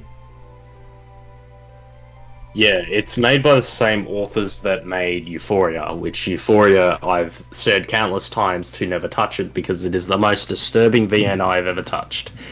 Maggot Baits I never really completed because it just wasn't interesting. It was just gore upon gore upon gore. Yeah, There wasn't anything that was so visually just gore for the disturbing. sake of gore, not necessarily for Yeah. any kind of story purpose. Like, I probably shouldn't be saying this on a live stream, but literally Maggot Baits had a torture scene where they basically slowly cut up this girl, and I mean they made it graphic. Like, they did not censor nothing. So legs gone, arms On one gone, hand, they I respect tore off that, her but ear, on and the then they other ripped hand- out her eye. Oh, But granted, that's all Maggot Baits was. It was just gore and porn. But Euphoria wasn't really that gory, but it was far more disturbing. Like the sights, when I tell you the shit you saw in Euphoria, just makes you cringe inside. Like it makes you feel sick. Like the opening act to Euphoria literally has a girl getting electrocuted in an electric chair and her basically soiling herself. All graphic. and now they want to see me play it to see my reaction. No, I don't recommend. I think my Really? silence Just speaks don't. for itself. You wouldn't my be tone of able- voice. No. You wouldn't be able to play it. You wouldn't be able to stream it on YouTube without an 18 plus. I don't even think. Yeah, even with an 18 even plus with thing, an 18 that plus, thing I would don't be even know around. if YouTube would let that stay up. No, Like, it wouldn't. oh my I know there's a couple of fucking like God. clips of it, but like it's anyone that's ever had played it on YouTube is fully censored it. And when Oh, I yeah. tell you like, because my rule Yeah. with the visual novels, I complete them 100%, but I just was bored of Magabates, but Euphoria I completed. It's Mm-hmm. disturbing that it's well written. Excuse me. It's a good visual novel, but it's fucked. Like Magabates was just not as well written, but Euphoria was something that just felt wrong. Yeah. Like I mean, I have to draw the like line I've said to somewhere. my mate who showed me this, it's just like clearly the devs are some fucking wrong with them. That they'd made a good visual novel yeah. to basically disturb people. But yes, Magabates is made by Clock Up, the same people who made Euphoria, and it's just fucked. But yeah, Euphoria is, if you're gonna play one of the two, I don't recommend playing either of them, to be honest. Just Discord exclusive That's- stream for it. that's the only way you could do it. But Yeah, like I said, I wouldn't even even touch like, it. like no. I as a visual novel guru am telling you, even as so, a visual guys, novel, like, it's no, I technically have to great. draw the line somewhere. I just do not like, if you want to keep your sanity, you will not unsee the shit that's in that VN. Mm-hmm. Like, God, just its opening. I'm sure you do. What I told you the opening was, I guarantee you it gets worse. I'm sure it does. Those kinds of stories rarely get better as they go along. Yeah. Anyway, let's get back into this. I don't want to soil my mood because that just is hard. That's traumatizing. That fucking game. Yeah, I'm keen to That puts move any on from fucking that. trauma. But yeah, But they're also not very known, so I'm surprised that you know about it. Anyway, let's continue. Zach just says, just got out of a Nerf roar with my brother, and I hit him 3 times while I was moving. I guess that you're in the MCJ ROTC made me aim like a mad lad. Man, that takes It was me back. weird because I went on camping and my partner's friend had a gun license, so with rules in place we could actually use it because like we have to be responsible. Yeah. And I haven't used a rifle in years until like last time I used a rifle when I was like 13. I went rabbiting with my brother, but like I was a dead shot. Like I hadn't touched a rifle in ages, and I got nearly every shot perfect. Nice. Like dead on, like hands, like bottles, hit them all, never missed. So it's just like That's I'm awesome. naturally good with a rifle. That is awesome. Alright. Like I think the last time I I've shot got a gun weird- was when I was at a gun show as like a preteen or something.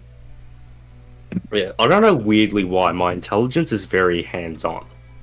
Like I've got a very knack of like learning stuff in my hands. Oh yeah. Like I totally learned get how- that. Like You know, wired, you learn. like in you know, school, I wired a stereo where everyone was just making little things that go in like beep beep. I made something play Thunderstruck off my phone. Yep, that's awesome. When I played that, it was just like when it played, I was like, "Fuck yeah!" It was all worth it, right? I aced I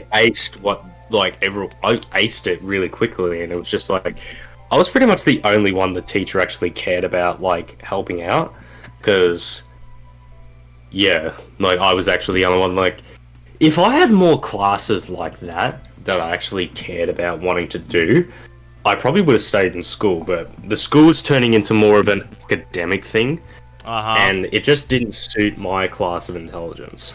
Mm-hmm. Like, it didn't have anything. I think that's the biggest problem in schooling, is that they cater towards more of the general populace, which is all what they want to teach, which is more Yeah, this one size fits all approach to education just which it doesn't really and work. they slowly started phasing out the things that I enjoyed, and it just, I didn't really like the things that I liked. I excelled at. So I excelled at electronics. I aced the class. I was practically perfect at it. Mm-hmm. Like, I was, like, woodwork, I was fucking great at. Metalwork, I was okay at, but not too great. Music, I really liked it. Maybe I wasn't too great with the theory of it. But just classes I enjoyed, I excelled at. Mm-hmm.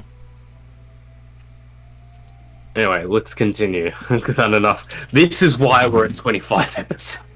Yep, and this is why we have as many hours on this as we do, because of tangents like this. But hey, that's what you're here for. Consider the fact that, like, the last stream was 7 fucking hours. Yeah, and the way tonight's going, I would not be surprised if we surpassed that. We're already at 4 hours, 10 minutes. Yeah, let's do this. We'll see what happens. Because it's only 10:51 for me. The night is young, man. That's why we started early. Ben was messaging me, and I woke up and I just saw, hey, I'm ready whenever you are, and I was like, fuck, I didn't go. Yeah, I just sent that message for, whenever you, could respond. Just was letting you know what time I got home, because I had to work in the morning today. My response was literally, I think I'm just worried that I'm going to get tired earlier than usual, because I had to wake up at fucking 6 in the morning, and that messes with my head, dude. I didn't take a nap or anything either when I got home. He messaged me at, this is my time, 6:24 a.m. And I'm like... Yeah, I'm rarely ever awake by then. AM. It's only because of a day like this really that I would be that's awake. When my eternal clock is. It's always around 8 or something. Oh, yeah. Like, even on weekends, like, I can't help that. And I just went like, dude, I just woke up, man. Mm-hmm. Yep, I felt kind of bad, because it's like, I didn't fully realize what time it was. I figured it had to be early, but I'm like, Jesus. Yeah. So I just went, alright, just let me grab a quick bite to eat. Yep. Granted, it's probably better we did this earlier, so, like, fucking hell, we might get that 12-hour stream. Yeah, maybe. Like I said, it's only going on 11 p.m. for me. Normally, I'd be good to go for about 4 more hours, so we'll see. Do this. We might even get a full workday in. Mm-hmm. After that ordeal, I carried Usami on my back, left the underground channel, and took her back to my place. Mm-hmm. Groans come from the bed. Are you finally awake?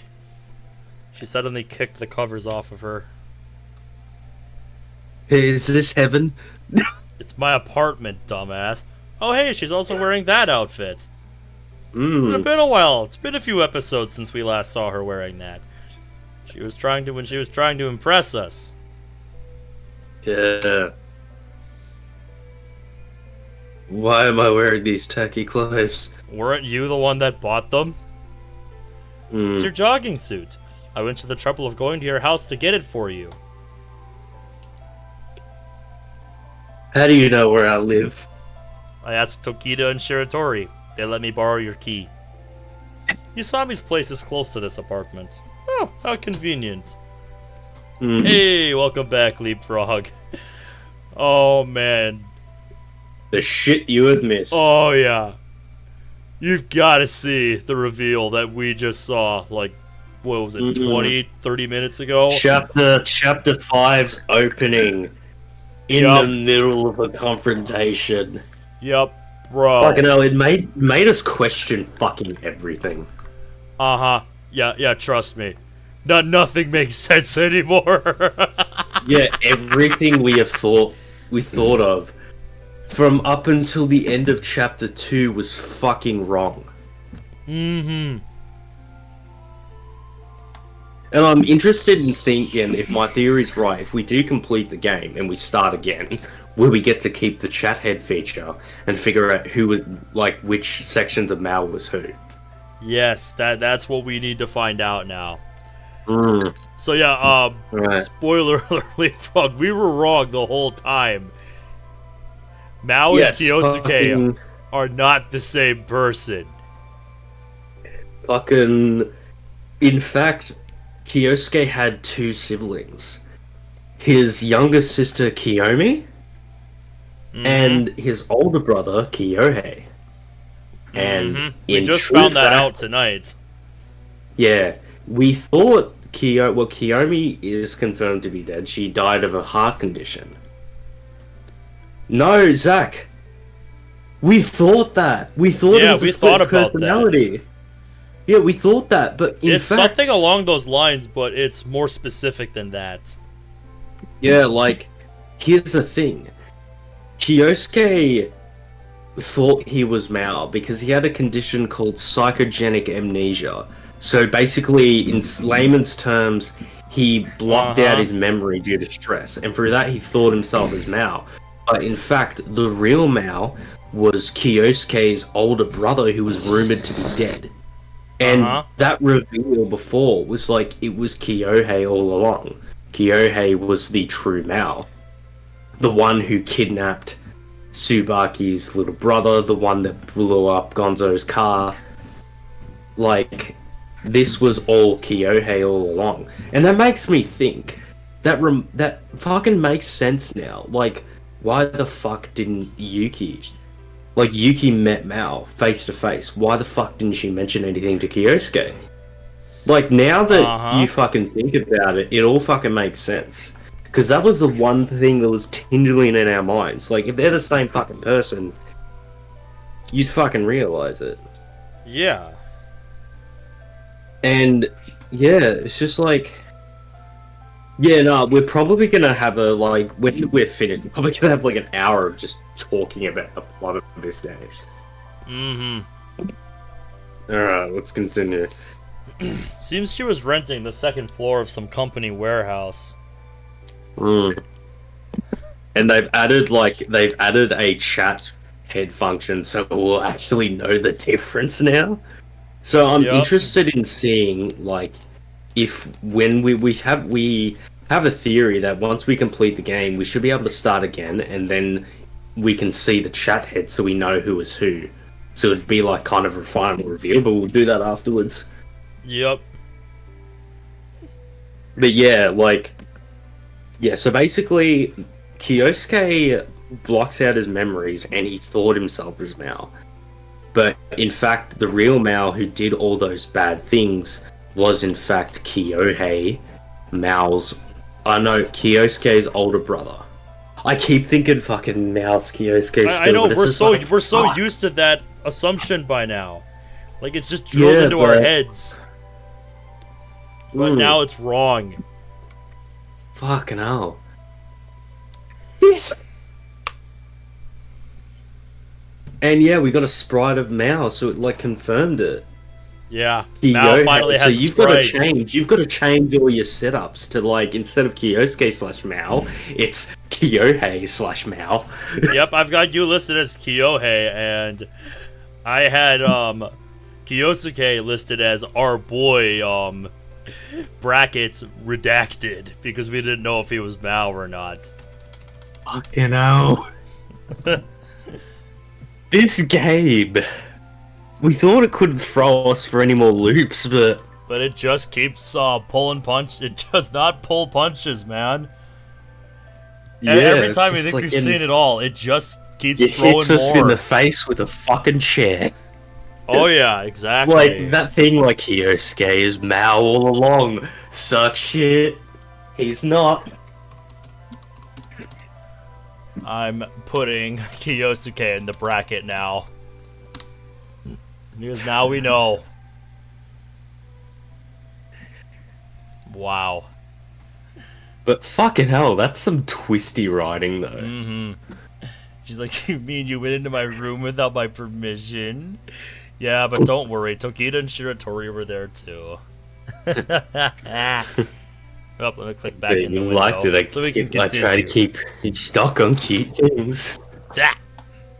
No, it was jam-packed with disgusting plushies. God damn. Oh, come on. What kind of plushies? Oh, no.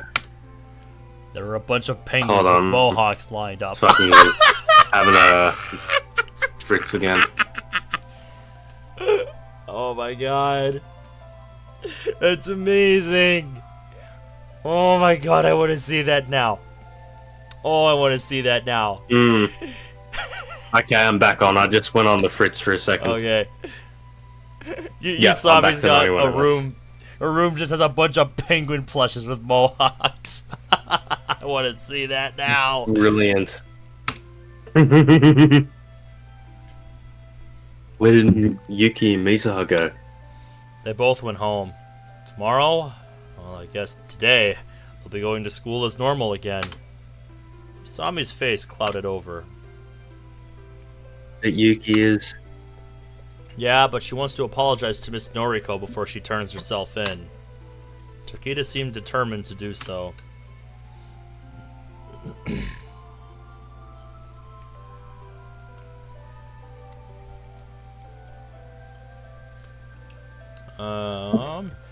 What the fuck? You good? Why was that so instantaneous? Hold on, I need to check something. I'll be right back. Alright. Yeah, I've been having intermittent internet problems throughout the night, so we're just powering through it. My god. I love it when, this deep into a story, it just throws you for a loop and completely makes you forget, makes you go against everything you thought you knew the whole time. It's like, good lord, you never see it coming.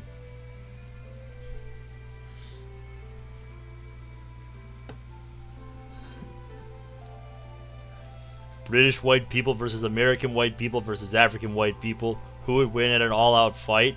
Not just a war, a massive free-for-all bar fight.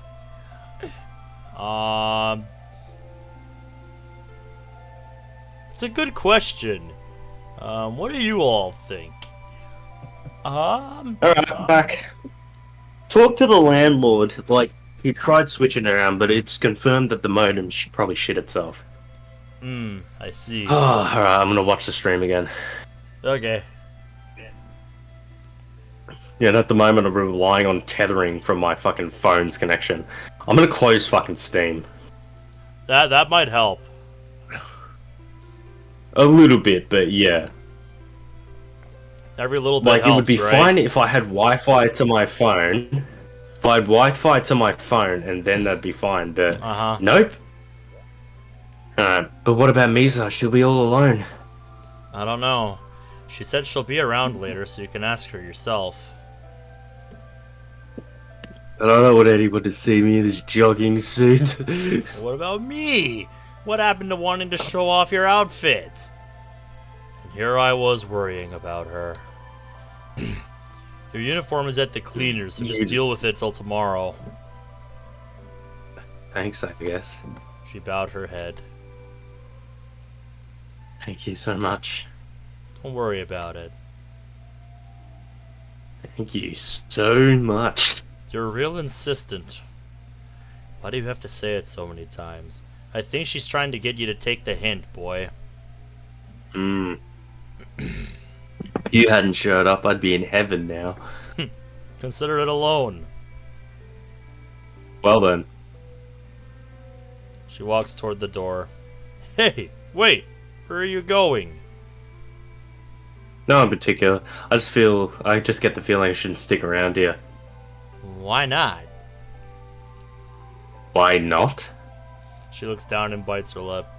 Yep, one of those moments where that response is actually appropriate. I'm not allowed to be with you. Because of our parents? I prompt her and Usami quickly nods. Because you have every right to curse me. Yeah. You had a lot of nerves showing up, knowing I'm the son of Samajima Toshikatsu. I'm sorry. I thought maybe you wouldn't realize I was that Usami and thought, lucky me. I remembered the name, but I tried not to think about it. Thanks to that, my old promise left me as well. Now it's too long. Hmm? Your hair. I don't know. I don't mind it. It looks like she now realizes he remembers. Uh-huh. Usami stopped breathing. You used to be so short that I thought you were a boy. Oh, you remembered. Yeah. The marriage promise, too. Oh boy. Oh no! How ridiculous. Tell me about it. Yeah, man, when we were kids, right? Yeah. I imagine Kiosk is just gonna be like smooth. It's like, alright, promise is a promise. Uh-huh. We stare at each other. There was a conflict inside me. My admiration toward the hero of my memories was at war with my feelings toward the current Usami. The girl saved me, but Usami Haru is the daughter of my enemy.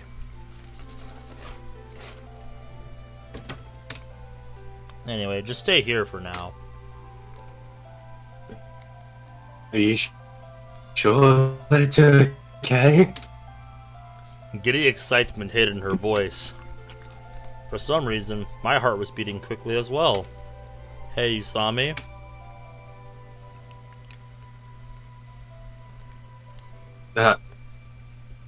Yes? Take a shower. Uh, Oh, God. What's with you getting all tense? You were running all around that underground tunnel, weren't you?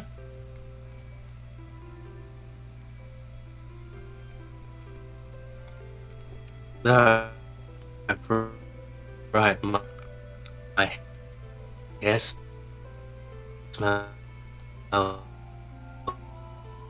Man, you're cutting out really bad.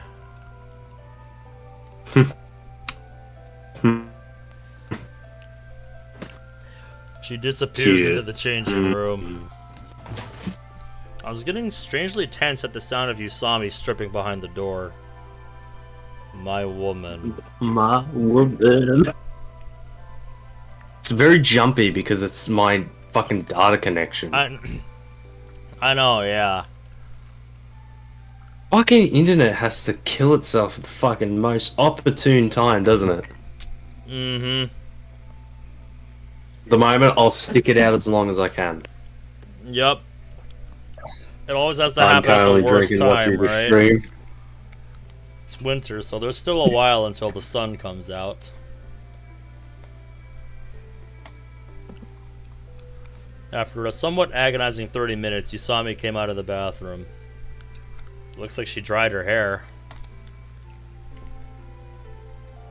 I wish I had some coffee milk. Can't help you there.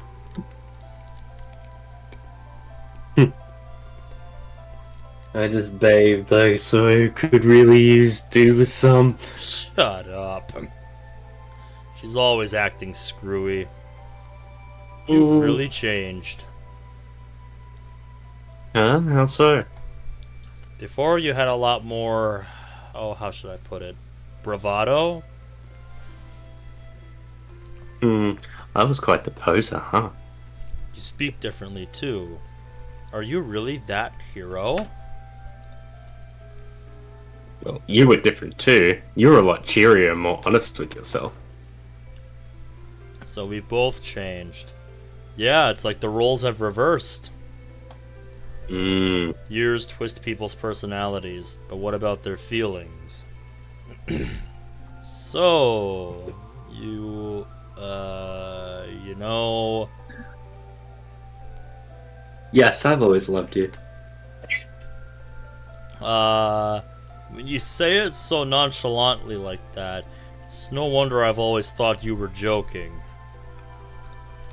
I see. I should have said it in a more romantic way, is that right? I don't think that would have given off the impression you wanted.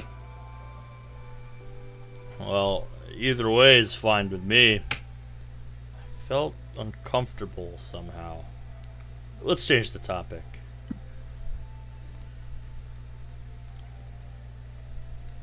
Should we talk about sumo wrestling? That's random.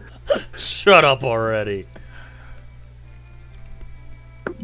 I actually have some karate training. Seriously? Just a yellow belt, though. Ah. And yet you call that training? My battle with Maou brought to light the fact that I'm not suited toward combat. Don't say! Well, what do you expect with that hair? If it gets grabbed in a fight, you're out. But I didn't know how long you wanted it. I couldn't cut it even if when I wanted to. You really are an idiot. Still, this conversation is strangely lively. Oh, can I ask you something? Huh? How many lovers do you have? Lovers? None. What about Tsubaki? No way. Canon? She's my sister, you know. Mizuha or Yuki? Are you out of your mind? What about Miki? About the Miki-chan person you talked to on the phone a lot? That's a guy. He runs a gay bar downtown, but he's incredible when it comes to snooping around for information. Provided he gets his fee. He seems to have taken a fancy to me. Boys, it's confirmed Miki-chan is a gay dude at the bar. Was that one of our theories all along? I forget. Was that somebody's theory? So. I don't think we ever really. I don't think we ever questioned Miki-chan. We just thought it was like a front for information, but it's just like Miki-chan's a dude at a bar. Yeah. I'm just I never really assuming he's just questioned it like too in the much. bar, dressed in like. I'm just imagining he's a fucking. Look at chat. Yeah, I saw. Because like the answer to that is obvious. Oh god. What? Are you jealous And or something? people know I've been in a relationship for over a year. Mm-hmm. You know what was hilarious? What's just that? makes me fucking think. I'm just gonna interrupt for a minute for fucking people who thought like of me of shit. You know Dirt Thief Entertainment or Dirt Thief? Oh yeah. How could I forget? He said on a video that I had a daughter. Yeah, and I was like, huh? Like, excuse me? Oh no, I was equally as. I was like equally confused. It's just like, so I was just saying to like, you guys, just like, apparently I have a kid now. Yep, and when I first Isn't that read that, cool? I was just like, what? Like, I had so many okay. questions. Well, he spouts a lot of shit and really does Clearly. not know how to fucking. He does not double check information. It's just like, no, I don't. I'm 20. I'm 21. Fuck, I'm 22. Shit. I'm 22 next month. Fuck. Yeah, there's a Christ. yeah there was a series I heard about here and there on MTV called Teen Mom, and I'm like, bro, why are you making a fucking show about that? No, That's mate. just nasty. No, mate. No meme break. No meme break. We're finishing this. Oh, Onyx must have sent me some memes. Oh yeah, he sent maybe. me a clip of something. I'll look at it later, dude. I gotta really learn how to write script. Never learned how to do it, and I've got a good pen, so I should be able to do it. Yeah, I wrote script in like 3rd and 4th grade, but I didn't really retain a whole lot of that. Like, I can read script at least, but all I can really write in script is my signature. That's the only thing that's Like stuck. I just when I want to write my signature, because I have to do it a lot in work. Uh-huh. I just like do like a bit of a scribble remotely resembling my initials, and that's it. Mm-hmm. Alright, so let's do this. Yep, your line.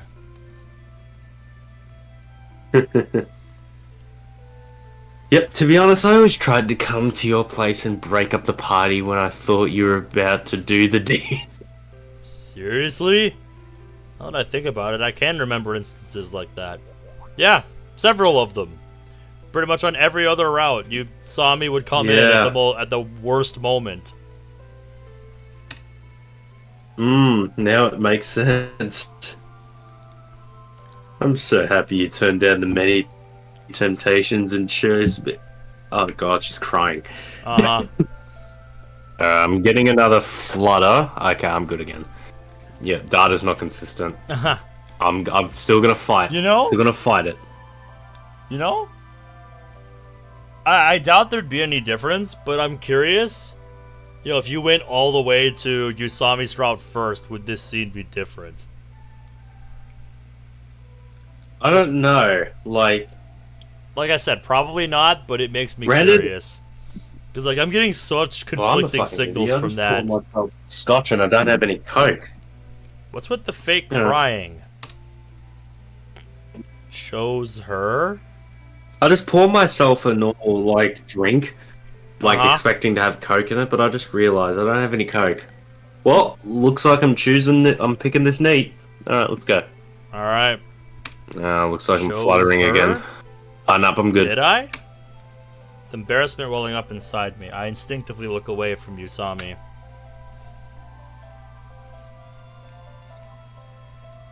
Well, Zai-san? What? What are you all wriggly for? I just got out of the shower. Oh, God. I suddenly became aware of Usami's body. So, you mean... Right, I'm not good at that kind of thing, though. What, no experience? That is one hell of a fucking question to ask. You a virgin? Bruh. Nada. Oh, do you not remember what happened earlier? Now I have to question if that was even him. That's what this game has done to me. I have to question if that is even him. If that was even him in that scene. Yes. That just happened tonight. God, well, it should be. Oh god. Don't be ridiculous. I have plenty of knowledge and experience. Like, they leave that diary for everyone to write in at love hotels, right? Well, I read those all the time.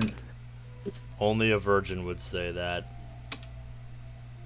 Only someone crazy would say that. Yeah, you don't say. How about it? Well, I did say I'd do more than just rape you the next time I saw you. So that was him. I think that answers your question. Honestly, I wasn't expecting an answer. Oh, God. Well, whatever you did, as long as you can, we can do any kind of. Thank God, I've got this fucking. Thank God, I poured this in straight because I need this. Oh my god. Oh my god. I mean, I'm drinking Classic Canadian Club 1858. I mean, if you're gonna be in a long-term relationship, you This should is established. know your partner's Ontario. kinks and shit. But Canada. oh my god, Haru. Why? Usami, why? Don't you think it's a little early for that? Then again, these two do not conform, so They're a little what weird. still, what the hell? What the hell, dude? Yeah. Don't Fetish play. call me Kyosuke-kun. Oh well, then you can call me Haru to make it even. To make it even, my ass. Ugh, excuse me. That's a pity. Anyway, I'll hop in the bath for a second.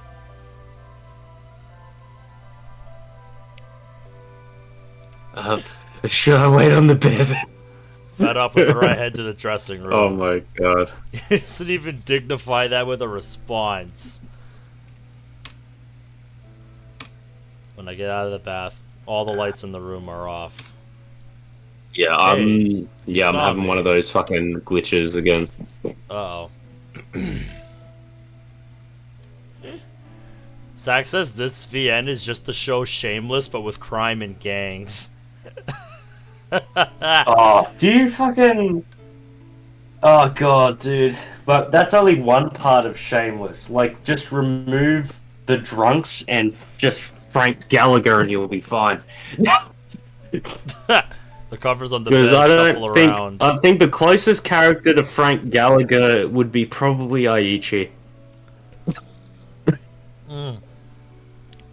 God, I wonder if we're gonna see him So again I think at that this point. scene happened.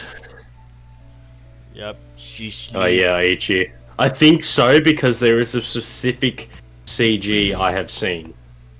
Stop pretending I to think be so. asleep. What are you getting cold feet for? Oh, I reprimand her for her anxiety. I gulp down some water to steady my nerves. I'm sitting down. Oh boy. Look, I'm surprised too. I never thought I'd be sleeping with someone like you. I lie on top of Usami. Something is... Something is what? Yes, everyone. I just want to point out we don't have the patch, so we're skipping this part. Yep. Something is hard. Yeah, it does that. For some reason, my heart is burning with desire. Can't hold back the need to make this girl mine. It's nothing like my earlier desire to subjugate my enemy's daughter. It's more gentle, more peaceful. Sami, without any hesitation, reached for my crotch. Well then. that works, I guess. That works, I guess. Oh, that's adorable. Shut up. I don't know what that was. I just like voiced just a bunch of I don't know. I voiced just a bunch of sounds. I cropped my pants. Oh, that's so scary. Hey, don't run off now.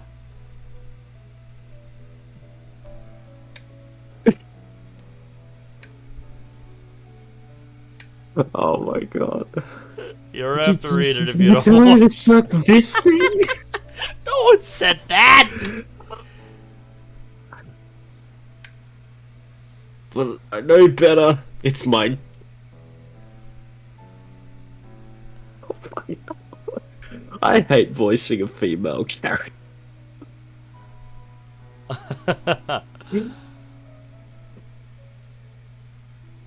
I just want to point out, if we ever do a special, I am not reading any of these lines. Fair enough.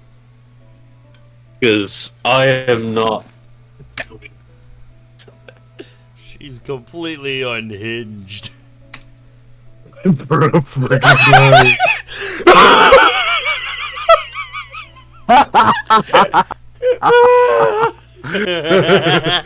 official. Oh my god, no!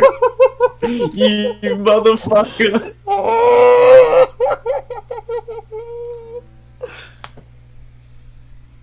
Oh my god. What am I reading?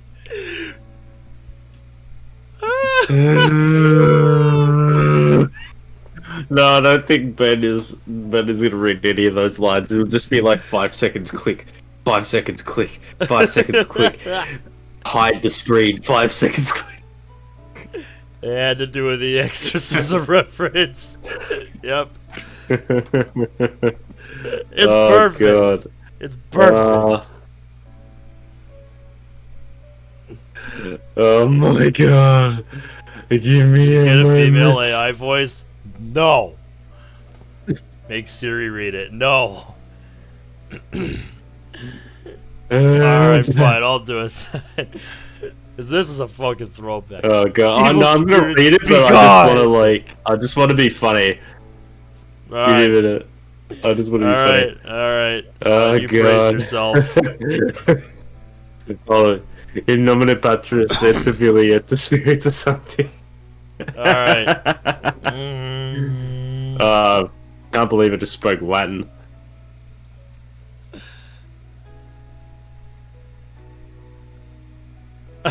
Okay. Zach, why do I see you using this part as a part of your mod? Hey, good inspiration. He says he's writing it down. Evil spirit be gone, the power of Christ compels you. The power of Christ compels you. I'm writing it down. In nomine Patri et Filii et Spiritus Sancti. Oh my god, dude. We're And done. what We if lie I down thought in each that other's we had arms to for a speak something? while. Usami eventually gets up and cheerfully dresses.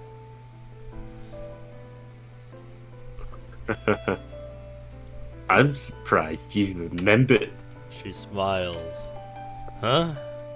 Remembered what? In nomine Patri et Filii et Spiritus Sancti. Thank you. That's in Latin. By the Father and the Son and the Holy Spirit. That line. I like how I just see Zach just think I hate voicing a female character.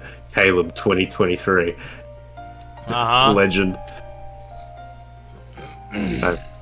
That thing I from don't 10 know, years ago, the Zach. promise we made to conquer the universe together. I'm pretty sure I never promised anything like that. I went to the Sano Corporation headquarters yesterday. I met a guy named EY on the rooftop there. Ah, Yuya-san. You seem to be acquainted with him. EY Yuya. He's a young green employee at Sano. His family's been taking care of you, is that right? His father was one of Usami Yoshinori's subordinates. Yeah, when I moved back here, they introduced me to a place to live. I borrowed a little money from them too, but I've since paid it all back.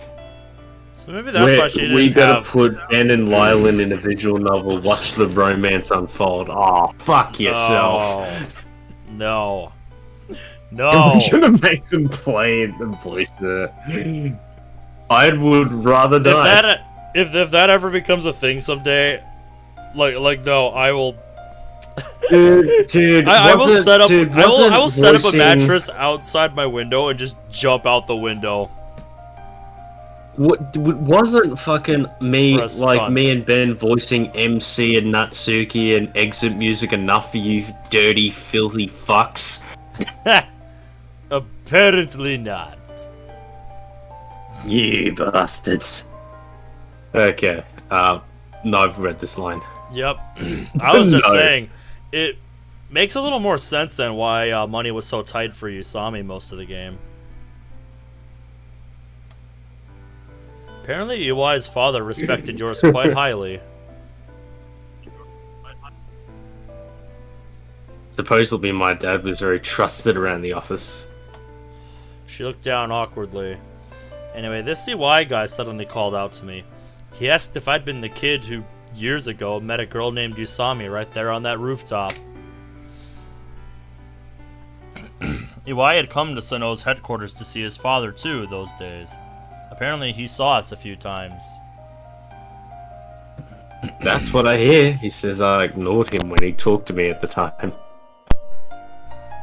He seemed like a really sincere guy. Yeah, Yuya-san is a nice guy. He sympathizes with me. Somehow her use of his given name got on my nerves.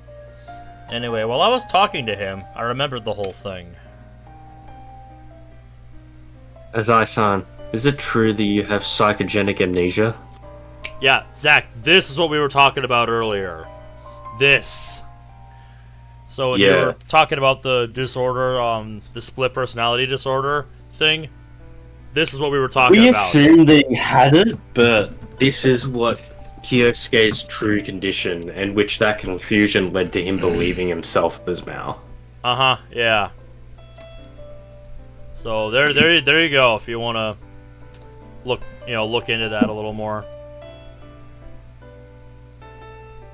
I'm yoinking that. Oh jeez, it's not even actual porn, LMFAO. Remember when that was a band?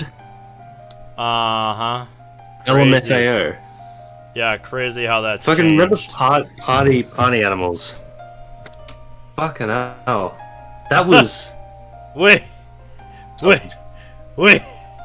What? Psychogenic. You know, What? a condition which makes you lose your memories. It's true that I'm forgetful, but all I could do was laugh. Oh my god, you fucking legend. Every day I'm shuffling. Do do do do do do do do do do do do do do. God damn, that takes me back. Legend. Like fucking middle Fuck school, it dude, out. when I would hear that song like every day. That was like fucking. That's old. That was primary school for me. Dude, the feet thing. Everyone doing the fucking shit with their feet. And that was like the shit before everyone did Gangnam Style. Oh yeah, I remember that. Was the LMFAO I think that was actually. dance, and then I want to gang- say that was one of, if not the first video to reach 1 billion views on YouTube.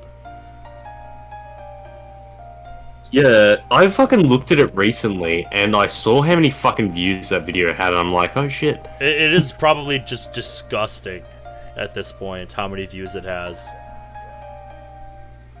Like, what I'm curious is, Yeah. does that it have was more everyone- views that than there was are everyone's people introduction alive into on this paper. earth?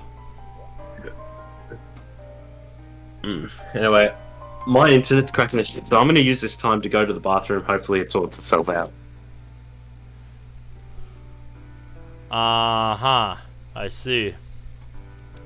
Yeah, I have not been paying attention to that at all, Zach, because I've been busy with this.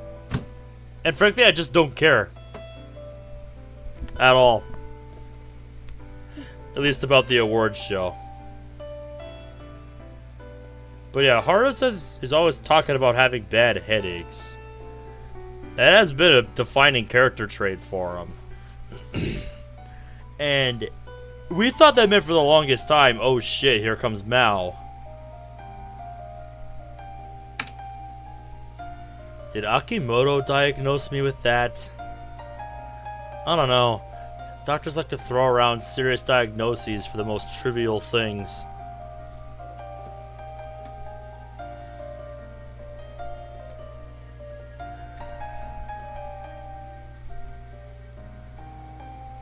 Alright, I've returned and it looks like my internet isn't cracking the shits.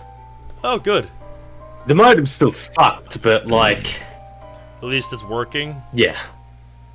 That's good. Yeah, it's not working. Modem's still fucked, but my phone network... Shut up, Tony.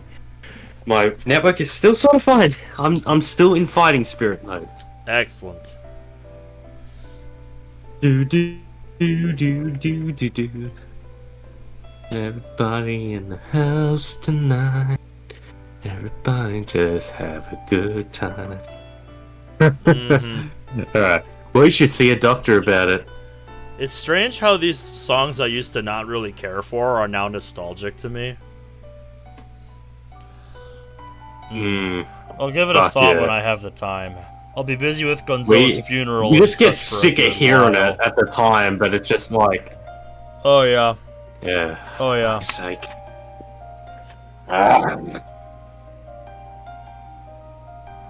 Kick in, lawyer. Come on. There you go. You still got some fight left in you. Okay, can I see the history, please?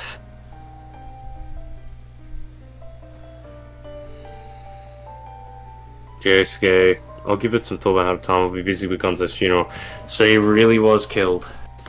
It still doesn't feel real to me. I feel like I'll get a call from him at any second, telling me to come report on the family business. Well, it's still... One thing still bugs me, though. What? Well, it was Gonzo-san who told me you had the condition. You met with him? I went to his estate last night. I intended to ask him to forgive Yuki. What the hell? You know good and well Gonzo doesn't take requests. Doesn't matter, Gonzo-san had already lost interest in Yuki while I was there. Though there was a call for him. Wait a second. Was that... Call was from you, yes? I think back on last night's events. After I left Sano headquarters, my phone suddenly rang. I was dumbfounded. The call was from my brother, who was supposed to be dead. Maou said he had something to talk to me about, and that I should come to the harbor. It shook me up so much that I forgot my current status with Gonzo and reported it directly. I told him that I wasn't Maou, but now that I think about it, that was Mao's trap. He used me as bait to bring Gonzo to the wharf. Maou intended to kill both of us. What happened on the docks last night? I know, right, Zach? Like, Fuck. it's crazy to think about. Yeah. Wait, no, hold on. Wait, guys. Gonzo was gotten high, and you're too late. Dude, I hear that song at work.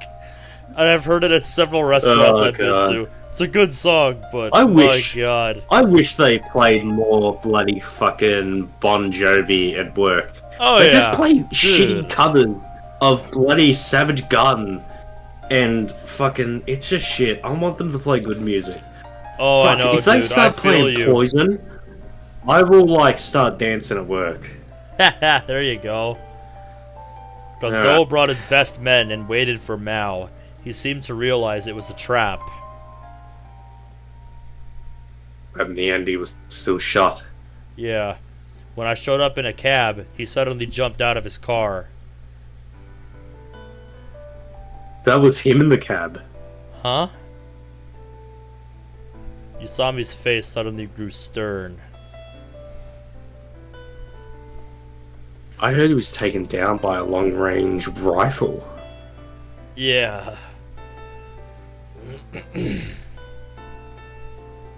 Was Gonzo-san hiding in the car until you got there? Probably. Gonzo's car windows are tinted pretty heavily, so it wouldn't be possible to aim for someone inside. Then why did he jump out? I have no idea. You sure you don't know? She put on reproachful airs, but seemed to hide a touch of sadness in her eyes. It was a strange expression overall. I see. What? Nothing. He must have tried to flush out Maou by acting as bait. Right? It's a possibility. His subordinates were fearfully quick to move after he went down. I'm not sure whether to call it brave or reckless. It's no wonder he was the boss. Mm-hmm. He stares. Oh, no, sorry. I'm cutting out of myself. Yep, that's alright. No, Zach, we saw Gonzo. There was a scene, literally Gonzo, like Maou shooting Gonzo with a rifle. We were literally fucking there. He was like laughing maniacally at the end. Uh-huh. What? Cut it out. My fingertips were trembling ever so slightly. No way. It couldn't be. It's true that I showed up unprepared. I didn't even know Maou was aiming at us with a rifle, but... Kyosuke, if you showed up unprepared, you're going to die. Those words tore through my eardrums and violently shook my entire body. No way. There's no way. Gonzo's last moments are still fresh in my memory. Yeah, see, here we go. Father! The beast fell to the ground. He stared at me with anger in his eyes. Stay back. When I tried to get closer, my knees shook. I'll call an ambulance! Shut up. The wounded beast's raw intimidation froze my body in place. Yosuke, it was close. He foams from the mouth as blood spurts out. If I had just died a little earlier, you'd be able to get back to your mother's side. You die? Don't be so rash! I couldn't believe it. And imagine this mountain of a man would die before me. I told my henchmen to chase Maou. I thought it was strange that no one came to help the boss as he lay, dying. It was an impossibility to a Yakuza squad. Honor and duty flow through their veins. Is this the power of the organization you've created? I told them to catch him. If they catch Maou, they'll get a reward. He seemed somehow happy about it all. Thinking this world could withstand the assault of the temptation poised by money and power. Azai Gonzo was likely satisfied on his deathbed, knowing that his life's philosophy was indeed a law of the cosmos. I offered 50 million. Now go. But You've got a debt of 200 million, boy. You haven't forgotten it, have you? why is he talking about the debt now of all times? Nevertheless, Azai Gonzo's eyes told me he'd crawl out from the depths of hell to take back that money. Get out of here, Yosuke. No. There's no fucking way. I clenched my fists and denied the possibility. You saw me. You can spout those cute little fairy... What the fuck? Did I bump something? Yeah, I think you did. Go back. Up.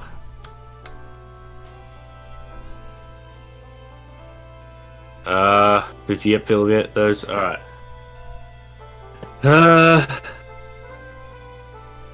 How much did you skip?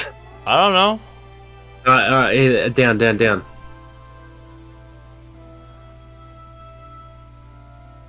Down. But, alright. Yep. Alright, no, there's no fucking way. Alright, this is what we're up to. The Haru, Yep. okay. You better. Alright, your turn, here we go. You saw me. You can spout those cute little fairy tales because you didn't know Gonzo. You better listen here. Gonzo was the type of asshole who could knock a man down, could knock a man out the first time he met him, and guzzle down liquor as he watched him bleed. And then tell me to violate canon to tame her all in one sitting. And when Tsubaki's brother was kidnapped, he beat me silly. And he never saw canon as anything but a source of income. Right. And he was a demon to my mother, too. He was Azai fucking Gonzo. Fearless, cold-blooded son of a bitch. That night, I had stepped out of the taxi unprepared.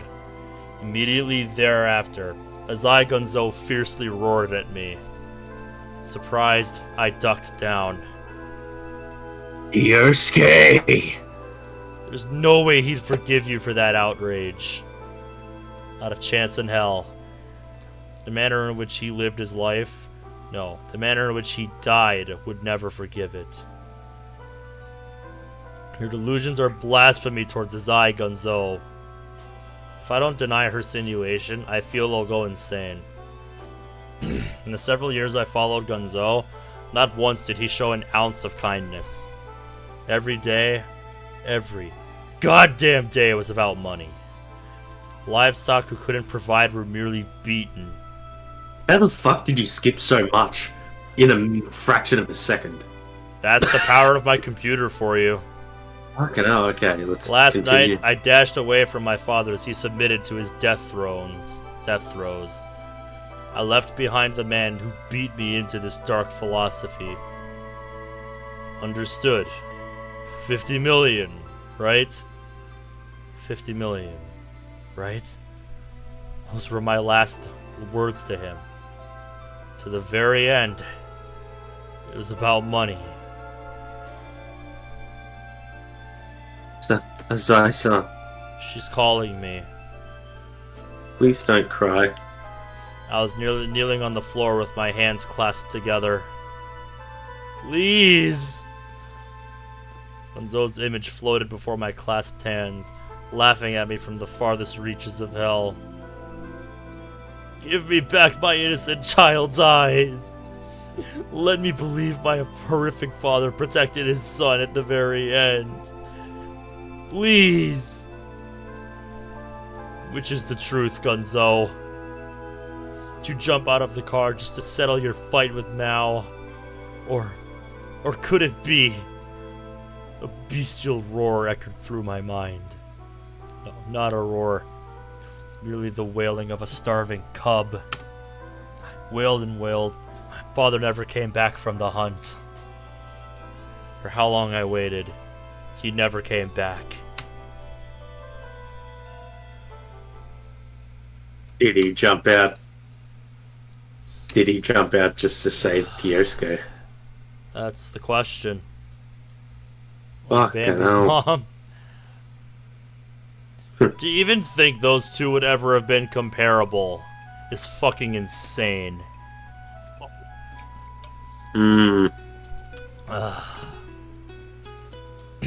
Alright, a new day. I seem to have fallen asleep.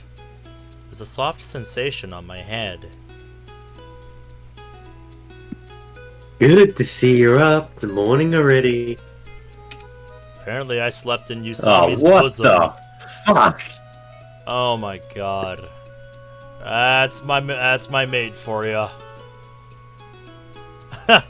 Apparently I slept in Usami's bosom. I'm strangely thirsty. It's already 8 in the morning. Fuck! Alright, that's it. Time to throw down. Here we go.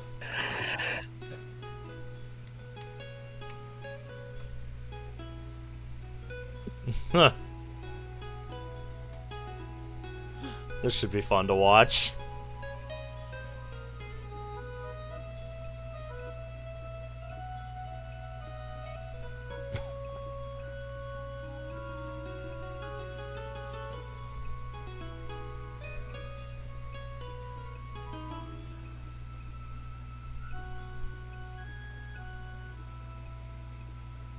We're just sitting here like, that just sort of happened. I wasn't even really a part of that.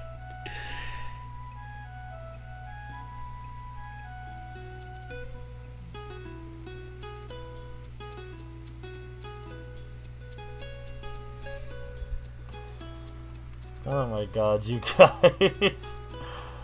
Oh.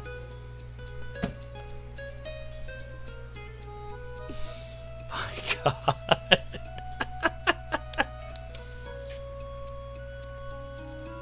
Yeah, now she's rolling her eyes. She's like, really?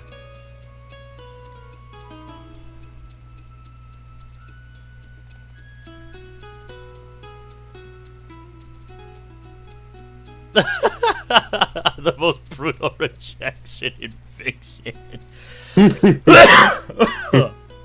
Ugh. Bro, hold yourself together, please. God.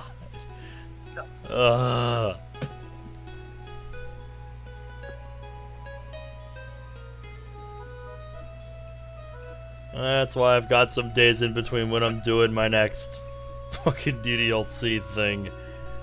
So I'm gonna need it after tonight. Good lord.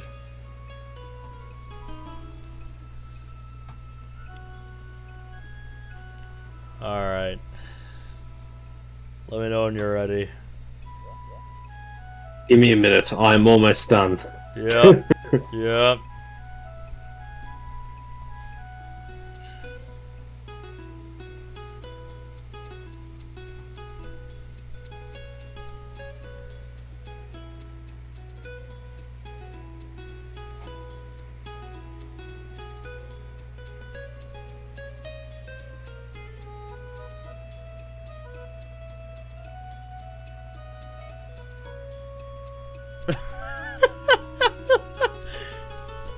Why does this feel oddly familiar?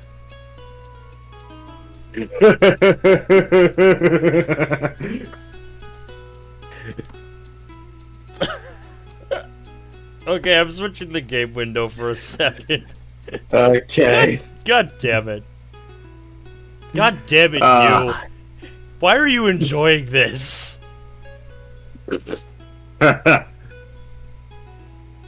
Oh god. Like, real. It's like people forget I've literally been at this kind of. I've been at writing for over 5 years. Oh, I know.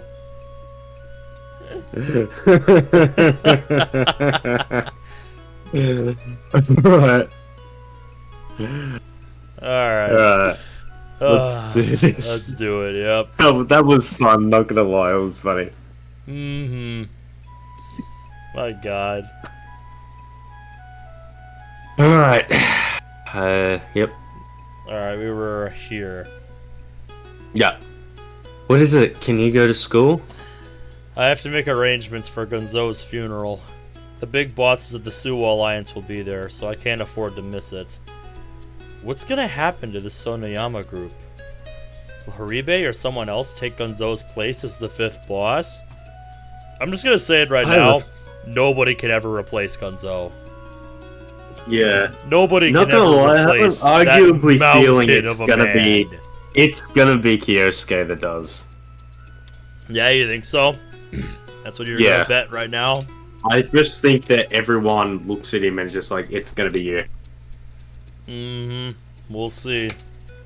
Or will someone from another group take over Sonoyama's place in Suwa?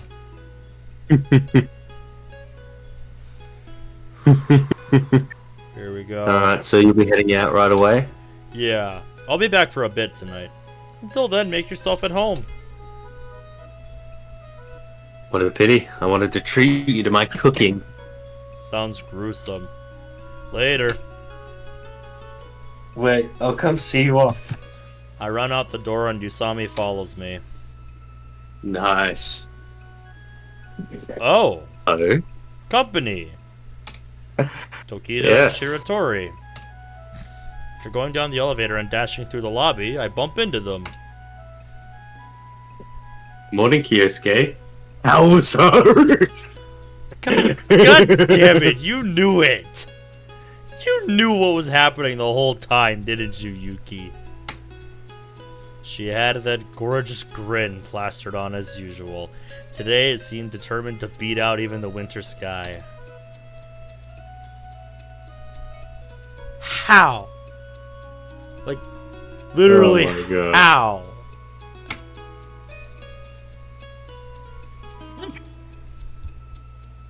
You ate her, right? God damn it, Yuki!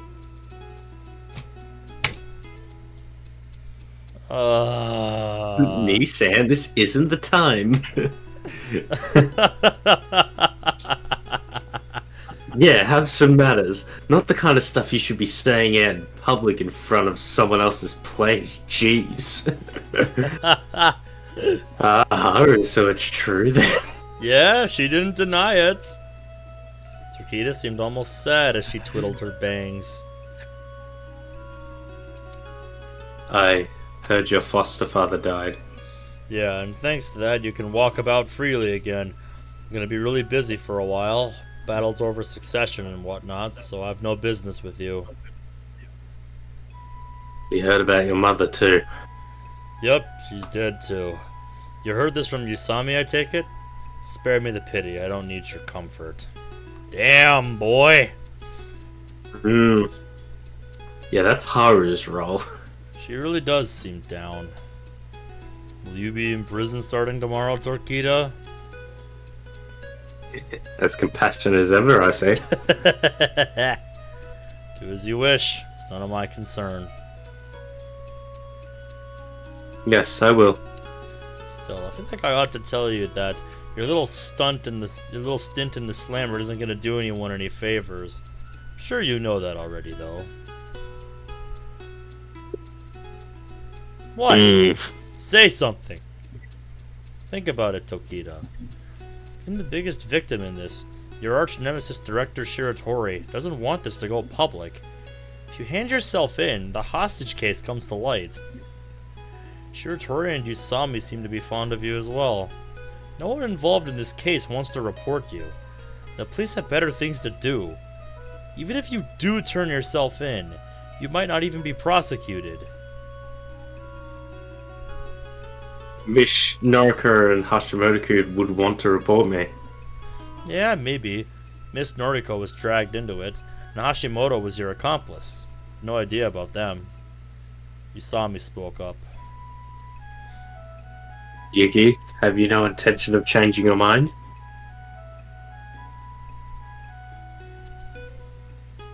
Come on, think this over. We'll go apologize to Miss Nariko together. I'm sure she'll forgive you. Tokita shook her head with a sour expression. I have understood each and every one of your points from the very beginning. Oh? For some reason I was annoyed. Usami will lose her only lifelong friend, and Shiratori will be all alone again. Your dad was finally promoted, but he'll be back to the boondocks before you can say lickety-split. Damn, boy. The only thing you'll gain by handing yourself in is self-satisfaction. You've got a big sense of justice there, huh? The usually talkative Tokita kept quiet and listened to me. You committed a crime. The textbooks would say you should hand yourself over. Before you atone for your crimes in prison, you'd best pay off your debts. Debts? Tokita seems to have been taken by surprise after all. Thanks to you, members of the Sonoyama group left their scheduled work and kept busy for an entire night. With labor costs, the warehouse electricity bill for the night, and consolation money, it'd be more than just 1 or 2 million. I see. Tokita's face twitches. Anyway, turn yourself in after you've paid it off in full. If you run off to jail before that, I'll take what I need from your family. I glare at Shiratori, making sure Tokita notices. You're joking, right? If you really want to find out, try running to the cops. My mother just died, you see. I'm a little on edge. Damn, boy. Suddenly, he's gonna be the successor. I was about to say, suddenly I'm starting to think your prediction has merit. She moans and inspects my body. She must be doing her psychological crap again, trying to figure me out. Anyway, there are questions I have about Maou that I think you could answer. Don't go running away. I had no time for idle chatter. He might not be Gonzo, but he is no fucking sledge himself. I'll leave the 3 girls behind and head for Gonzo's estate. Excuse me. Black suits were lined up outside the house. Shoveling my way through the numerous greetings and sharpened stairs, I finally made my way to the entrance. First things first, I ask about the funeral plans. The wake is tomorrow and the memorial service is the day after. Gonzo's body was taken to the ceremonial hall the Suwa Alliance uses when its leaders die. I took care to make any necessary calls, return anything Gonzo might have borrowed, arrange for food at the ceremonies, order flowers, etc. Basically, I was the lackey. When I finally built up the courage to talk with the top dogs of Suwa, the anxiety nearly made me vomit. Not a single person openly lamented Gonzo's death. They all seemed more relieved than anything else. Just goes to show how many people kept their distance from feared Azai Gonzo. The word of Maou was thrown around a bit as well. Word seems to have spread that Maou was my brother, Come on, Samijino it took you that long to come up with that? Well, you gotta work on your improv. It's a bit. For the funeral is done and forgotten, they'll be questioning me about it. Oh yeah, I'm sure they will.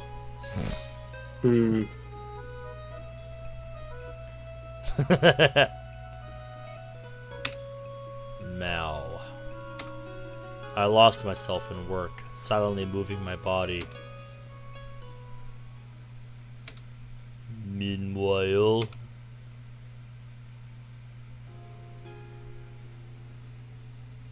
Welcome back. I returned to my room, and Usami seems to have made herself at home. I don't know how this line goes. Will you Oh. have dinner or a bath?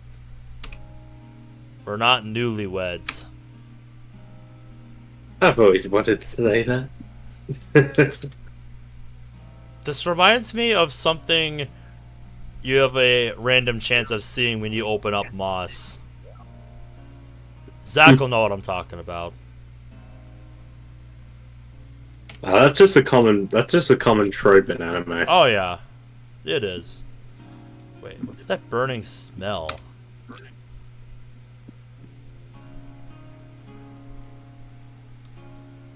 Right. I tried to make Iberian pig saute and failed. Yeah, well, at least you didn't What set the at least you didn't set the building on fire, like a certain somebody else I know. I lost the will to tease her. You weren't gone very long. Yeah, but I have to head back at about 9. So you came to see me? If we can only be together for a short while? No. Why do I like this woman again?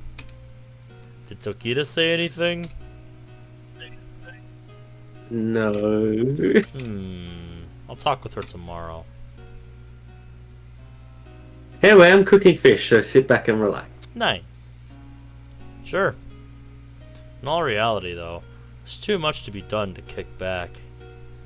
Now that Gonzo is dead, the Azai Corporation is through.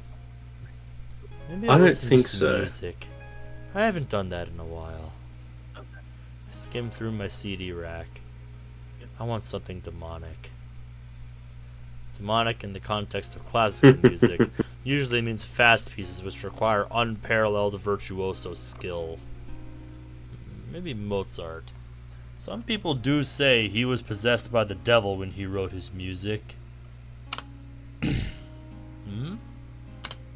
Hey, Usami. I pull out a CD and almost reflexively call Usami over. What's up? Did you call for me? Check this out. Oh, ha! It was one of my favorite performers' debut album. Oh. Oh, man. Oh, man, if you weren't here for this reveal earlier, this probably makes no sense, but... Oh, my God. Oh, Usami. I am dying to see her reaction to this. And trust me, it'll make sense in a second. I swear. A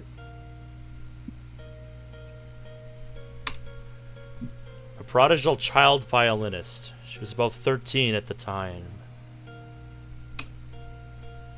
Nishima Haruna.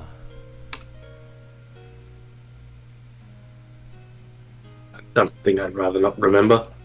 Oh? I stare at Usami. They seem similar somehow. Yeah. He's looking back at the jewel case and then back at Usami right now. I'm just imagining that scene where, you know, he's looking back and forth between them and it gets faster until the moment of realization happens.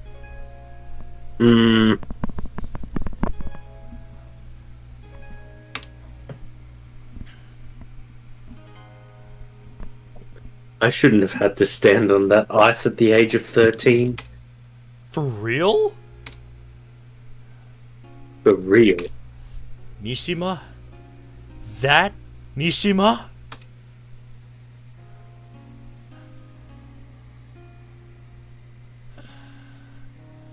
Uh-huh. That Mishima. Haruna. This girl is the daughter of Mishima Kaoru.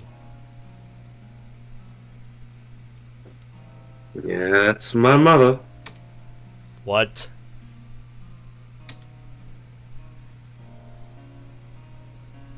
I didn't really have any business making that CD. Granted, it's out of print in Japan these days. Wait, seriously? Sometimes the truth is stranger than fiction. Hey, that's my line.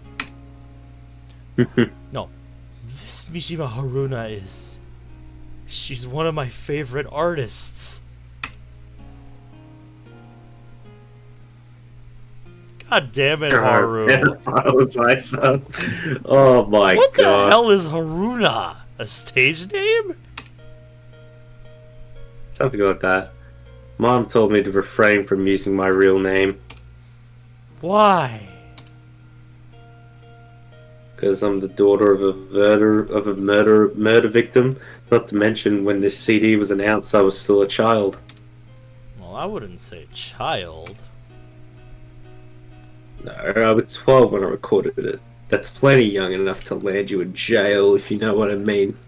Well, whatever. I was just wondering, because it's kind of weird to use a stage name in classical music. Can't believe I never realized Usami Haru was Mishima Haruna. Well, Yes. when may we expect your next album to hit the shelves? God You just got damn really it. gross on me all of a sudden. It really hurts to be called gross by Usami. It won't be a next album. My contract with the record company was cut a long time ago. I see. So when you said you'd be taking a break, you were really retiring? Showbiz is no place for a kid. My mother's reputation sort of forced me in releasing a debut CD. Well, your mother was amazing. She took first place in a Tchaikovsky competition and played with orchestras in Berlin, Birmingham, Philadelphia, everywhere in between.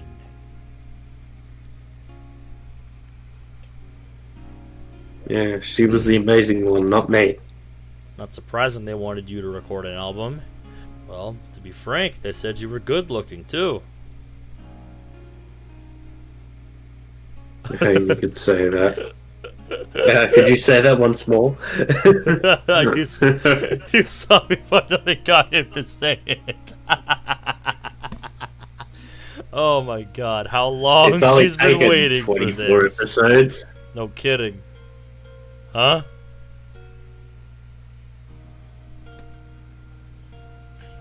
To be frank, what?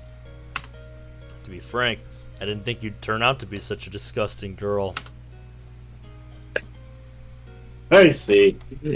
Her head drooped. But Mishima Haruna-san, I meant you.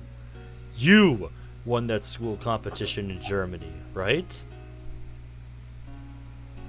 You are finally informed. What a fearful opponent. She sighs heavily. So you must have been pretty good, right? You even have a hardcore fan right before your eyes. You're just a huge classical musical nerd. No one knows me these days. Anyway, forget lunch for now. Play the violin for me. Does she even have a violin, dude? Oh my god. Amazing. I'd rather not. Hey, I'm begging for it here. Could you please cut me some slack? Do you know how rarely I get to hear live performances? Did you see one with your date with Mizuha? I want to hear a solo. I'm sorry. Fuck. I'm sorry, She seems really against it. Is it out of pride? And she fears she'll disappoint me? Is that why you came to our school? Just want to apply here. I mentioned I had some extra experience working with the arts. Which which slackened the attendance requirement.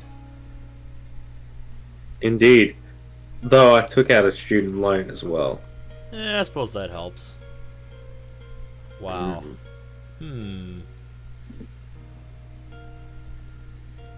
What? Nothing. I was just thinking I've finally begun to understand you. She's begun to seem more human than before. Anyway, I'm gonna hit the shower. Yeah, sure. What about my clothes? Crap! I forgot about them. They're still at the cleaners. I'll go get them. I want to look around town anyway. Look around. Yeah, I'm concerned about what Maou might be planning next. So am I. I'm plenty aware that this is merely the eye of the storm. So many things have happened in one short week. My mother's death, Gonzo's death, my brother's revelation, our union with the young hero named Usami Haru. All I want is a little time, just a little, to adjust my feelings. Azai-san. Sorry, but can dinner wait until I get back? Being surrounded by that villainous bunch always makes me lose my appetite. It's about the bath. Oh, is it now? Alright. Huh? You want to go first? No, that's not what I mean. Okay. What are you all antsy about? You're gonna make me say that. I have no idea what you're talking about. Want to wash my back or something? Bingo. Oh. She snapped her fingers. You're so diligent, Haru. Maybe you ought to leave the compliments to other people, Here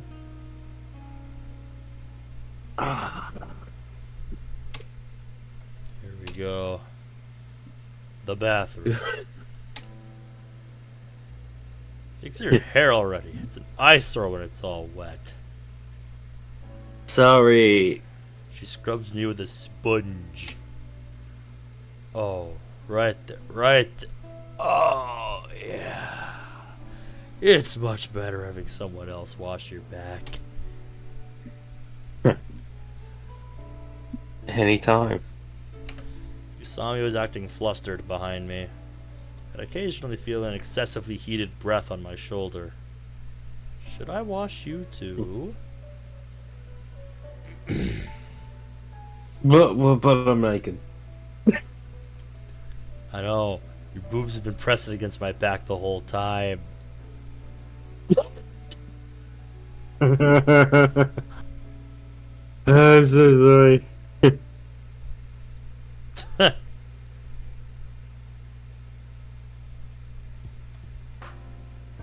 Later. Yeah. Usami Haru wandered alone through the bright city lights. It was quite chilly tonight. As she walked around aimlessly, she reprimanded herself for forgetting to borrow a coat from Kyosuke. Yeah, you don't say. Something was amiss. No shit. There were a scarce few young people hanging around the shopping district. No. Young men loitered outside the convenience stores and no girls gathered to chat near the clubs. Uh-huh. Street corners were typically used as meeting spots were completely stripped of waiting youths. The youths. The only people wandering around the street were middle-aged con artists. They looked bored without any prey to ensnare.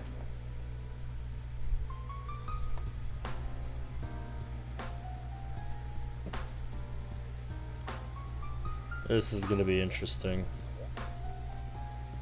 Haru decided to inquire about the strange state of things.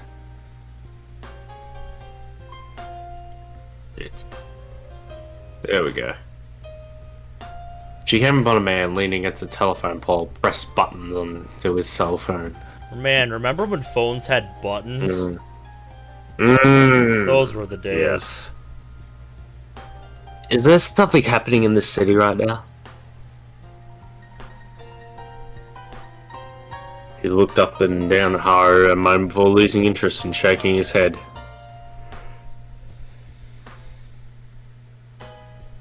Did you not like her jogging suit?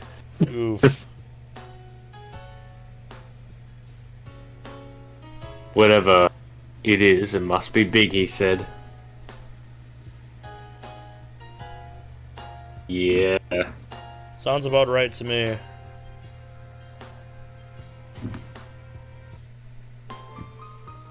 Shit.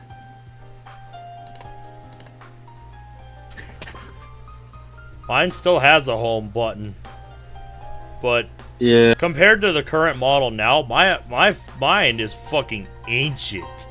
Like, I still have an iPhone 8. Mmm. And trust me when I say, that phone is fucking ancient now compared to the latest one. Oh, yeah. I'm still salty about them getting rid of the headphone jack. Yeah. One of the dumbest Whatever it things I is. ever Yep. did. In the meantime, the man. Yep. He confirmed Haru's feelings, though. There was something eerie, downright creepy about the whole situation. Yep. Central Boulevard hasn't been very peaceful over the past few months thanks to the Yakuza's power struggle. Yep. Police box in the center of the city testified to the amount of juvenile crime the city suffered. Haru crossed the main street. A familiar face popped out of a black alley. Lupin, no. I mean Hashimoto-san.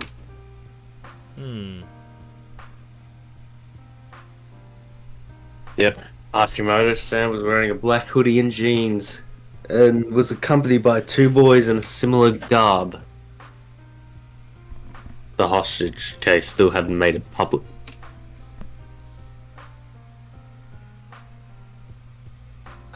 Yep. Even so, Hashimoto purportedly hadn't attended school since that night. Yeah, not a bad idea on his part. Rush. Yeah. It does beg the question, though, what is he doing? Yeah. What is he doing? Anyway, man, my internet just keeps getting worse. To be honest, as much as I want to continue, I'm not sure if I can continue for much longer. Alright, how about after this scene with Usami, we'll call it. Yeah. Alright. As much as I want to continue, and I mentally have the capacity to, I think my Likewise. internet's just cracking the shit. I haven't got much left. Yep. Yeah, you hung in there as long as you could, and I respect that. So we'll finish this scene out. Because the and then stream's we'll starting to call clicker it- out. We'll call it a night. Yeah. After Alright. this. Let's do this. Oh, Haru's gonna follow, Follow huh? it after him. Yep.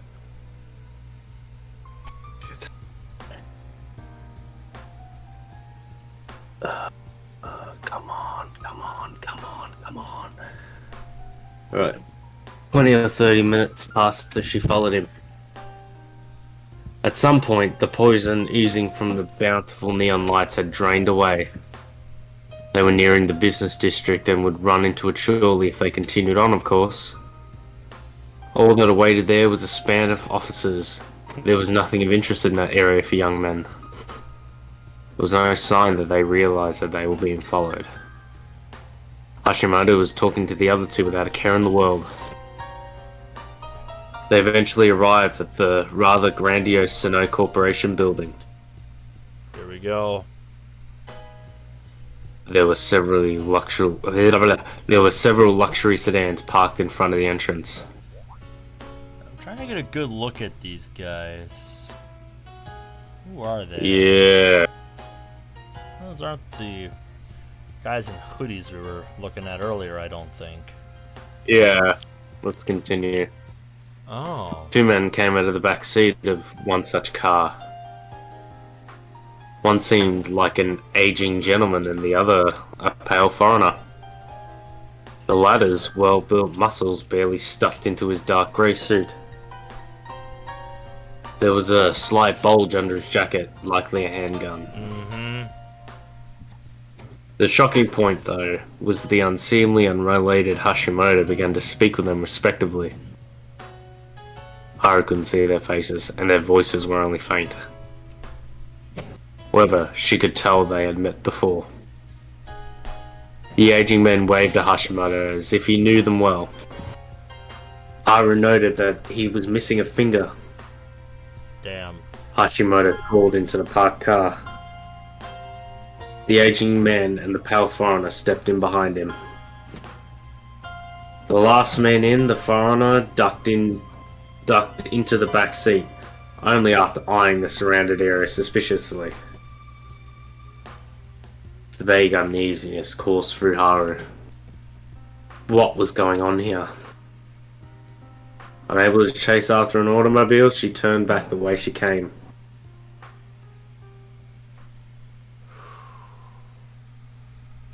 Before returning to Yosuke's apartment, she stopped by her room. Haru frantically grabbed a violin case, then dashed into the night. Right, you want to call it? Yep, I guess that's where we'll pick up our story next time. Oh, fucking hell. Man. Final what a chapters, night, man. guys. Jesus Christ, this has been the most Yeah. eventful episode. Yeah, feels like we've been saying that each of the last few episodes, but this game just keeps one-upping itself, man. What can I say? Like, we think we've seen it all, and then the plot twists just keep coming, dude. It just doesn't stop. Yeah, It doesn't stop. fucking hell. Man, I think this is the most progress we've made in the last 2 or 3 episodes. My God. Yeah, this is Yeah. interesting. Mm-hmm. Anyway, man, I'm gonna get going because, I'm not sure how much my phone can hold on at this point. All right. Well, I'll keep it quick then. yeah. Won't do my usual Yeah. kind of recap because Yeah. if you've been watching this long, you know what's up, and I very much appreciate it. So thank you all for watching. Yeah. I'm probably gonna hop in the Discord server and hop into VC for a little bit at some point. But for the YouTube audience, this is goodbye until tomorrow night when I hop on Sonic Frontiers again and do Extreme Mode again, but on New Game Plus because I'm a masochist with that game. So yeah, Take see you care, guys then. gentlemen. Take care, y'all.